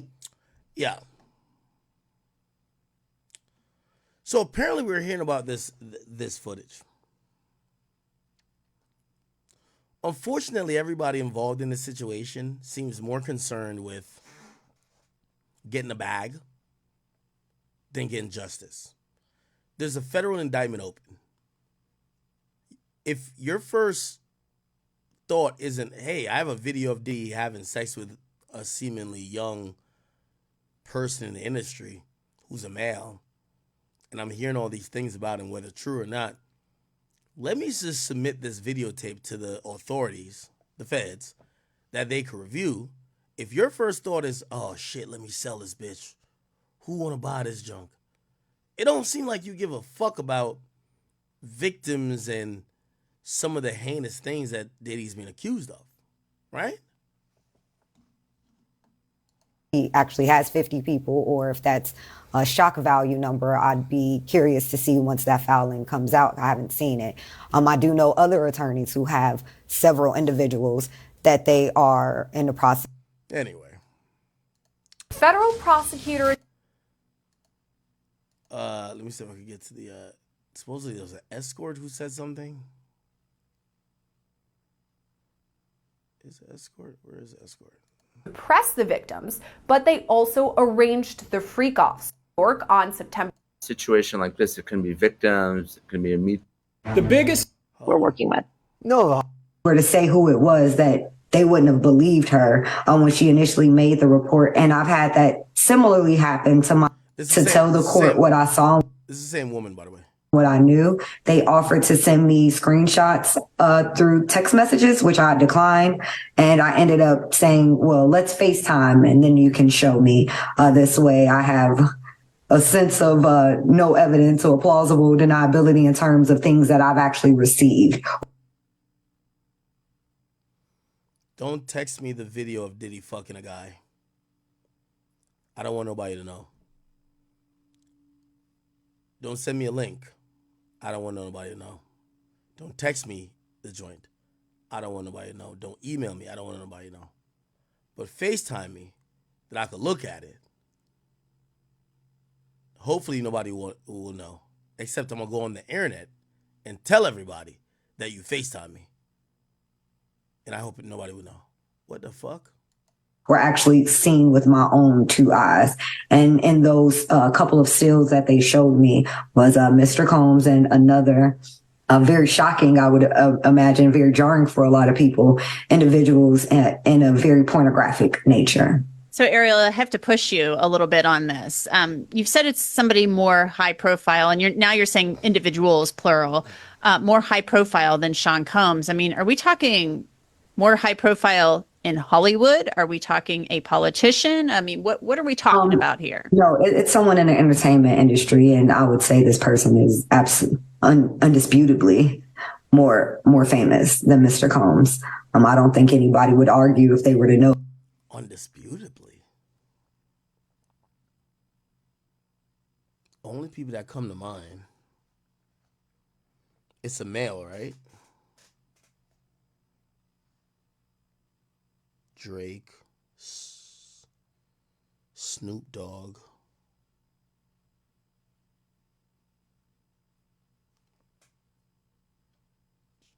Justin Bieber,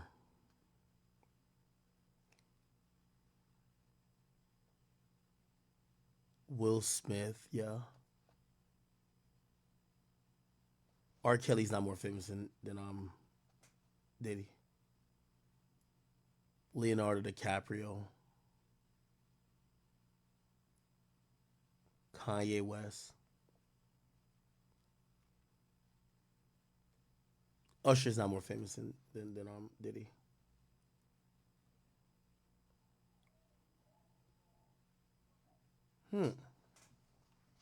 Who it was, that would be a true statement. So the person in the video who's more high profile than Sean Combs, is this a man or a woman?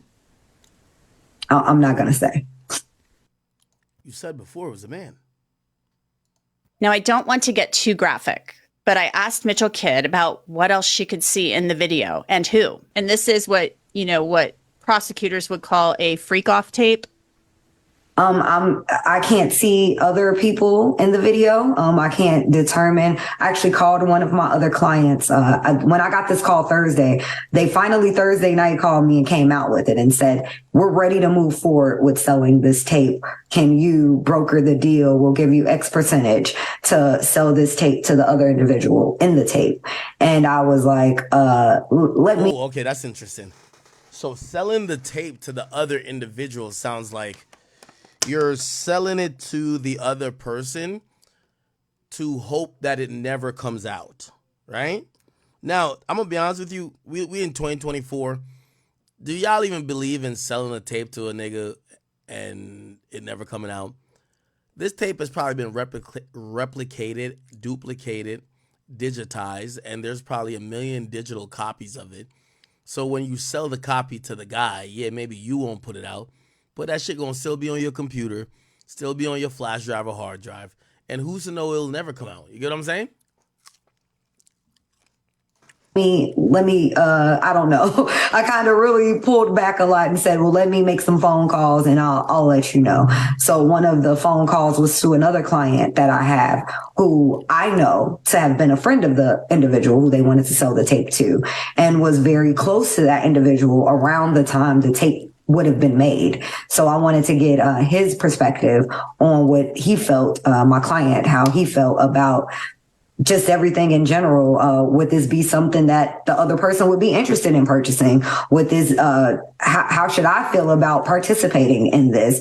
I'm talking to my client now to see if he's willing to talk about that conversation that we had, but I also feel like the minute he does that, everybody will automatically know who it is. Have you ever been contacted about something like that before and asked to broker a deal? Absolutely. I do this behind the scenes for several A-list celebrities, people who I would never tell you about or anybody else about because I'm paid very well to do this for them and to catch and kill a lot of things on their behalf. Things that either they may have gotten themselves into or somebody else got them into. So this is not something I'm a novice on. I've done it many a times before. However, this is a lot more high profile now that the feds are involved and the other individual. I'm actually more concerned for the other individual in the tape than I am Mr. Combs. Why? Now, you might be asking yourself, why is Ariel Mitchell Kidd making this public? The information about the videos with Sean Combs and somebody else. And part of the reason why I made this statement Friday was, how do I say, I'm very concerned about the other person in the video. I was concerned that the individuals who contacted me to sell the video, if they were to do something, I didn't want anybody to say I had knowledge of something and I didn't say anything, one. And two, if something were to happen to me because of this knowledge that I had, I wanted it to be known that like, look at these people, because it'd probably be them who would have done something to me, not that. Ma'am, you haven't told us who's the people. Did she just try to pull if anybody do something to me, they did it? Okay, we get it, shorty. Who's they? Who's they? Did I miss that part, chat? Did she tell us who the people are who's put her up to this? How the hell are we supposed to know who the hell killed you if you die? If you don't tell us, oh, I'm just telling y'all right now that if anybody do something to me, they did it. Okay, who's they?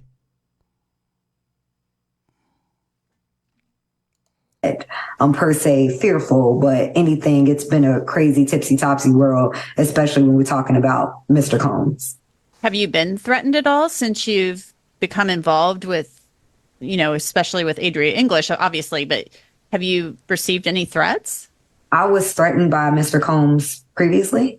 So in my work with the Trey Songz case, I was told by several individuals, including a celebrity chef and some other people who were close to him, that if I didn't cease my persistence in that lawsuit and then the situation with Chris Brown, that my life was in danger. Wow. Did you ever report that to law enforcement? I did not. I didn't want to include the other people. I just bought more guns and then I moved out of the state. I reached.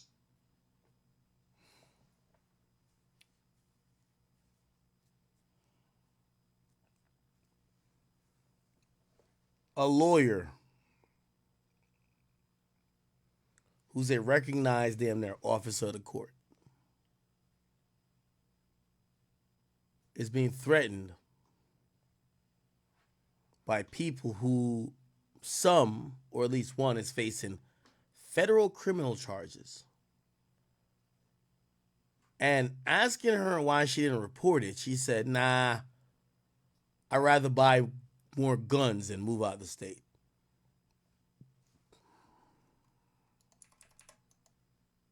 The situation with Chris Brown, that my life was in danger.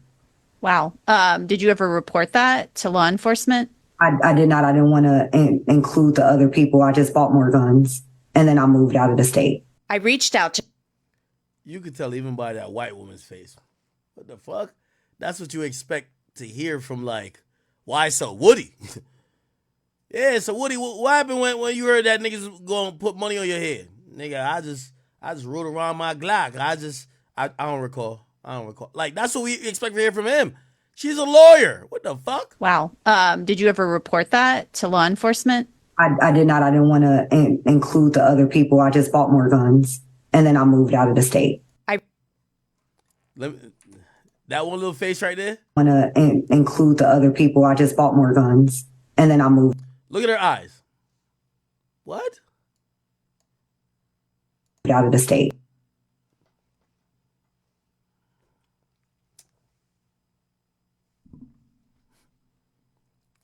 Come on, bro. I reached out to Sean Combs' reps for comment on this new accuser, the video, and Mitchell Kidd's claims that Combs had previously threatened her when she sued him as part of the Trey Songz lawsuit. At the time of this recording, I have not received a response. Songz has denied the claims in that suit. Now back to Adria English, that adult entertainer who's suing Sean Combs, accusing him of sex trafficking her at his white parties from 2004 to 2009. Combs has denied he has sex trafficked anyone. I want to talk just briefly about Adria English, somebody that you filed suit on. So this is her client, or potentially a former client, that she's now filing legal paperwork to drop. On behalf of, in the last many months, it was in July, you're no longer representing her.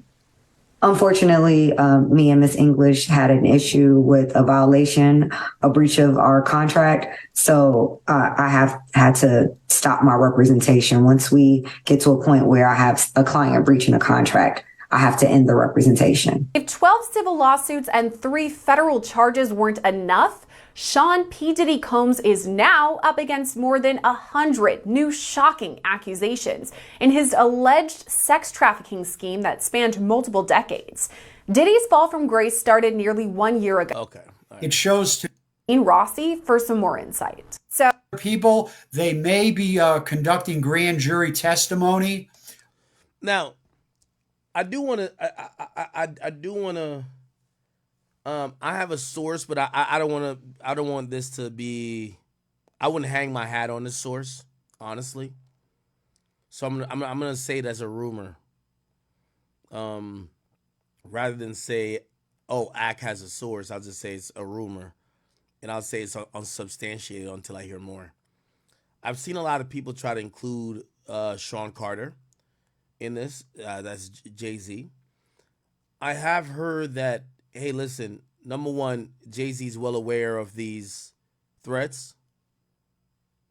When I mean threats, threats of litigation in a civil sense by people who have accused him of being around or indulging or being compliant or complicit with certain things. I have heard, again, the source isn't strong, so I want to let you know that allegedly the reason why we ain't see no lawsuit with the name Sean, not Sean. Well, yeah, it is Sean Carter. It's allegedly because he has settled. I don't know how many. I don't know what. And from what I was told, what Diddy failed to do, Jay is smarter with, and Jay has been proactive in doing. So rather than play chicken with these people and say, "Well, sue me then," he has handled some of these cases. Now, I don't know if these cases are all cases of sexual misconduct. I don't know. It could be a nigga who punched me back in the face back then. It could be somebody who said, yo, I got injured at your spot. Who knows?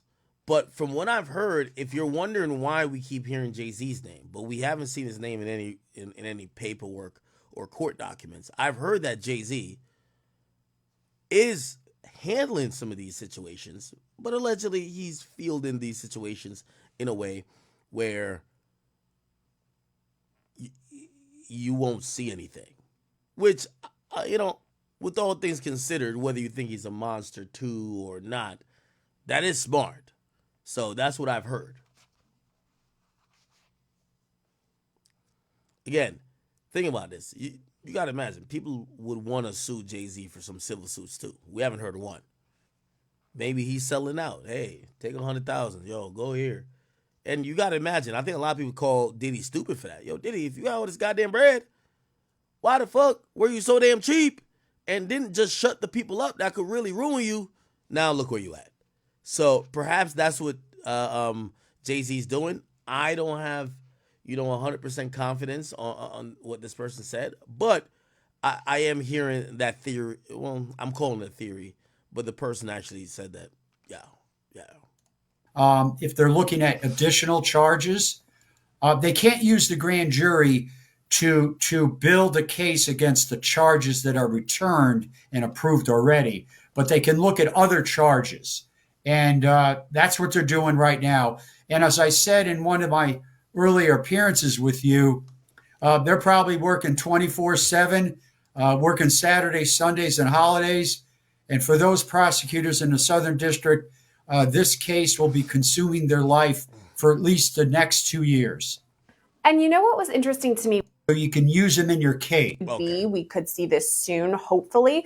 But what does that mean for those people, celebrities who right now are thinking, okay, yeah, I was at a Diddy party back in the day. I did participate. What's going on for them? I can tell you this. Those people you're talking about that may be co-defendants of Diddy, they know who they are. And they are not getting sleep right now. And they're probably getting attorneys because they're going to face a civil suit and possibly a criminal. And you could see the prosecutors in the Southern District, based on information in the civil suits, maybe adding a couple of co-defendants in the federal indictment. Now, if they do that... Now, it's a lot of, so many moving parts to this at this point. I think after this Big Joe guy got sued, Gene Deal, who's been very vocal. Here we go. Where is it? Watch this. My guy, Gene Deal, man. Happy to have you back, my man. Gotta ask you about your boy Diddy. How you feel about this lawyer named Tony Busby? He's saying that he got over 120 victims. I believe it when I see it in the court documents. I believe it when I see it, on court television. I believe it. I believe it, bruh, because I don't believe it. I don't believe not 120 people, bruh. They just opening the floodgates. This is crazy, bruh. 120 people. Now, this is kind of interesting because Gene Deal has been one of the very first people, along with him and Jaguar Wright, that's been saying, hey, there's some shit going on with Diddy. So it's kind of like Gene himself is saying, all right, I know I told y'all this nigga is guilty of some shit, but hold on. This is too much. Which that's kind of surprising because if Gene Deal, going from the words he's been saying that Diddy is a terror, a demon, he's a guy who's abused all these women, if we know this guy has ended up being a billionaire, why would you put a cap to the amount of people it could be? Like, for example, I do think 120 people or 3,000 people calling in to report something, even though 120 were only considered, I think it's all preposterous, but if I'm going off what I've heard and I'm going off this video with the Cassie thing, how could I rule anything out? This is why, I'm at a place where, some of these stories sound utterly ridiculous, but I can't call cap on it because Diddy has given us nothing that could encourage us to believe what the fuck he's saying, right? I don't believe it, man. First and foremost, they would have to do a lot of interviews and interrogations on these people. Talk with them when, where, why, how. Do you ever think he ever gonna have a hearing? Is he ever gonna go to court? You know how long it would take to interview 120 people on a essay case? That's a lot of interviewing, bro. That's not happening. There's no way in this earth that that they say 120 people was victimized by this dude. It's no way. I don't believe it. They probably don't believe it. I think they just opened the floodgates or something like that. How did they get 120 people to come forward this quick? He didn't really go into detail like that. He just said that it was 120 people, including minors. But he did say one of the minors gave Diddy fellatio. Oh my God. Man, listen here. And he trying to get bail. He trying to come home. Nah. If any of that is halfway true, bruh, I don't know what the hell to think. All I know is that it's no way in hell that they got 120 some people ready to come to court and sue them. Listen, what they gonna do? A class action lawsuit? They're gonna put them all together in one bundle and sue him, his companies, everything? Because they can't sue them individually. Because if you sue them, I don't think there's enough money to sue 120 people to sue him individually. So it's crazy that I just don't believe, bro. And that's hard to fathom. 120 people that came forward outside the 50 people that was last week, or that's with. Nah, this is one lawyer with 120 people. So that's 170 people all together, bro. It's no way. It can't be that much sexual assault in the world. It's no way. I'm actually surprised Gene is saying this. Gene, you told us this. You told us that you believed you were in the presence of spiked drinks and bottles and how Diddy was operating. Why would you be so shocked that it would be 100 people if, according to you, this guy was doing some of this stuff and he's a celebrity with a lot of money and power? Like, why you got to pick a side. Are you saying that he's a monster, but not that big of a monster? Like, why does it shock? Like, Gene Deal sat here and told us every reason why, that if somebody told us that Diddy sexually assaulted 1,000 people, we would be like, okay. Like, you gave us every reason. You told us about his systematic way of allegedly, potentially drugging women, how he had y'all, the bodyguards, outside protecting the atmosphere of the freak-offs. Why would we be shocked that it's 120? Now, I do believe what's happening also is that Gene Deal is realizing what probably just happened to the Big Joe nigga. When these people come forward with these lawsuits, whether they're truthful or not, to make them seem like they have more credence, they're going to just throw people's names in it. Or maybe they're telling the truth. Again, I will say this to Gene Deal. You can't be a halfway whistleblower, sir. You have been the biggest whistleblower for Diddy. You told us why he was a monster. You told us he was a monster first. Unfortunately, it looks crazy when you're saying, he ain't that much of a monster. I don't believe that. What do you mean?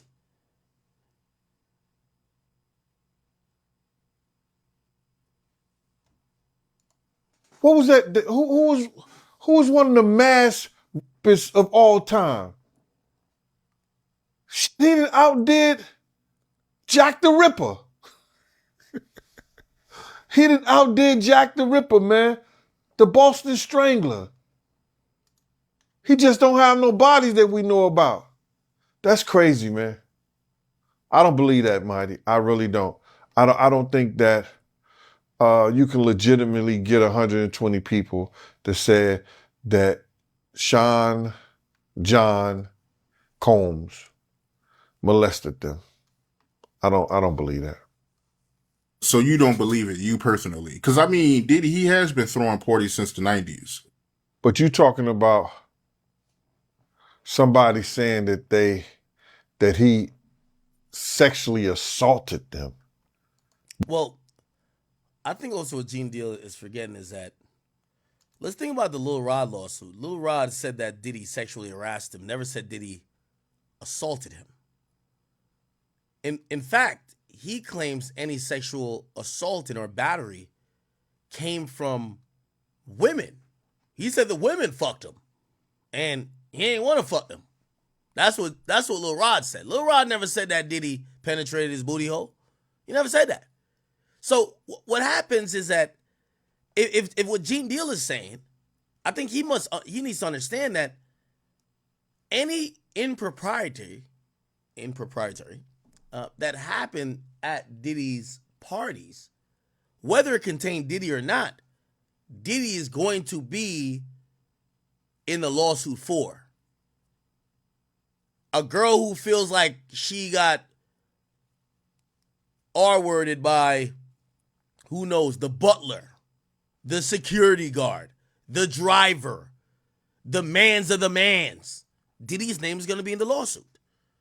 So this 120 don't mean that Diddy necessarily R-worded all 120 of them. What it usually means is that all this happened at a Diddy party. So, again, if there was so many Diddy parties that everybody has a different recollection, I could see it could be 120 victims. What do they consider sexually assault? They had to go there and see and speak with the people and interview them and see if, they may consider some of that being consensual. They may think some of the people don't have a case. What if somebody say he touched my butt? He pat me on my butt. That could have been an accident. He brushed up against me. We don't know what these people are saying. On this one, bruh, I'm giving Puff the benefit of the doubt. I'm going to throw it out the window. I'm giving him the benefit of the doubt. I don't believe 120 people, he sexually assaulted 120 people. And they have these people as legitimate witness and legitimate cases against them. I'm going to go with that, man. Yeah, and the same lawyer, he came out with a hotline for the victims. They got a hotline, bro. Yeah, it's a hotline you can call. I don't believe that shit. A hotline? My man, listen to me. Do they have a hotline or the federal government have a hotline? Because the federal government didn't have a hotline since FEMA. And nobody put a hotline out on the Catholic Church when the Catholic Church molested those little boys. You understand what I'm saying? Nobody put a hotline on a WWF when they was, Vince McMahon them was doing their thing to their co-workers and everything like that. They got a hotline on Diddy, man. Yeah, it's a number out there. We can call it right now. I think I seen it on 50 page. You got your phone on you? We can call it right now. Man, I keep my phone on me. You don't go. That's like American Express. You don't leave home without your phone. What's the number, man? 1-800-200-2777. If you agree to provide accurate information to the best of your knowledge under penalty of perjury, please press 1. Otherwise, please disconnect the phone call now. Man, get out of here. Oh my God. My man, they didn't have a hotline for the Catholic priests, bro. That's crazy. But did they, oh my God, a hotline. No wonder they got 120 people. You got to believe some of that shit is bogus, man. Anyway, I played this, and apparently Jay Prince is being accused of being associated to some of the claims of Diddy. Like Jay Prince is setting Diddy up. We'll get to that. Baby oil at Diddy house might be laced. What makes you say that? Well, what I said is that isn't it weird that the government was so interested in Diddy's baby oil that they took 1,000 bottles away from his house? If the government took 1,000 bottles of baby oil and somebody had things what appeared to be baby oil, and then you have to listen to the prosecutor. He said that they seized 1,000 bottles what allegedly to be baby oil. Allegedly to be baby oil. So that's telling people that it wasn't baby oil. And people think that that was baby oil, they out their mind. I don't believe it was baby oil. Yo, bro, when they went up in there, they knew what they was gonna find. They knew what was ever in that baby oil or that those bottles that appeared to be baby oil, they knew about that at first. You gotta realize 9 times out of 10, that individual that got caught at the airport, that was supposed to be their carrier, told them what they was doing and what they had. I wouldn't put it past that he told them everything. So when they went up in there, they knew they had to take whatever was out there, and that thing that appeared to be baby oil, they took that. They got to test every last one of them. Let's see how much, let's see how many of those come back to be baby oil. Bro, listen to me. Costco don't sell that much baby oil. Where you know sell that much baby oil? Yeah, I don't know any store that sell that much baby oil. I know Costco, they came out and said that they don't even sell baby oil. All right. So going back to we played this like a couple days ago. Way up. Is it this? No, I don't know if this is it.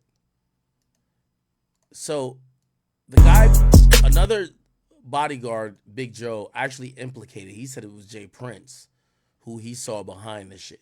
And broke off their engagement in Thalia. Okay, because we have Megan Kuhn. If there's also a new judge on Diddy's criminal. No, where is it at? Joe Sherman, Jay Prince.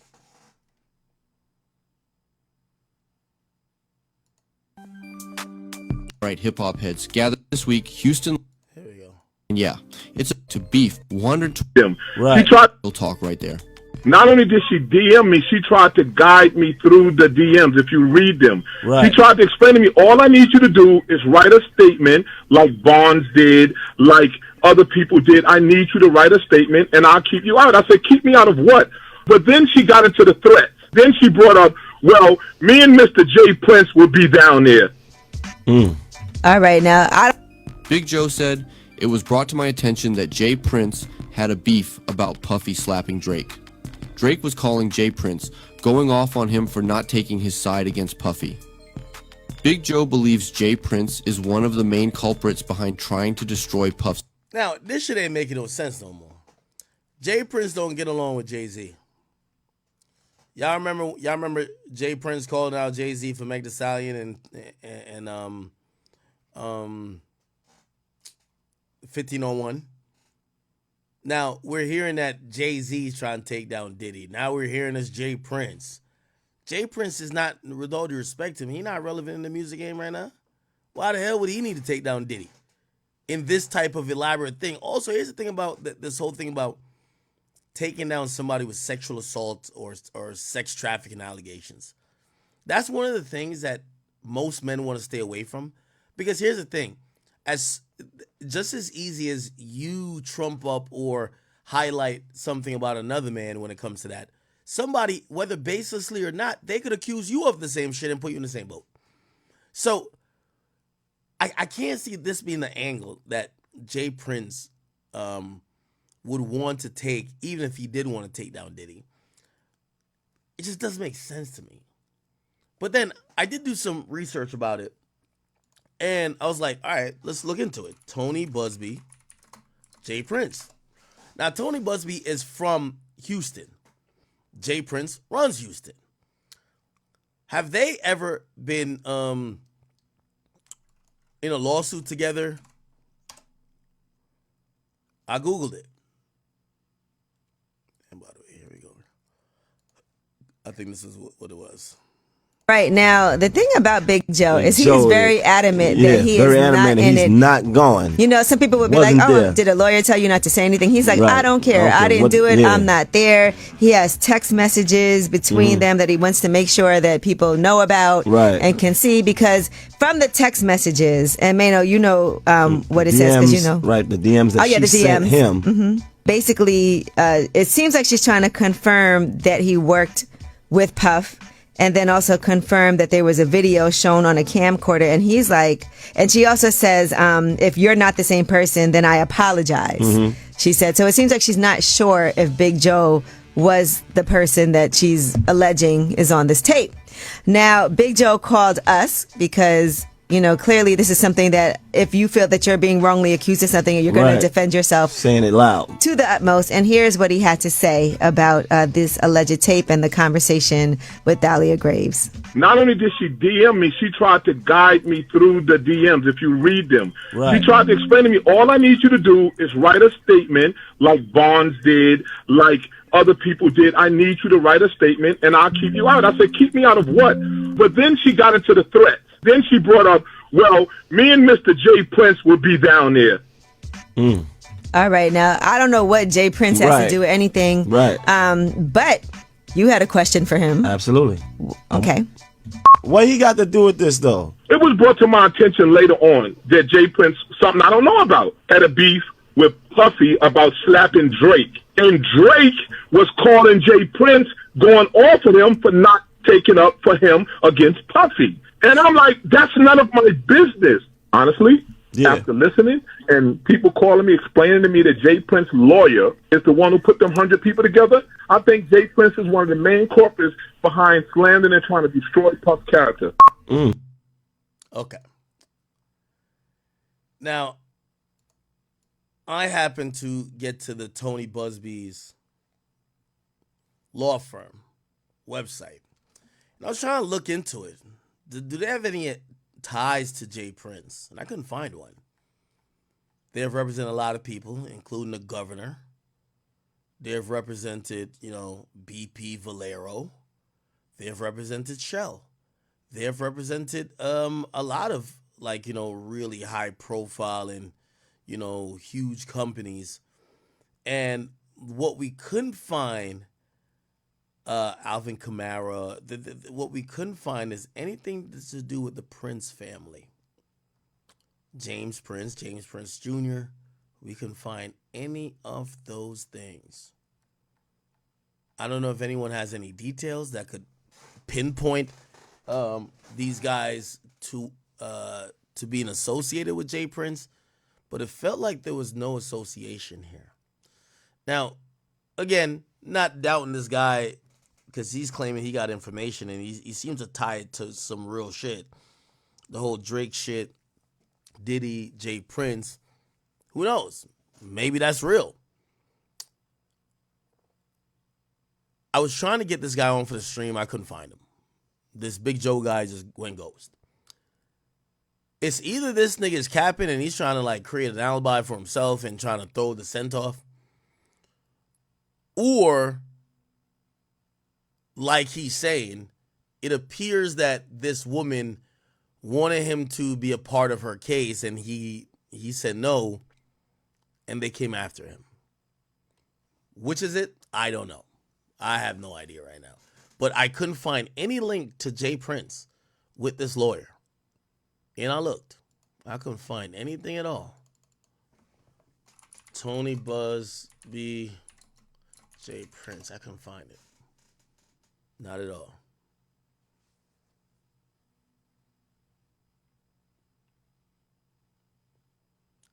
Yeah.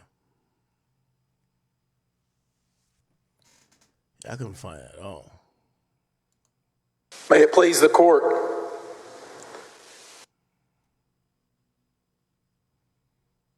Yeah. Couldn't find it at all, Chad. Not gonna lie to you. Okay. So, we essentially just don't know the extent, and we have zero proof. And what I don't want to get into is just, you know, trying to make everybody look like they're guilty. It's one thing if we have a situation like takeoff dies in a spot that was a party was thrown by Jay Prince Jr. And obviously in that situation, you want to look at Jay Prince Jr. and also his pops and what Rap-A-Lot got going on, because it felt like they were more incentivized to try to like cover it up, maybe because they had an illegal dice game going on in there, maybe because of some other shit, maybe because one of the guys who may have done it was one of their people. It felt like that they had a tie to that. This shit right here, I cannot find any link to Jay Prince Jr. or Jay Prince actually with this particular lawyer.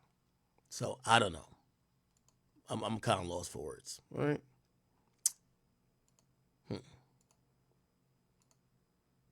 My sentiments exactly. I'll play this and then we'll go on to the DDG stuff, then Offset, all right? Exactly. But you personally, right? What do you believe was in the baby oil? If you ever seen a massage parlor being raided and they walking out the people, do they take the massage oil with them when they go? No. They just walk out the people who are being arrested. If you ever seen a person getting arrested and the people being arrested in those brothel houses, do they take out the stuff in the brothel houses? No, they don't. They take the individuals who are being arrested out the brothel houses. For them to take 1,000 bottles of baby oil, it's like that they did not leave one. They left people there, but they ain't leave not one bottle. Okay. And Gene Deal did give a little bit more details on the Big Joe stuff. The one that ends up testifying against Keefe D, because right now everybody thinks Keefe D is snitching on Diddy. I think Keefe D, I don't believe that he's snitching on Diddy. He's just going by a plan. Here we go. The lost. Let's get to the Big Joe part. Joseph Stewart. Here we go. Right, I don't think they have anything concrete. They don't. They don't have anything You're absolutely concrete. right about that part. Okay, now one of the things that you mentioned was Big Joe. I mentioned Big Joe. Yes, I don't know much about the Big Joe situation. I never mentioned Big Joe. I mentioned that the girl and the bodyguard who they said was Joseph Stewart. Now, he's known as Big Joe. Even, I think, who was that? Yeah, that was Black Rob. Said it in his own video. You know what I'm saying? Don't let me go get the G.I. Joe. In that song, Whoa. You understand? So, the young lady, she contacted me. It has to be up to 9 months in a year, 9 months to a year almost ago. And that's the young lady who has said that Diddy and Joseph Stewart, as was told, I think the people know him as Big Joe. She contacted me. She said, yo, Gene,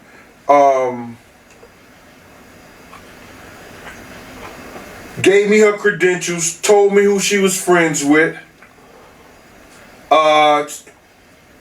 She mentioned that she was close to a rap mogul. They were friends. I won't mention his name. She said that there's a tape out there that showed Sean Puffy Combs, aka Brother Love, Diddy, Puffy, and a security personnel named Joe, Big Joe. There's a tape out there when they were sexually assaulting me. I know it ain't you, Gene, but I need to know if you could help me. I don't want to do anything to Joe. This is what she told me. I just want the tape so I can give to my lawyer because I'm going to go after Puff. She told me that.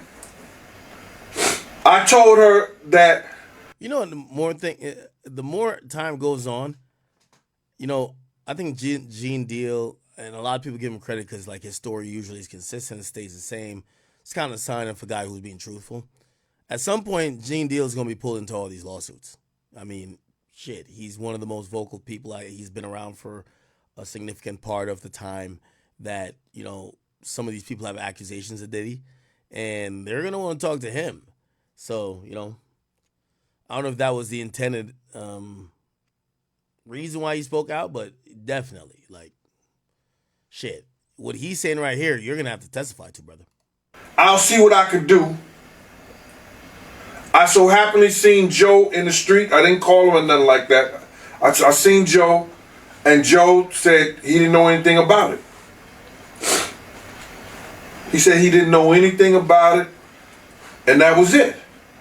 I went back to the young lady. I told her, I spoke to Joe. He said he didn't know anything about it.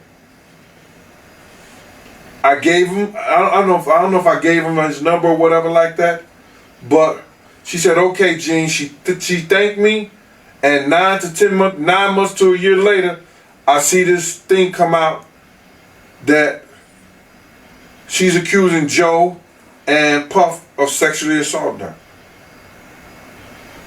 Right, I just seen this story, just broke. Yeah, so we'll see. It appears that either that guy is really guilty or is really innocent. And we'll find out. Gene seems to be kind of corroborating certain things, even though I think she was saying that, you know, not that it was going to be interesting. I think at no point the woman said, you're innocent. I think the woman said, I just won't sue you. Right? But I don't think the woman ever said, I don't think you're guilty, or I don't think you did nothing. But clearly, I think the woman said, I'll just leave you out of the lawsuit because I'm trying to get money, and the guy who has the money ain't you. So if you help me, I'll get him. And I guess he didn't help her. So she's like, all right, bet, I'm going to sue you too. So even though Gene Deal and even this Big Joe guy is going to probably show up to court with proof saying, hey, this woman literally was just trying to get Diddy, a judge might still say, well, even though she said these things to you, none of what she said to you meant she thought you were innocent in the whole matter. Whoever she chooses to sue is up to her. I would guess. I don't know. All right. I do got Asian Doll number. Yo, chat. I'm going to try to call Asian Doll. Chat. I did get Asian Doll number.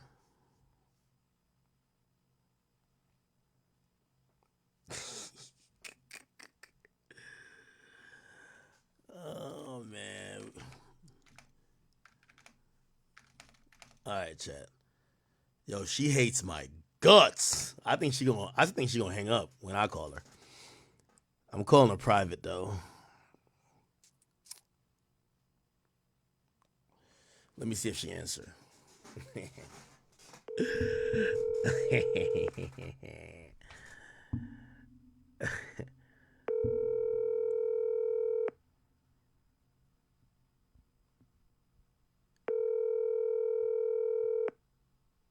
Come on, answer now. Stop playing, Asian. Queen Vaughn, get on the phone. Stop playing. Your call has been forwarded. One more time. Might be on Do Not Disturb. Let's get it. Come on.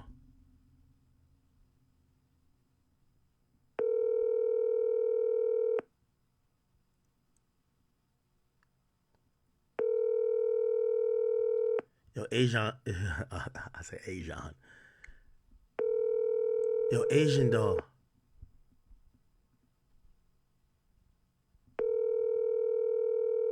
Your call has. All right, man. I'm going to call one more time. 3 is wildin' though, right? Fuck it. Yo. Yo, 3, I'm pressed. I ain't gonna lie.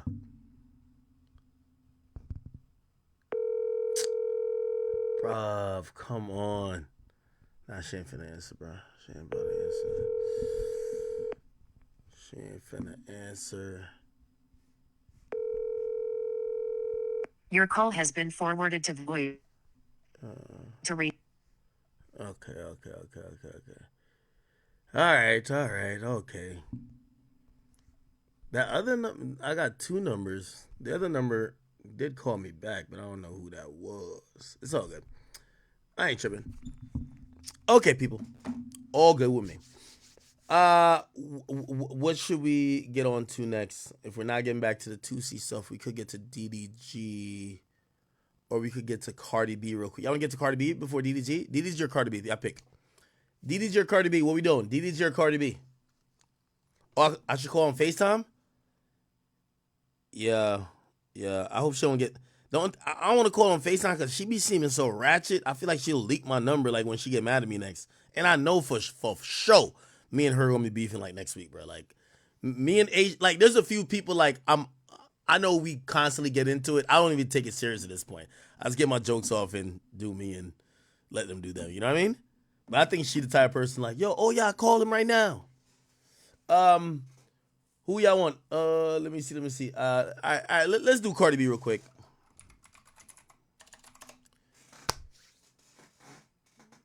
All right. First and foremost, who the fuck is this?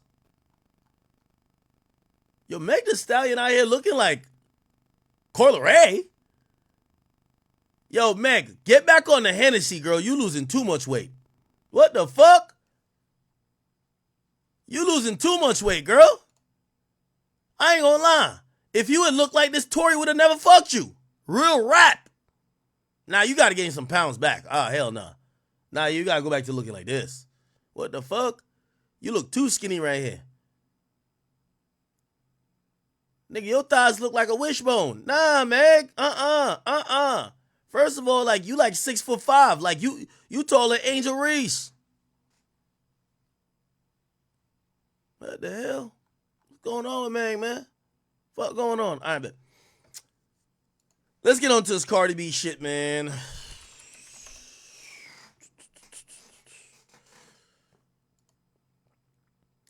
They said Cardi B and Offset party at a New York City club amid bitter divorce. Let me see this. What Offset at? Where's Cardi B at? I can't even tell. What the fuck? Okay. Oh, this Cardi right here? Okay. Yeah, I think so. I can't really see her face. Oh shit! This ain't Offset, is it? Nah. I can't see out there. I can't see. Oh yeah, nah, this is definitely Cardi.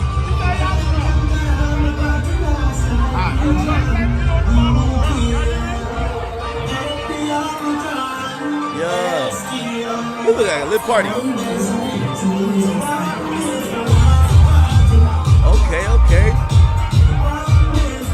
They're playing that Vibes Cartel, that Beanie Man. Oh, great. Hold on. Oh, they're playing the tunes.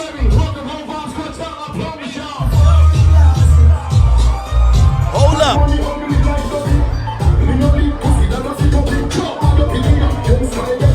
Oh, Alright, yo, I made a bet with somebody that these two gonna be back together by Christmas. They might be back together by Halloween, man.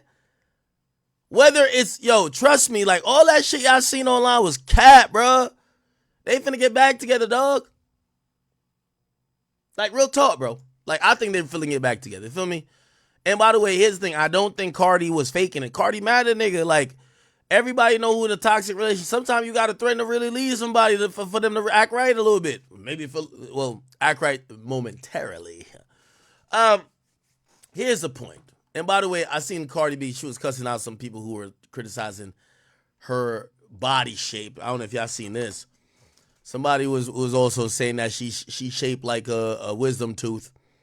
and she got at them expeditiously. She wasn't gonna let that be tolerated. Okay. Also, she was still on ATL Jacobs' head when she said, "This is the third time he said something slick about me. My baby dad had to press him about it before. Now you want to act dumb because I directly addressed him. Lame ass. Why shade me in the first place if you ain't gonna stand on business, nigga?"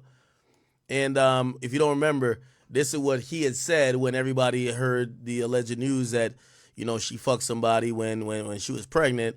And he put up this: "These hoes always getting exposed, ain't no home training." And he quote tweeted that as the response to somebody saying, "So a pregnant single woman can't have sex, but a single man that expecting a child on the way can. Y'all tough." And this was clearly talking about Cardi, right? When that was happening, and he puts up this saying, "These hoes always getting exposed, ain't no home training." And Cardi responds by saying, "Pussy ass bitch, stop playing with me, or I'm gonna violate you. You a whole man, stop and stay shading me when I don't even know you. I got a nigga for you to square up with, and if you got a bitch, what's up? Like, send your best bitch," or whatever the case is, right? Then she said, "Yo, also I want to make it very clear, I was faithful to this man for 7 years. You niggas, you never see my name attached to no other man's name before that relationship I was engaged. I always been a clean slate bitch. Don't ever try to throw hoe on Belkali. Y'all wish, okay?" So then ATL Jacob got on the show to try to explain, and he said this. Say you been shading her for a long time on Twitter. What she mean by that? That thing was, I was confused because I've never shaded her once. Like, I don't even really throw shade. I think the only time I ever threw some shade on Twitter was like to like one of my exes or someone I was heartbroken. Who knows? But ATL Jacob, stop the fucking cap. This is like about the third time that women have called you out for doing this type of behavior. I believe Thames called you out when I think we could Google that. Thames, ATL Jacob, and I even said, bro, that's gonna cost you, right? Like, look, Thames offers ATL Jacob $1 million to stop telling lies, right? Like, again, brother, eventually you got to stand on something. You know what I mean? Also, these people don't bite. You know what I mean? They might not work with you, but they don't bite. I keep saying most of these producers, y'all should act like Metro Boomin, be seen and not heard. Make some drums. Shut up. Because a lot of y'all realize that y'all future is tied to these artists. So really, you don't want no smoke. So you should just stay out of the fire. You get what I'm saying? So essentially, it's not here. Let me see if I can find it. Let me see if I can find the tweets. It basically said, this was Thames' manager saying, "Every single word uttered here is untrue. You even made up scenarios that never happened. It's shocking how someone could be so bold yet so wrong. Highly disappointed." Now, he's the producer for the song "Wait for You" that has Future, Drake, and Thames on it. Thames wouldn't clear the song. I will wait for you. They just completely said no. Damn. So Future pulled in his relationship with Drake and was like, "Can you get the song cleared?" Now, again, I don't want to seem like I'm against ATL Jacob. I really give no fucks. I do think he needs to stand on business, though. I did hear somewhat of the same, right? I didn't hear that necessarily she didn't want to clear it, because I think the way he told the story is she didn't want to clear it.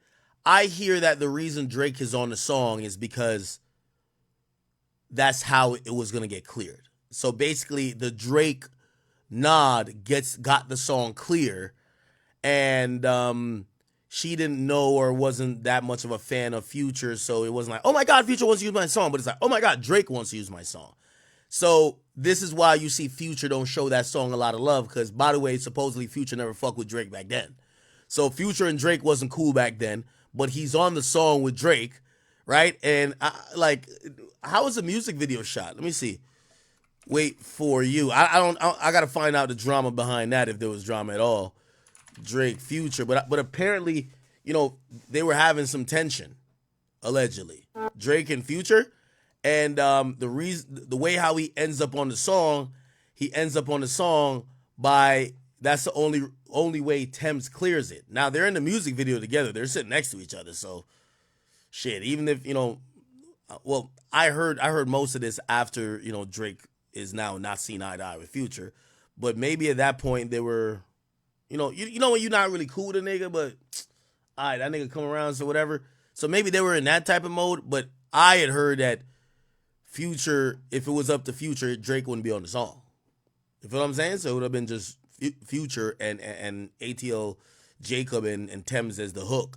And apparently, I don't know how it got in Drake's hands, or they send records around all the time. I heard Drake was the one that was responsible for it to get cleared. And yeah. But if you notice, apparently Drake don't perform this song.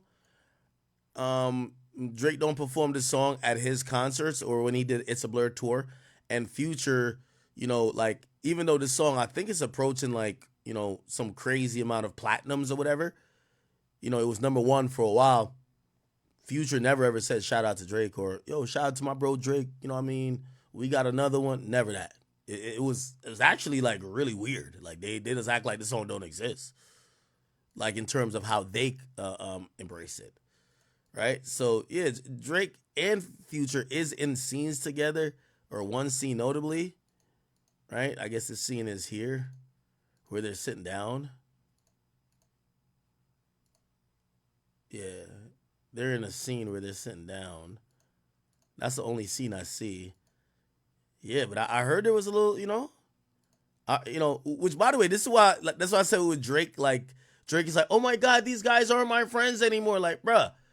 Maybe Drake's playing a little bit of victim, I fuck with Drake, but come on now, bro, there was signs that these niggas ain't fucking with you no more, right? You know what I mean? These guys, you know what I mean? Yo, I'm pretty sure if Drake says that the first time he realized that Future didn't fuck with him is when Future named an album, We Still Don't Trust You, Drake is delusional. Drake got to be, fucking just out there. Because, I don't know if y'all heard the tea about, that whole album. Nigga, they were inviting everybody who was supposed Drake ops to listen to the album, and a few niggas heard the album and said, I'm gonna hop on that shit too, because I don't like that fuck nigga. So Future and them was playing the album to select people, everybody who they felt was either neutral or didn't fuck with Drake, and a couple of them niggas opted. So basically, Drake should have knew this shit was coming. You know what I mean? It's I think Drake's like, oh my God, y'all don't fuck with me? Bruv, come on, bruv. You know what I mean? Whatever it is between him and Future, I don't really know the full story, but Drake knows. Or he gotta know. What the fuck? So this is a scene right here where I think they're both in together. Is it CGI though? It don't even matter what That's ATL Jacob. Is this ATL Jacob right here? time it is. Hold on. Yes, yeah, Drake is in this scene. This is the only scene I see him in. They don't interact or nothing. No daps, no nothing. I don't think I see it. Anyway, I only mentioned that to say there was drama from back then. All right, cool. And yeah. So Drake had to call Tim's and be like, "Hey, man, yeah, smash. Don't clear this." But y'all want? Yeah. So initially, the tea I heard was that Tem said no. I'm not clearing the song. Why is she not clearing the song? She's an Afro beats artist that, she cares about her buzz internationally more than what's going on in New York City clubs. Not New York City clubs, but hip hop clubs in the United States. And she felt the song was just kind of killing her song. Because the song they sampled isn't an old ass song by hers. It was a song she was currently pushing. So she's pushing a song called Higher. That's what the song is sampled from. She's pushing a song. Look. Thames Higher. This shit was released 2020, right? On album For Broken Ears, right? And Wait For You, Drake Future, gets released 2022. By the way, remember, they're pushing her album internationally, so it takes a while. So Higher, I think it might have even been a second single. I don't know if it was the first, because there's another. No, actually, Free Minds came afterwards. Shout out to all my Thames supporters, all my Afrobeats people. She was still pushing the song. And then while the song is pretty much at its peak, you get ATL Jacob, who that song gets on his radar. He samples it. Future records on it. Then they're about to put this song out. And Thames is like, yo, y'all just stepping on my song. What the fuck? Why would I clear this as a sample? What the fuck? And then, so apparently she tells Future no. Or Future's label, no. Then Drake asks her, and Drake gets the, oh, yeah. Makes sense. It's Aubrey, my nigga. It's the fucking Stimmy. You get what I'm saying? Now, granted, I've also said about ATL Jacob, like, bruv, you know, I believe you on what you're saying because I've kind of heard the same thing too. Only thing I would say is that nobody wants a talkative producer. A talkative producer, nigga, you better make slaps, nigga. You better be so hot you could talk shit because producers, y'all not supposed to have no personality and no opinion. I'm gonna be honest with you, okay? You know how many producers hit me behind the scene talking shit about people, and I said, come on stream. They would never. You know why? They're not the artists. They live off placements, so they can't really pop their shit unless you get to that point. Southside at times could pop his shit. You feel what I'm saying? But a lot of these guys, they can't pop their shit like that. That's what it is. Won a Grammy though. That's yeah. Salute to that. Yeah, Yes. that's big. Did you ever talk to Tim's and said, you know, I'm glad you cleared the record? I talked to her at the Grammys. I felt like she was personally, I felt like she was a little irritated with the Wait For You song. But Why you say that? I told her, like, you ain't gotta thank me, nothing, no. Nah, no, like crazy. Now, I'm gonna be honest with you with his comments there. This shows American imperialism and how people think that, yo, Thames is an international artist, right? If you think Thames is gonna be like, oh my God, thank you for giving me a song that's playing on US radio. The song was already moving. Like, Burner Boy, Bad Bunny don't look at it like y'all niggas are giving them shit. So I think ATL Jacob is like, oh, you little African artist, like, I gave you a hit song. She's looking at it like, nigga, I was so hot, not only coming from Nigeria and the continent of Africa in terms of Afro beats, I broke into the scene in America already by my own. I don't need y'all sampling me rather than, and by the way, y'all sampling a hit of mine, not collabing on a new song. You see, that's different. When you collab on a new song, okay, we're creating something. When you take my hit song and tell me to thank you, nigga, what the fuck is you talking about? The whole song is my song. The whole hook is my hook. Matter of fact, it's not even an interpolated type of beat. You fucking just looped my song. So it's my song. Fuck. Why am I thanking you? That's what I would think the difference in thoughts are. I mean, nothing, no. Nah, no. Like crazy. I was like, you ain't had to thank me or nothing. Like, I just want to work. Right. And we never got locked. Yeah. Then ATL Jacob said, I gave my side about the story about me creating a hit after being inspired by the song I samples. Someone reacted so negatively to a subject. Meant no harm. Shows a lot out of all the good shit I said about you, Thames, over the years. This is the only reaction I get. So all this negativity coming to me. I got $1 million wire transfer for Thames and her team to find me. One time I spoke about her negatively. And, Thames said, I love the story. Look at the phrasing. Magnificent. He said, I love you. He said, no beef at all, blah, blah, blah. Thames, there was some other tweets where Thames was kind of like, what the fuck? Yeah. Cool. All right. So, I said that to say, ATL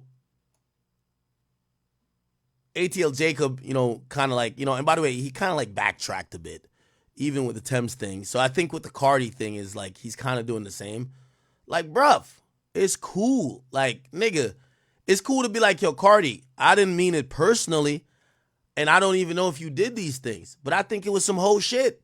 A woman having sex with another man while she pregnant for another man or husband, whole shit.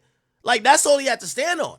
But instead, he was like, he said this. Then, man, be heartbroken, but I don't shade her, never shaded her. For one, your husband, well, now ex or whatever y'all going through, that's my boy. So it's like, why would I shade you? So it's like, at the end of the day, I know that, shit, at the end of the day, you his BM no matter what. Mm-hmm. So it's like, no, for sure. Y'all relationship gonna always be up and down. So it's like, why would I make some type of tension there between me and you? First, and then second of all, you're a woman. Like, as a man, I can't go back and forth with a woman. I don't even go back and forth with no women in my life.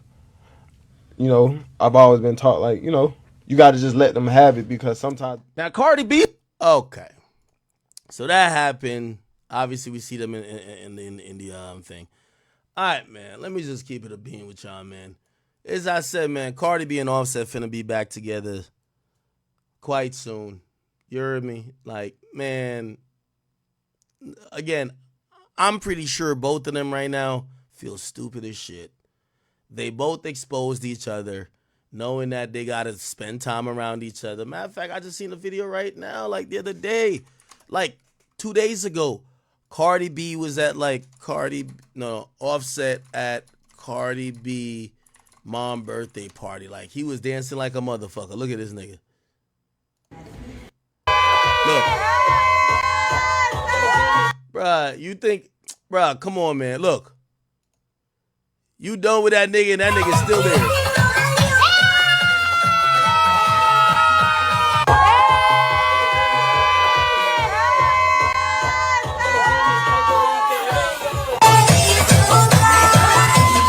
Yo, you dancing with her grandma. Come on, you know you gonna be in the guts by Christmas. Stop playing.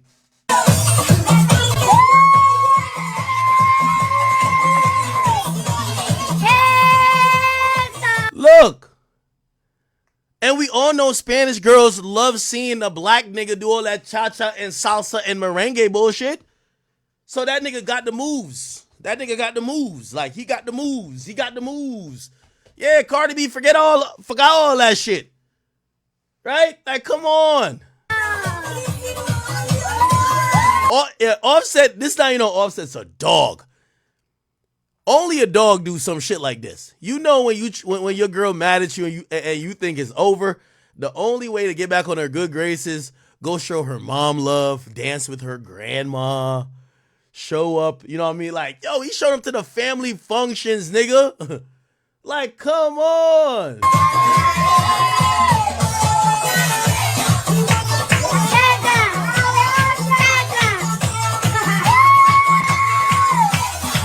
That nigga got all the steps. That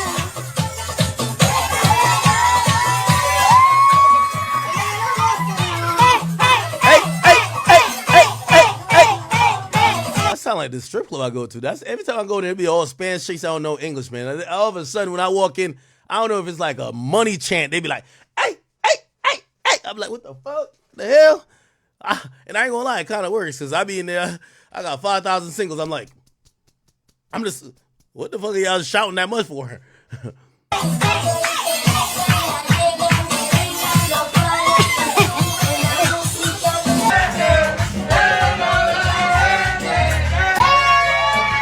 Nah, this like a family affair for real.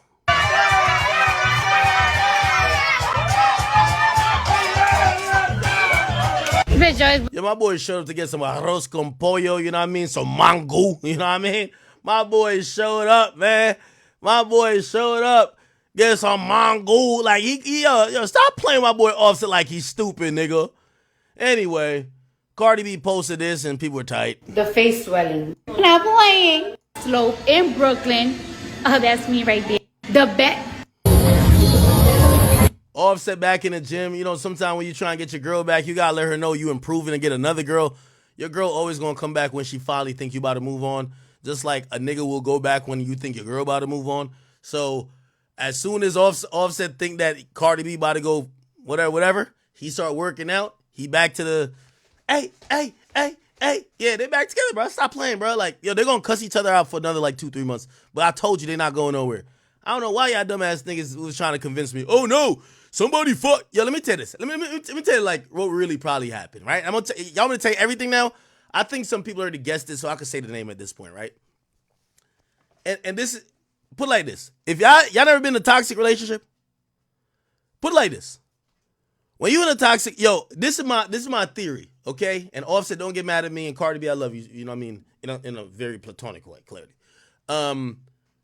So when I say this, I want none of y'all message me and get mad. I'm just trying to explain to the people what's going on with y'all crazy too. And I say people should stay out of y'all business, but also y'all got to stop inviting people to the group chat. Let me tell you, this is what I done heard.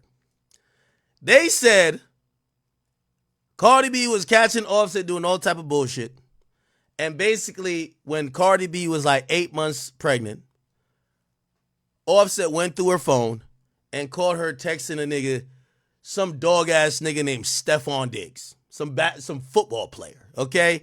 Now, I'm going to be honest with you. I heard that name fucking 5 other niggas' bitches. It's kind of crazy. That nigga is the bitch fucker. He done fucked everybody's hoe in the game, which is kind of ironic because Every time your girl want to get their lick back, they go to the biggest hoe. They complain about you being a hoe, and the nigga they try to get with is a bigger hoe. Shit don't make sense. But it's all good. Typical female shit. Now, you know what's so funny? And this is what I heard. I'm going to tell you everything I heard. I heard Cardi didn't even fuck the nigga. This is what I heard, honestly. I heard she didn't fuck him, right? But she was texting a nigga, entertaining the nigga. If you ever been in a toxic relationship, I've said bitches cheated on me and all I seen was a text message. Fuck it. Nah, nigga, you 8 months pregnant. Why am I seeing smiley faces? I heard it was a picture sent, but whatever. But that's supposedly what happened. Like, yo, the nigga seen some shit, seen that, you know, she texting, and plus you seen, I don't even want to pull that nigga contract, but apparently getting some bread. And you're on my fantasy team, so bro, don't get mad at me, nigga, because you're on my fantasy team. You got to cook, okay? I didn't mean to fuck up your pussy. She wasn't going to fuck you anyway. Anyway, here's the point, nigga. So apparently, she starts texting the nigga type shit, right? Like, you know, flirting has happened, right? That nigga Offset sees the flirting. In a toxic nigga mind, or really any nigga mind, you fucked. So that's why the nigga is saying, and he won't let it go, you done fucked Stephon Diggs, right? I'd say it too. Like, what the fuck is you texting another nigga 8 months pregnant? What the fuck you got going on? You get what I'm saying? So that's supposedly what happened. He brings it to the internet, but she, again, which you know, I'm not gonna call either of them stupid, but they're so emotional. They're not realizing that we're all judging them by these very distinct things. What? You got fucked 8 months? We're not even thinking about that. We're just going off of, they're not thinking about that. They're just thinking, oh, I'm trying to hurt his feelings. And he's saying, I'm trying to hurt her feelings, right? So he reveals that, trying to make her look like a hoe. She then wants to hurt his feelings. So she get on Instagram or Twitter and she says, and did, which by the way, she never said she fucked the nigga, right? But she had to like say some shit to make him feel like he did. Again, I'm hearing this. This is alleged. I don't know. Maybe she didn't fuck the nigga. I don't know. But I'm hearing most of this shit. Like, was she gonna fuck him? Did she ever fuck him? I don't know. But I heard at that point nothing did happen. And basically, Offset, again, a nigga texting your girl, and your girl even sending him a picture at 8 months pregnant. It's like damn near he fucked your girl. You get what I'm saying? Like, you're gonna be like, man, you a hoe, man. Like, man, I've called chicks hoes for less. Like, what the fuck? You like that nigga picture? You a hoe. Whore! You feel what I'm saying? So that's what I heard that this nigga was on. And Cardi trying to piss him off is basically saying, all right, nigga, well, fuck it. And you know what she's doing that for? She's not realizing the public is viewing it as, wait, did you just admit to fucking a guy 8 months pregnant? What the fuck is wrong with you? She's viewing it as, well, you cheating ass nigga, you've cheated on me, blah, blah, blah, blah, blah, mad times. It's about time you get a taste of your own medicine. That's how she's viewing it, right? Okay. But after everything cooled down, it only take 3-4 days for everything to cool down. They still got to get on the phone with each other. So, could Culture go to this new school? Like, they start talking. Oh, so where you going to be? Oh, I got to be in New York City because, oh, my grandma's birthday. Your grandma's birthday? Word? Oh, you going to be at the house over there? Crash that shit. So, essentially, for everybody who's wishing that they not going to get back together, I'm not sitting here and telling you how they are. But all I'm trying to say is that if y'all know any type of relationship like this, I'll see it when I see it, I'll believe it. You get what I mean? But from what I heard, she was either flirting or sexting some nigga named Stephon. I don't even know what team he played for, but he's on my fantasy team. Offset looked at that and you know, again, maybe she did fuck him. I don't know. But from what I heard, from what he's seen in terms of them texting, sexting, he said, fuck it. You fuck that nigga, right? Whatever. Okay. But still, I think they're going to end up back together. I ain't gonna lie. They're going to end up back together, bro. He played for the Texans? Okay. Somebody said I'm trying out for TMZ? Yeah.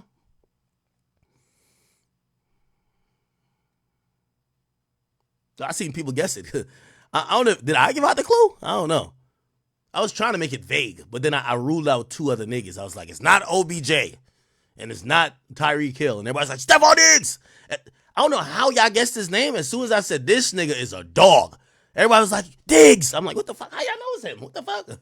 Yeah, anyway. Somebody says, you're not convinced by anything. So that's the story I heard. Now, maybe the story's worse. And I'm not ruling it out that she didn't fuck the nigga. I'm not ruling it out that all these other things you're hearing is true.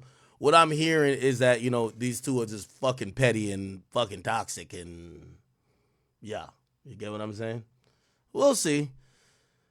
I particularly believe that you'll see them in a endearing, hugging picture by Christmas.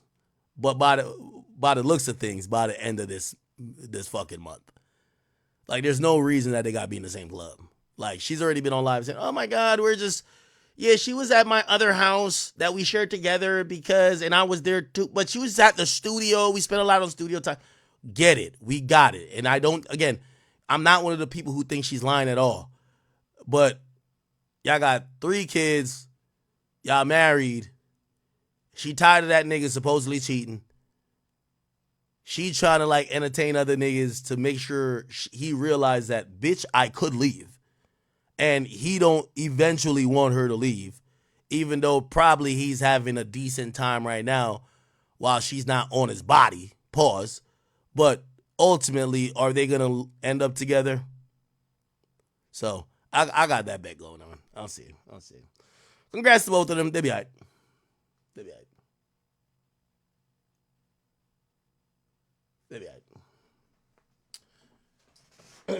Somebody said Diggs out here reckless. Shit. Cool. Let me Google this nigga. Stephon Diggs. Okay. That's what the bitches love, huh? He's a wide receiver, ain't he? Let me look at my fantasy team. This is going to determine if I slander him right now. If he don't put up no points for my team this weekend, fuck that nigga, man. If he did good, let me see. I know he's on my team. Wait, how do I find it? Oh, fuck. Here we go. My leagues. I'm going to tell you what he did this week. Oh, shit, I'm up. Damn, I was supposed to lose this weekend. Oh, fuck. I'm finna win. Yeah. I like this. Stephon Diggs. Oh, shit, 82 yards. I like that. All right, Diggs, we cool, bro. I ain't even gonna say nothing. You sure got a touchdown, though. I would have really blessed you. Pause. Extra pause. If he had gotten 3 touchdowns today, I wouldn't even mention his name. I ain't gonna hold you. I'm like, yo, let that nigga cheat. Let that nigga fuck y'all bitches in peace. Like, that nigga's running it up for me on fantasy. God damn. I ain't shit. Yeah. I ain't gonna lie, though. For any of y'all rappers getting y'all bitch fucked by, what's this nigga name? Jay Hurts? He's a quarterback for the Eagles? I'm not saying a motherfucking thing. That nigga been doing good on my team. And if a nigga named S. Barkley, he on the Eagles too. If he fuck your bitch, I won't say nothing at all. Okay? Now, let me see who, if he fuck anybody, I'm definitely telling on. I had to put in Brock Purdy today. Yeah. He got 1 touchdown but 1 interception. Let me see who.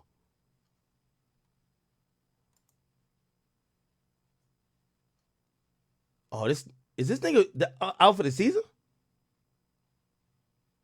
Oh, hell nah. Damn, this thing was nice too. Rashee Rice? Yeah, he on injury reserve. Talking about he getting knee surgery. He better not fuck no bitches while he on that. I'll stench on him in a second. All right, man. Shout out to Stephon Diggs, man. Oh, y'all. By the way, there's 2 more rappers he fucking y'all bitches now too. I'll tell y'all, but y'all got to DM me. I got all the information for y'all, all right? Stephon Diggs is fucking 2 other active rappers bitches. Like, y'all be claiming them, hugging them on the gram, kissing them, talking about Woman Crush Wednesday, all that bullshit. He's long dick. Well, I don't know if he got long. He is piping them hoes out. I don't know how he's fucking all y'all rappers bitches. Yo, and the last thing I'm going to say to Stephon Diggs, you're on my fantasy team, bro. I want you to keep doing good. Bruh, Make this the last niggas girl you try to fuck or have fucked. The next time, like, you starting to inch into the territory, some of these niggas will shoot you. Fuck all that ACL shit you got going on. They'll shoot you. So stop playing around, okay? You fucking too many bitches, and there's a lot of girls at the Texans games you can fuck. Leave the rappers, girls alone. You catching bullets, but you can't catch them bullets, all right? I'm just telling you. But maybe gangster too. I don't know. Let me just step out of this one, all right? Yo, he fucking two other you know what's so funny? He not even fucking no soft ass niggas. Yo, he fucking the gangster rappers bitches. He kind of lit. I ain't gonna hold you. Let me look at his contract. Something must be going for him. Or maybe bitches just think he look cute, right? Stephon Diggs salary. $24 million this year? Wait, hold on. Let me see.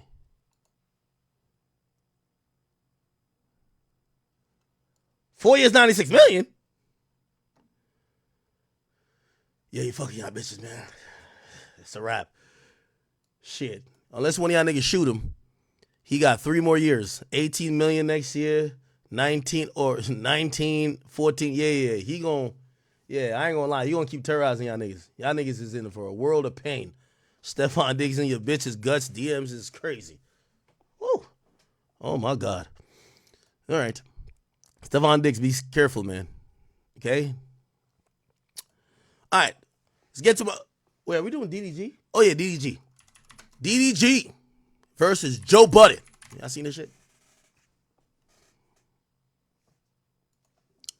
Yeah, DDG wasn't that happy that Mr. Joe Budden commented on his podcast about him. And we all know that he broke up with Hallie. But, of course, DDG was, slandered, to say the least, on the Joe Budden podcast. Here we go. Wait. Is DDG. And who the is DDG? and why am I supposed to care about his thoughts on anything? I'm very happy that they have broken up, so I don't get to keep seeing this name attached to this girl's name when I don't know him for nothing as a standalone. And for me, it's important to know people based off their own name and merit and what they have done. Every time I see his name, it's attached to hers, and it's typically in some type of clout chaser fashion. So that makes me look at him a different way, and hopefully I get to look at him a lot less now that they've broken. Well, she's extremely hot. Now, let me say this, and Joe, my man, I fuck with DDG too. Joe, this is because you watch the Shade Room too much. I'm going to be honest with you. If you've never heard about DDG other than DDG and Hallie, you're just on the Shade Room, my brother. DDG, I believe, is 26, 27. DDG he spearheaded the current generation of vlogging, which even more established rappers do. And when I mean vlogging, obviously there's been other people who vlogged, but we're talking about urban vlogging. Like, he's the go to that.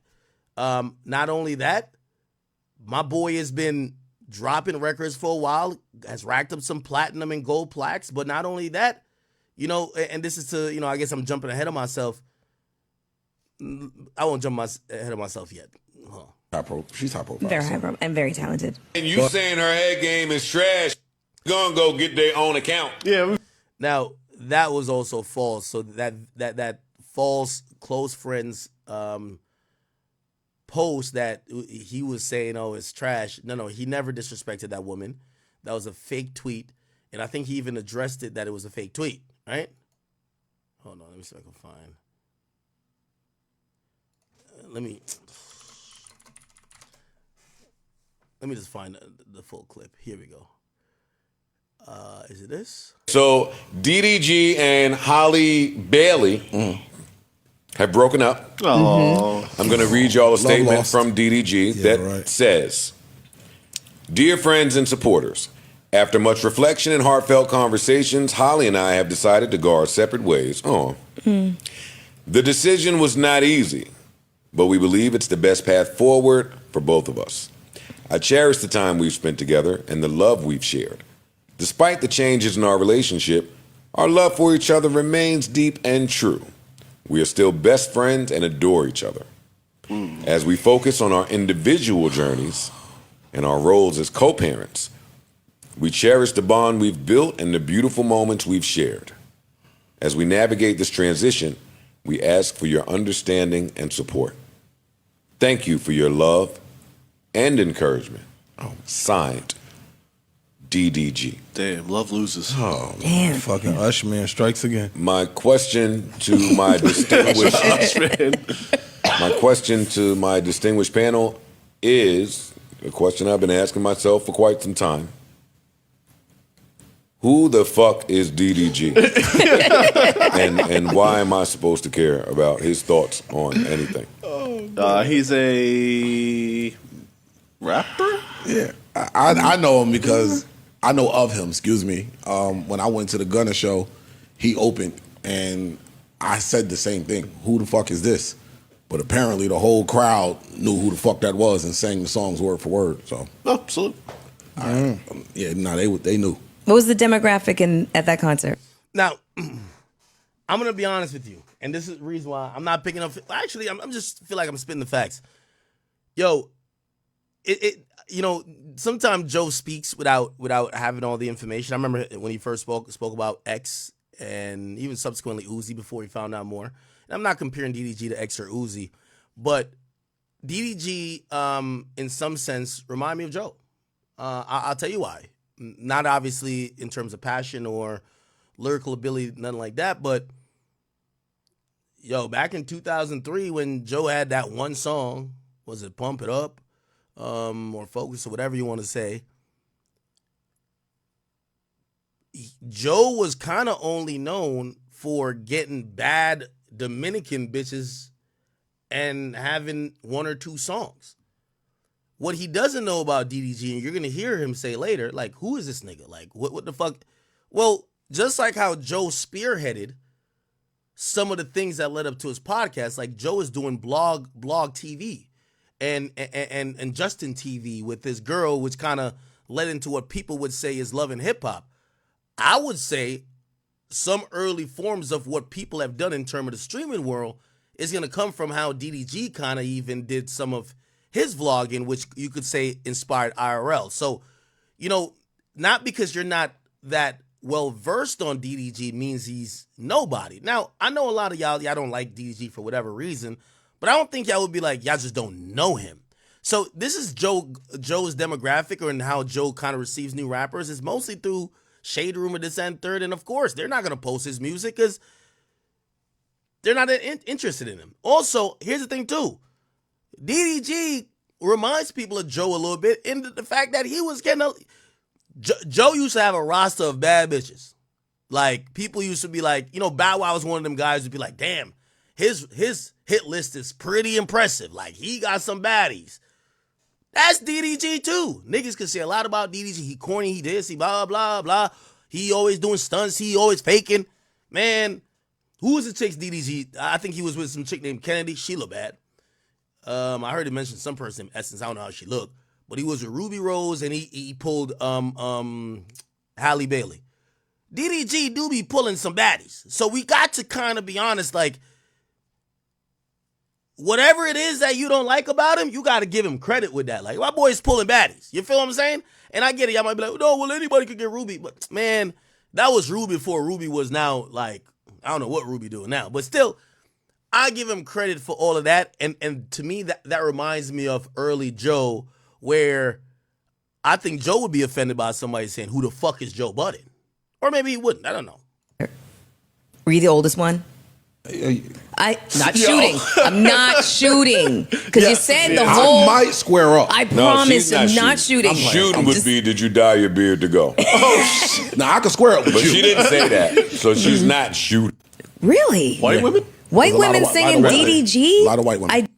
Yeah, the Joe Budden podcast, I think they show their age here. Like Joe Budden's audience, even though I think it's a great listen for everybody, their expertise is more of a like 40 plus type of atmosphere for the audience, right? Like I listen to them all the time, but I listen to them and be like, yo, I went to this Like they'll name some people this person's show, and I'm like, what the fuck? Who the hell's going to that shit? You know what I mean? Like, but it's for an older audience type shit. You know what I mean? Like, for example, I ain't gonna lie, like Maxwell, I think Maxwell is in Jersey today.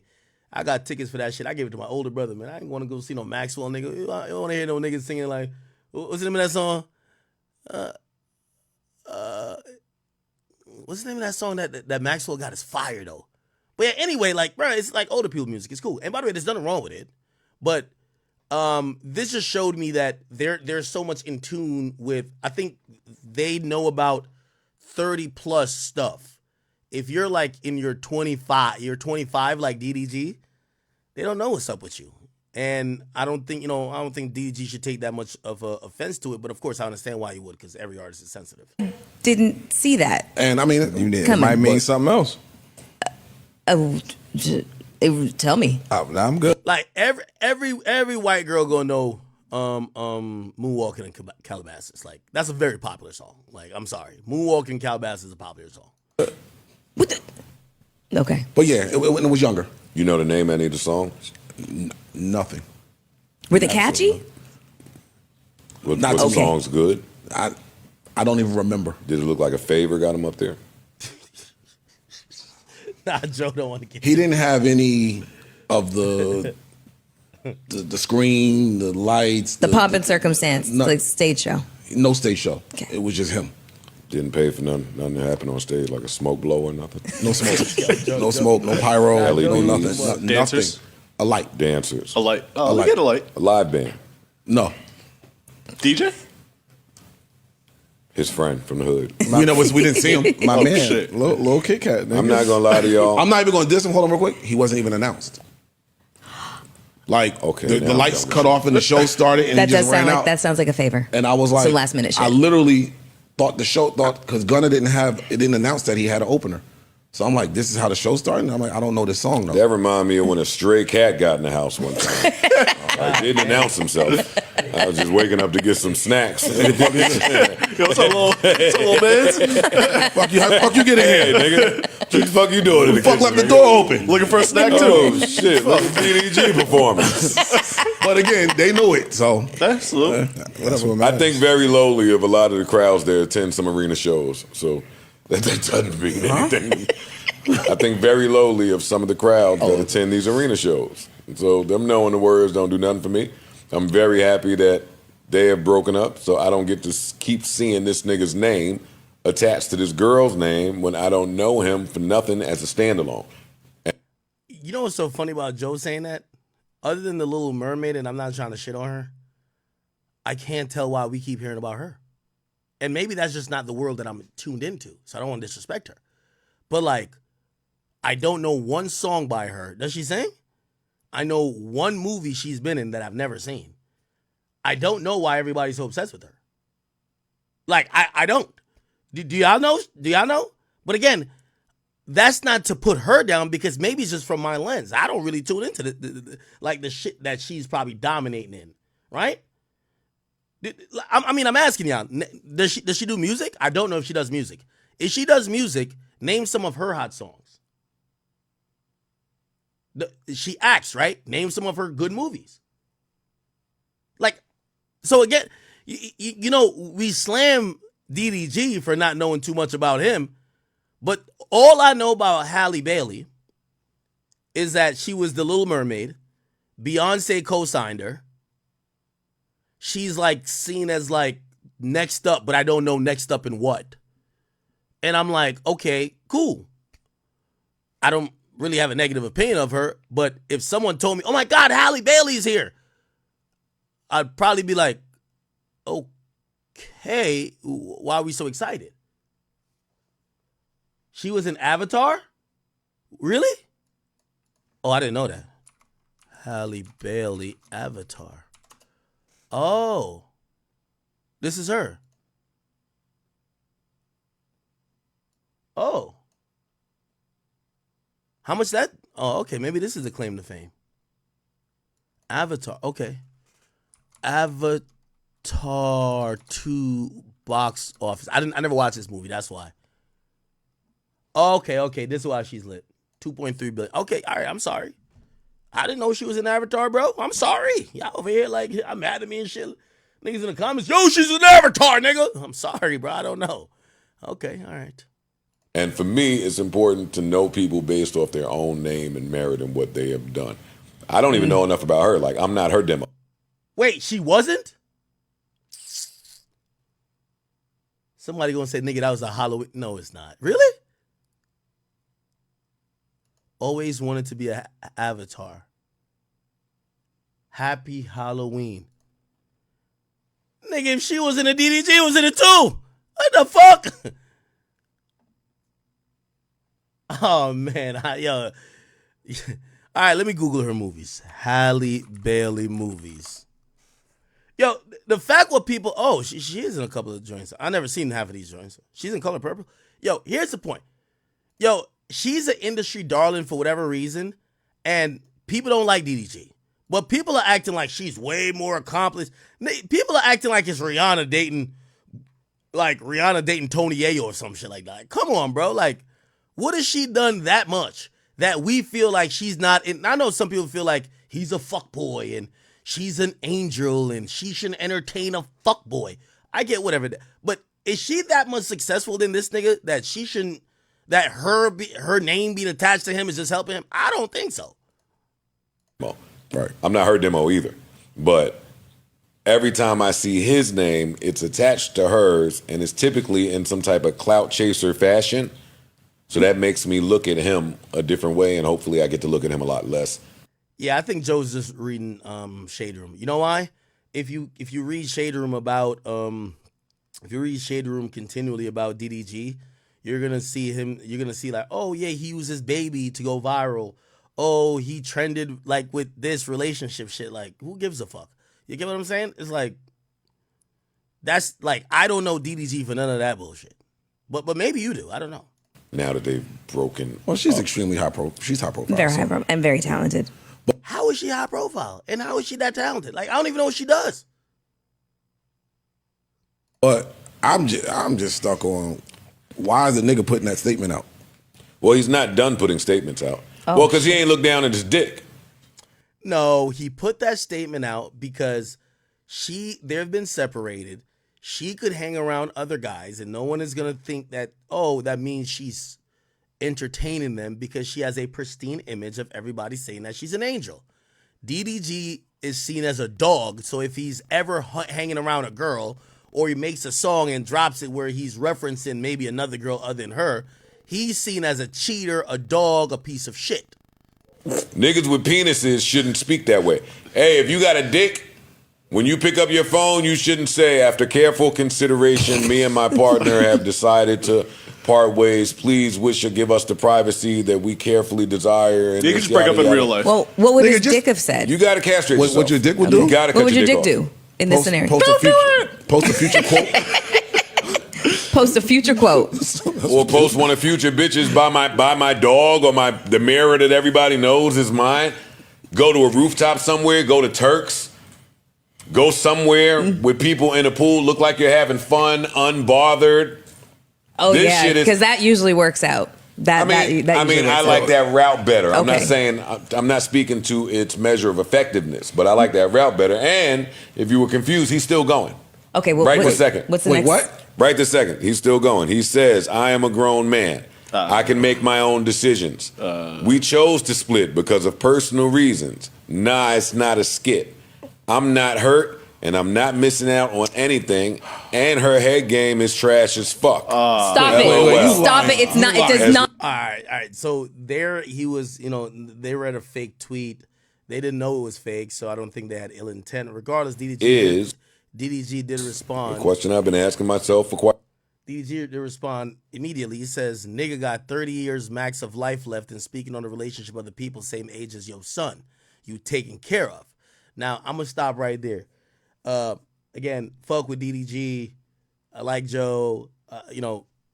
Neutral party here. But I'm going to be honest with you. DDG, this is a weak diss. I'm going to be honest with you. Number one, here's the thing. Joe is like 40. To say somebody is probably going to die at 70 isn't a diss. I'm just sorry.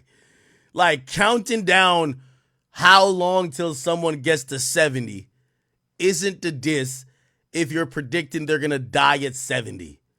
Like, that's just not a diss. Yo, you're going to die at 80 years old in a hospital surrounded by family, and you're not going to be able to walk or use the bathroom on your own, and your teeth are going to fall out. That's not a diss. Sorry. Okay? Now, if he was like, nigga, you could die any day now. Like, maybe that. But even that wouldn't be, like, accurate to, like, try to diss someone based on age. You say I'm the same age as your son. How old is DDG? I think DDG is like 25, right? How old is DDG? Old is DDG? Yeah, DDG is 26. How old is Joe Budden's son? How old is Trey Budden? All right, he was born in 2001, which means he's 23 now. Okay, around the same age. Okay. Cool, let me see the other disses. I hope you forget to take your magnesium pills today, you old bitch. Joe Budden. I don't be tripping about the girls saying shit because I'm used to it. It's all love. But you niggas with platforms gonna get a response for sure. Says pump it up when goal after 20 years, you bitch, you old bitch. I'm on you. Quite some time. Let me see if there was any more. This is.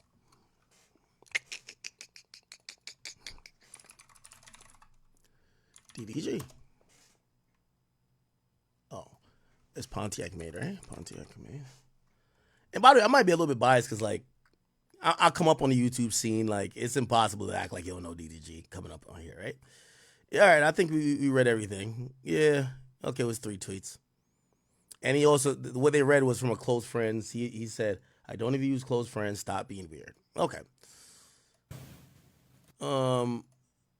I guess we'll finish playing some of this. Not say each other. Oh, I don't get that. And it's just like, oh, fuck. And you saying her head game is trash. Hey, yo, you know Big what Bo, I you know? lied. You know the DDG I know? That was Jake the Snake spitting. I don't know about this new DDG that y'all talking about. Shit. That take a different type of wherewithal and grit and fucking will. Like you love this bitch. You really want this gonna work. Gag, nigga. It is 3:30 a.m. happening every other hour. She never took it. You bought 2 of them. No, she took it and you watched her. Oh, so shit. take the video and Jake the Snake. Yeah. D show. And they didn't say what it stood for? You did. I went to the Gunner show. All right. Anyway, I will say DDG. We gonna give him his credit. He's known to. He has bagged a couple attractive women. It is not the first attractive, semi-popular or popular woman he's been with. So let's give him that respect. I think Joe is just trying to make more jokes than not. But I think they would have went a little bit more easier if he didn't read a fake tweet, right? Like if he didn't read the fake tweet, making it seem like this young man was bashing his baby mother, which that makes it look like the guy's classless. Him getting some jokes off on who the fuck is DDG, I don't think people would have cared. I don't even think DDG would have mattered that much. But he read that tweet. You get what I'm saying? All right. We're now hearing that Diddy's mom, I know, relax, Janice Combs, has issued a statement to Local 10 News. So apparently, she has issued a statement to Channel 10 News saying Janice Smalls Combs, the mother of Sean Combs, through her undersigned counselor on behalf of the Combs family, releases this statement. I come to you today as a mother that is devastated and profoundly saddened by the allegations made against my son, Sean Combs. It is heartbreaking to see my son judged, not for the truth, but for a narrative created out of lies. To bear witness to what seems to be a public lynching of my son before he's had the opportunity to prove his innocence is a pain too unbearable to put in words. Like every human being, my son deserves to have his day in court, to finally share his side and to prove his innocence. I'm not here to portray my son as perfect because he is not. He has made mistakes in the past, as well we all have. My son may not have been entirely truthful about certain things, such as denying he has ever gotten violent with his ex-girlfriend when the hotel surveillance footage showed otherwise. Sometimes the truth and a lie become so closely intertwined that it becomes terrifying to admit one a part of the story, especially when the truth is outside of the norm and too complicated to be believed. This is why I believe my son's civil legal team opted to settle the ex-girlfriend lawsuit instead of contesting it until its end, resulting in a ricochet effect, and the federal government used this decision against my son by interpreting it as an admission of guilt. It is important to recognize that none of us, regardless of our status, are immune to fear or mistakes. Not being entirely straightforward about one issue does not mean my son is guilty of the repulsive allegations and the grave charges leveled against him. Many individuals who were wrongly convicted and later exonerated had their freedom taken from them, not because they were guilty of the crimes they were accused of, but because they didn't fit the image of what society considers to be a good person. History has showed us how individuals can be wrongfully convicted due to their past actions or mistakes. Watching the world make jokes of my son. Watching the world make jokes and laugh at my son's life crumbling before our eyes is something I could never forget. It is truly agonizing to watch the world turn against my son so quickly and easily over lies and misconceptions without ever hearing his side or affording him the opportunity to present his side. These lies thrown at him are motivated by those seeking a financial gain and not justice. These individuals saw how quickly my son's legal team settled his ex-girlfriend lawsuit, so they believe they can quickly receive a payday by falsely accusing my son. False allegations of sexual assault thwart true victims of sexual violence from getting their justice they deserve. To make matters worse, the federal government is now using these lies to prosecute my son. This injustice has been unbearable for our family. The worst part of this ordeal is watching my beloved son be stripped of his dignity, not for what he did, but for what people chose to believe about him. I ask his supporters, fans, colleagues, friends, and the public to not judge him before you have had the chance to hear his side. I beg you to think about those who have been wrongfully persecuted, to remember that not everyone who has made mistakes in life deserve to have their entire existence judged by a single action or a few mistakes. My son is not a monster they have painted him out to be, and he deserves the chance to tell his side. I can only pray that I'm alive to see him speak his truth and be vindicated. Respectfully submitted on behalf of Janice Smalls Combs and the Combs family. Wow, ladies and gentlemen. Wow. I think this is a proper statement by his mom. You know, while his sons party away their life seem sort of unbothered, even though we know they definitely are, his mom has addressed this, and the reason why I'm going to say it's a proper statement, by the way, we know a mama is going to say, I ain't know my son was a serial killer. He ain't never hurt nobody. They lying. Why they do that to my son? A mom is always going to defend the son. Why I think it's a good statement is that I think it tries to appeal to people's empathy while drawing out a mother's love, while not being in denial of certain things we do know about Diddy. It admits that, hey, he was caught on video assaulting Cassie. He was caught doing A, B, C, and D. There's allegations, and hey, are you going to say he never did any of these things? And she's saying, no, I'm not saying he never did any of these things. And I've said he made mistakes. He's probably done things wrong. But it doesn't mean that everything they're accusing him of, he did. And I think that's as good or the best we could probably get from a statement from the mom and the family. Basically by saying, hey, he's not perfect. He ain't did everything right. But it's very, they're piling on at this point. And she did try to make a difference by saying a lot of this is coming from the civil suits. And they just want a money grab. His allegations that were federally picked up aren't all of these things. And I'm going to be honest with you. This is the best a mom could do. Unfortunately, I don't think that this will fall on sympathetic ears. unfortunately, the mountain of allegations and even the shrapnel of proof that we've seen doesn't allow people the grace to say, nah, let's wait for his side. So unfortunately for Miss Janice Small Combs, your son is going to get persecuted in the court of public opinion. But if he is innocent to what you're saying and in your belief, hopefully he doesn't get persecuted if he's innocent in the actual court.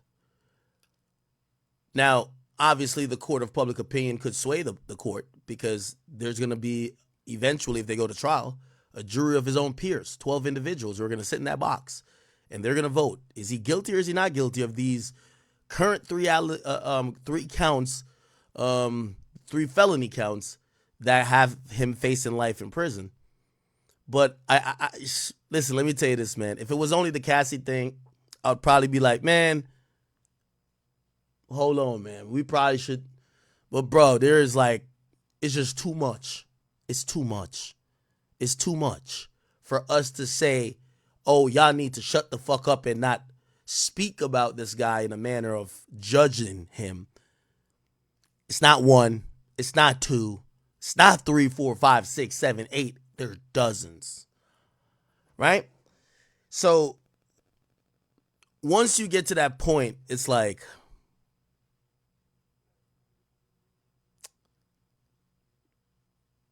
what could you say?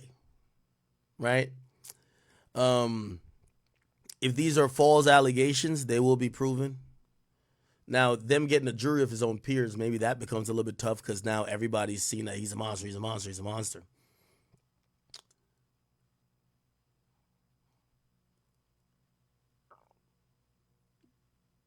It's tough, man. Unfortunately, I feel like his son kind of did a lot of this to himself. Miss Janice, I would say this to you. You know, a lot of times, even when we talk about some of these rappers or some of these kids who are running around doing dumb shit, the mom never really knows what they're into. Never know that they're robbing banks in the daytime. Never know that they're doing B&Es, they're stealing cars, they're shooting at niggas, they're beefing with people. They just get to show up on Say Cheese TV like, what my son did? My son was an angel. He ain't never did nothing like that. I grew him up right. I grew him up in the church. So what I would submit to Miss Janice is that one of the reasons why no one is given the benefit of the doubt, apart from the fact that there are dozens of allegations, and again, it's more than 1, more than 2, more than 3, more than 4, more than 5, it's a lot. The biggest indictment is that his peers have opted not to speak out or defend him. How could a man who has entertained this industry for over 30 years with parties, with all these things that supposedly, if not criminal in nature, has brought joy, priceless moments, excitement. He's helped people, given them opportunities. He's given, or he should have given opportunities, careers, saved people's lives in terms of monetarily, financially. How come not one of them want to speak out for him? How come not one of them want to speak about their experience with him? How come not one of them want to say, hey, listen, I know they are saying a lot about this man, but I was around that man a lot in the 90s, and I never seen none of that. This is what I saw. I saw a man that was gracious, a man that would give the shirt off his back to somebody who needed it, or someone who would run into a burning building and save a child. How come none of his peers are saying what they saying is cap? How come it feels like his peers, employees, and former associates, that everyone is now coming out to say, especially since he's been incarcerated, I ain't gonna lie, that shit kind of true. That's the reason why people are quick to judgment. And then, again, the court of public opinion, people don't feel like they need to wait till they get to court because his peers don't even want to defend him. No one want to be associated with him. So, again, hopefully that it doesn't have any effect on the criminal case, because everybody should be judged by the actual facts, not by a narrative bread on social media or within the sphere of the town conversation.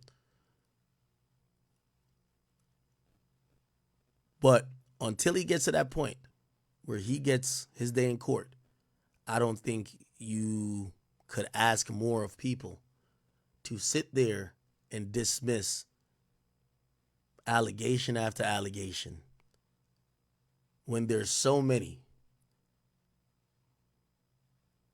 And again, even if people believe these, the only thing they're saying is, oh, fuck this guy. They're not the people who are making him stay in jail. That's the legal part of it. So, unfortunately, to Miss Janice Combs, I think this letter should be sent to his peers. He sent you Ciroc for 10 years. He made you a Ciroc boy. You were getting $4,500 a month from this guy for 8 years being a Ciroc boy.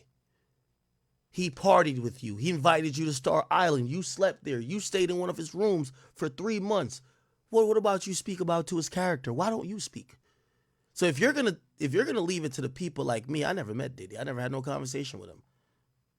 And if I did have a conversation with him, and if I did have met him, if I was around him, I would try to speak to his character, even if it was only in the capacity that I knew him. But these niggas won't speak to shit he's done.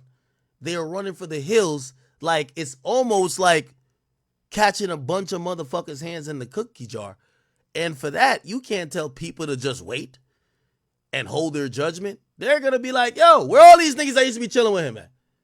Everybody solid? Yeah, something's fishy around this bitch. Something don't look good. And then we got some videos that shows you doing some shit that shows it don't look good. That's not good. All right. Okay, people. Chat. I'm about to call it. We're at 7 hours. I did tell you rock out with me for the next 6, and you guys clearly have. I don't even know who is still on this bitch with me, but I do appreciate y'all. I sincerely apologize for missing. I think we've missed 2 days or 3 days of streaming so far. I had said 4 for the whole month, so bad. I'll be back on tomorrow. Let y'all watch the 8 o'clock game in peace. Loki, I'm about to go to a.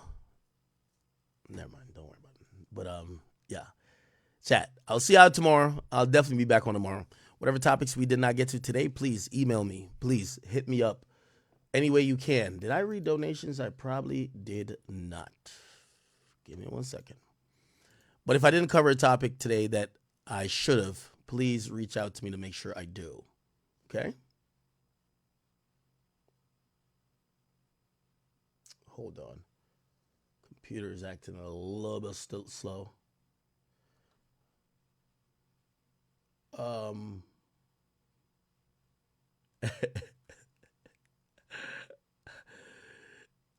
man. Wait, what's on Drake's IG? Did Drake put up something on the gram? I see y'all saying, look on his IG. Is this? Nostalgia 2024 was incredible. Where to next? Mario says America should experience it. Okay.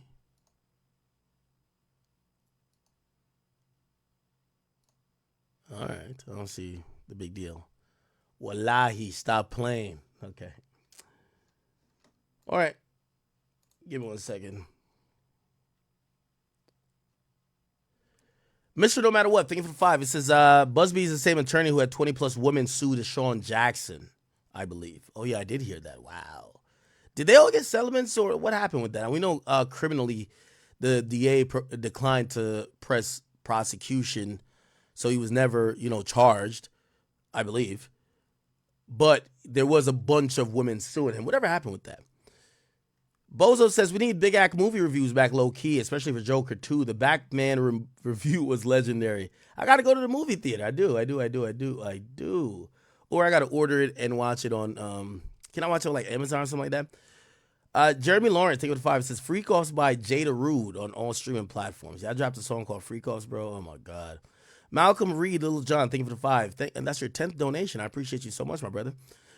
He says Gene Deal is backtracking. He definitely has to be on a tape or did something at a party. I wouldn't jump to say that Gene Deal did something, But I think Gene Deal, after realizing the other bodyguard was accused and he saw how that shit went, not every, at a point, it might be beneficial for a woman that was around during the time you were around to just name you in the lawsuit. So I think he's realizing how quickly you could get caught up in a lawsuit with Diddy. And I think maybe that's why he's just not doubling down on, everything is true. Like, kind of, at least previously, he's kind of almost touted, right? Florence, thank you. He says, please go over the Daylight Vlad interview from 10 years ago, clowning Diddy. Is funny. All right, we can do that next time. Malcolm Reed says Jay-Z Jaguar Wright is Jay-Z's downfall. Hemi, thank you so much, brother. He said, you guys should go cop some fit from the Academy.shop. Go check that out. Florence also says, remember, a big part is that she couldn't tell the age. It's definitely Bieber. Yeah, that's what the woman said. She couldn't really tell the age. Someone said, Justin better spill the beans. You need to interview Justin Bieber ASAP. Let him tell a story about Usher and Diddy.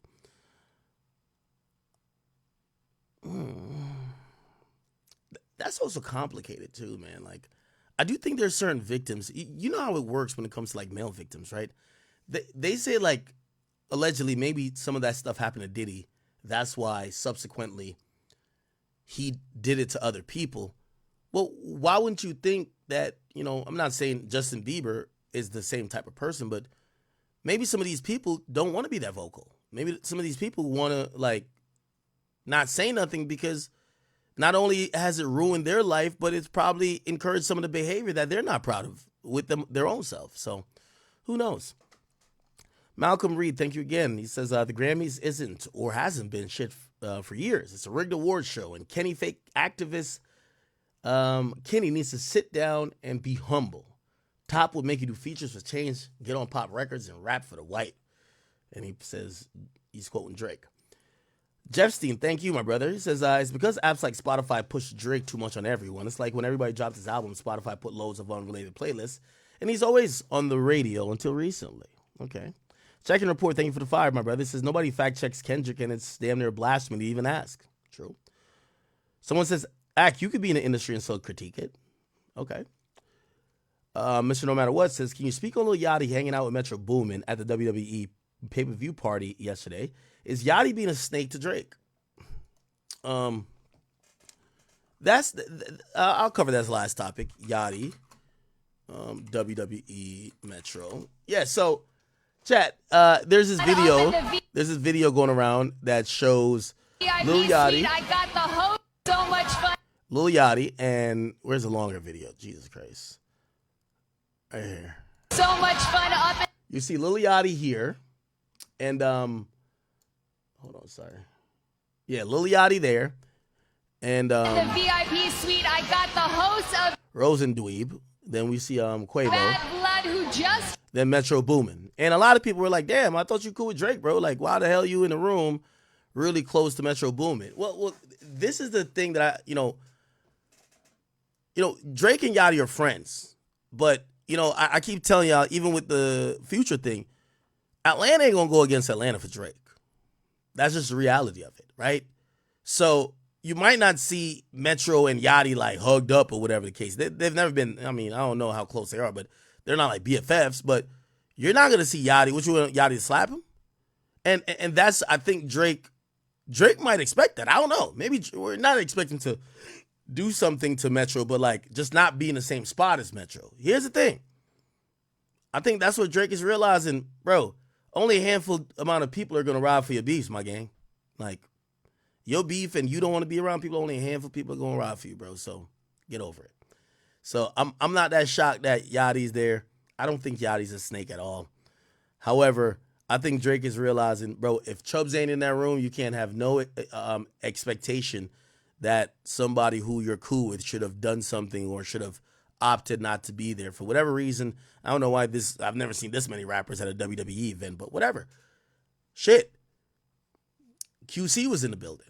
If you see Quavo, you see Yachty, that's QC. You think Yachty's gonna duck out the back row like, don't put me on camera because I want Drake to be bad? No, I don't think so at all. And I think that's where Drake has to realize, hey, only your immediate friends you should expect that type of loyalty from. Now, I'm not saying Yachty would go do an album with Metro or do a bunch of songs, but bro, he's not gonna fire off on a nigga because he in the room or not talk. Bro, yeah, it's not that serious for anybody other than Drake. Introduce me to the one, the only Metro Boomin. And Metro, I know that you brought Cody Rhodes, the Universal Champion, to the arena today. Somebody said, look at Drake's IG story. Let's look. Okay, this is Drizzy. Yo, you see the Blackberry on the hip? Devious. The Blackberry on the hip. Yo, Drake wishes he was in like 2000s, man. Early 2000s. That nigga really wishes he was back then. Okay. All my dogs going to heaven. Okay. The Owl. Okay. What's this? Ooh. Isn't this Solange? Solange car. Jay-Z. Is this Solange in the car? Yeah. This is her in the car after she just slapped the fuck out of Jay-Z. Right here, yeah. Beyonce manages the big smile even after Jay-Z and Solange lip fight. Oh, and he puts up the same thing? Ah. What the fuck is this? Who the hell is this? What the hell? Who's this?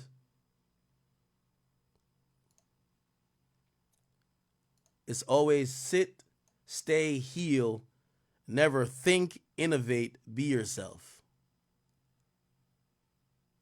Says barking too much.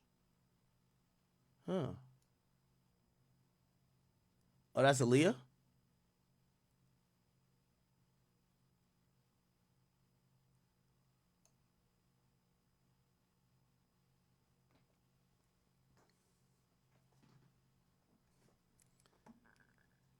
Chat, you know what that means, right? You know what that means, right? Yo, Jay, Drake on your head top, nigga. That's what that means. You know what's so funny? Yo, Mealy Moore, you finally gonna have to choose one dick to ride on. You can't ride on both. You know I call you Jay-Z pre-cum. Drake getting that J. That's what that mean, nigga. I don't know if y'all realize. Look, it's a reason why. Look, after he goes on that rant about Drake loyalty, right? Or let's just say Drake nostalgia. He plays Beyonce, Me, Myself, and I. Trust me, everything is calculated. I'm gonna tell you one thing. Everything. You alone with your thoughts. Sometimes you know what? Play the song. Go ahead. Me, Myself, and I. You're playing a Beyonce song. Then you get up here. And then you post this. Right after Jay-Z got the 2-piece from Beyonce's sister. Huh.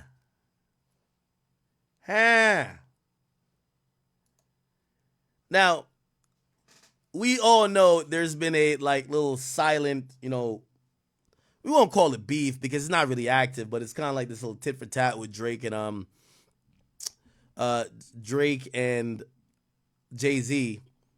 But we do have to acknowledge that I think Drake has realized in recent times Jay's a motherfucking op. You get what I'm saying? Like, trust and believe. Drake is blaming, or not blaming, I think Drake is realizing some of this shit is coming from your boy Hove. Super Bowl move to you know what I mean? Again, if a nigga, and I know some of y'all might be like, no, well, Kendrick would have got it even without the beef. You think Drake is looking at it like, oh no, Kendrick got that whole situation? Like, Kendrick got the whole Super Bowl thing without the backdrop of knowing, yo, he's dissing Drake right now. So yeah, I think Drake got it, this is a good way to size that nigga Hove up. But he's doing it a subliminal way. This is Drake about to play chess.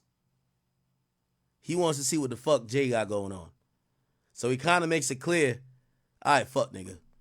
let me keep trolling you like you. We all know how Drake trolls niggas, just like how he trolled Kanye.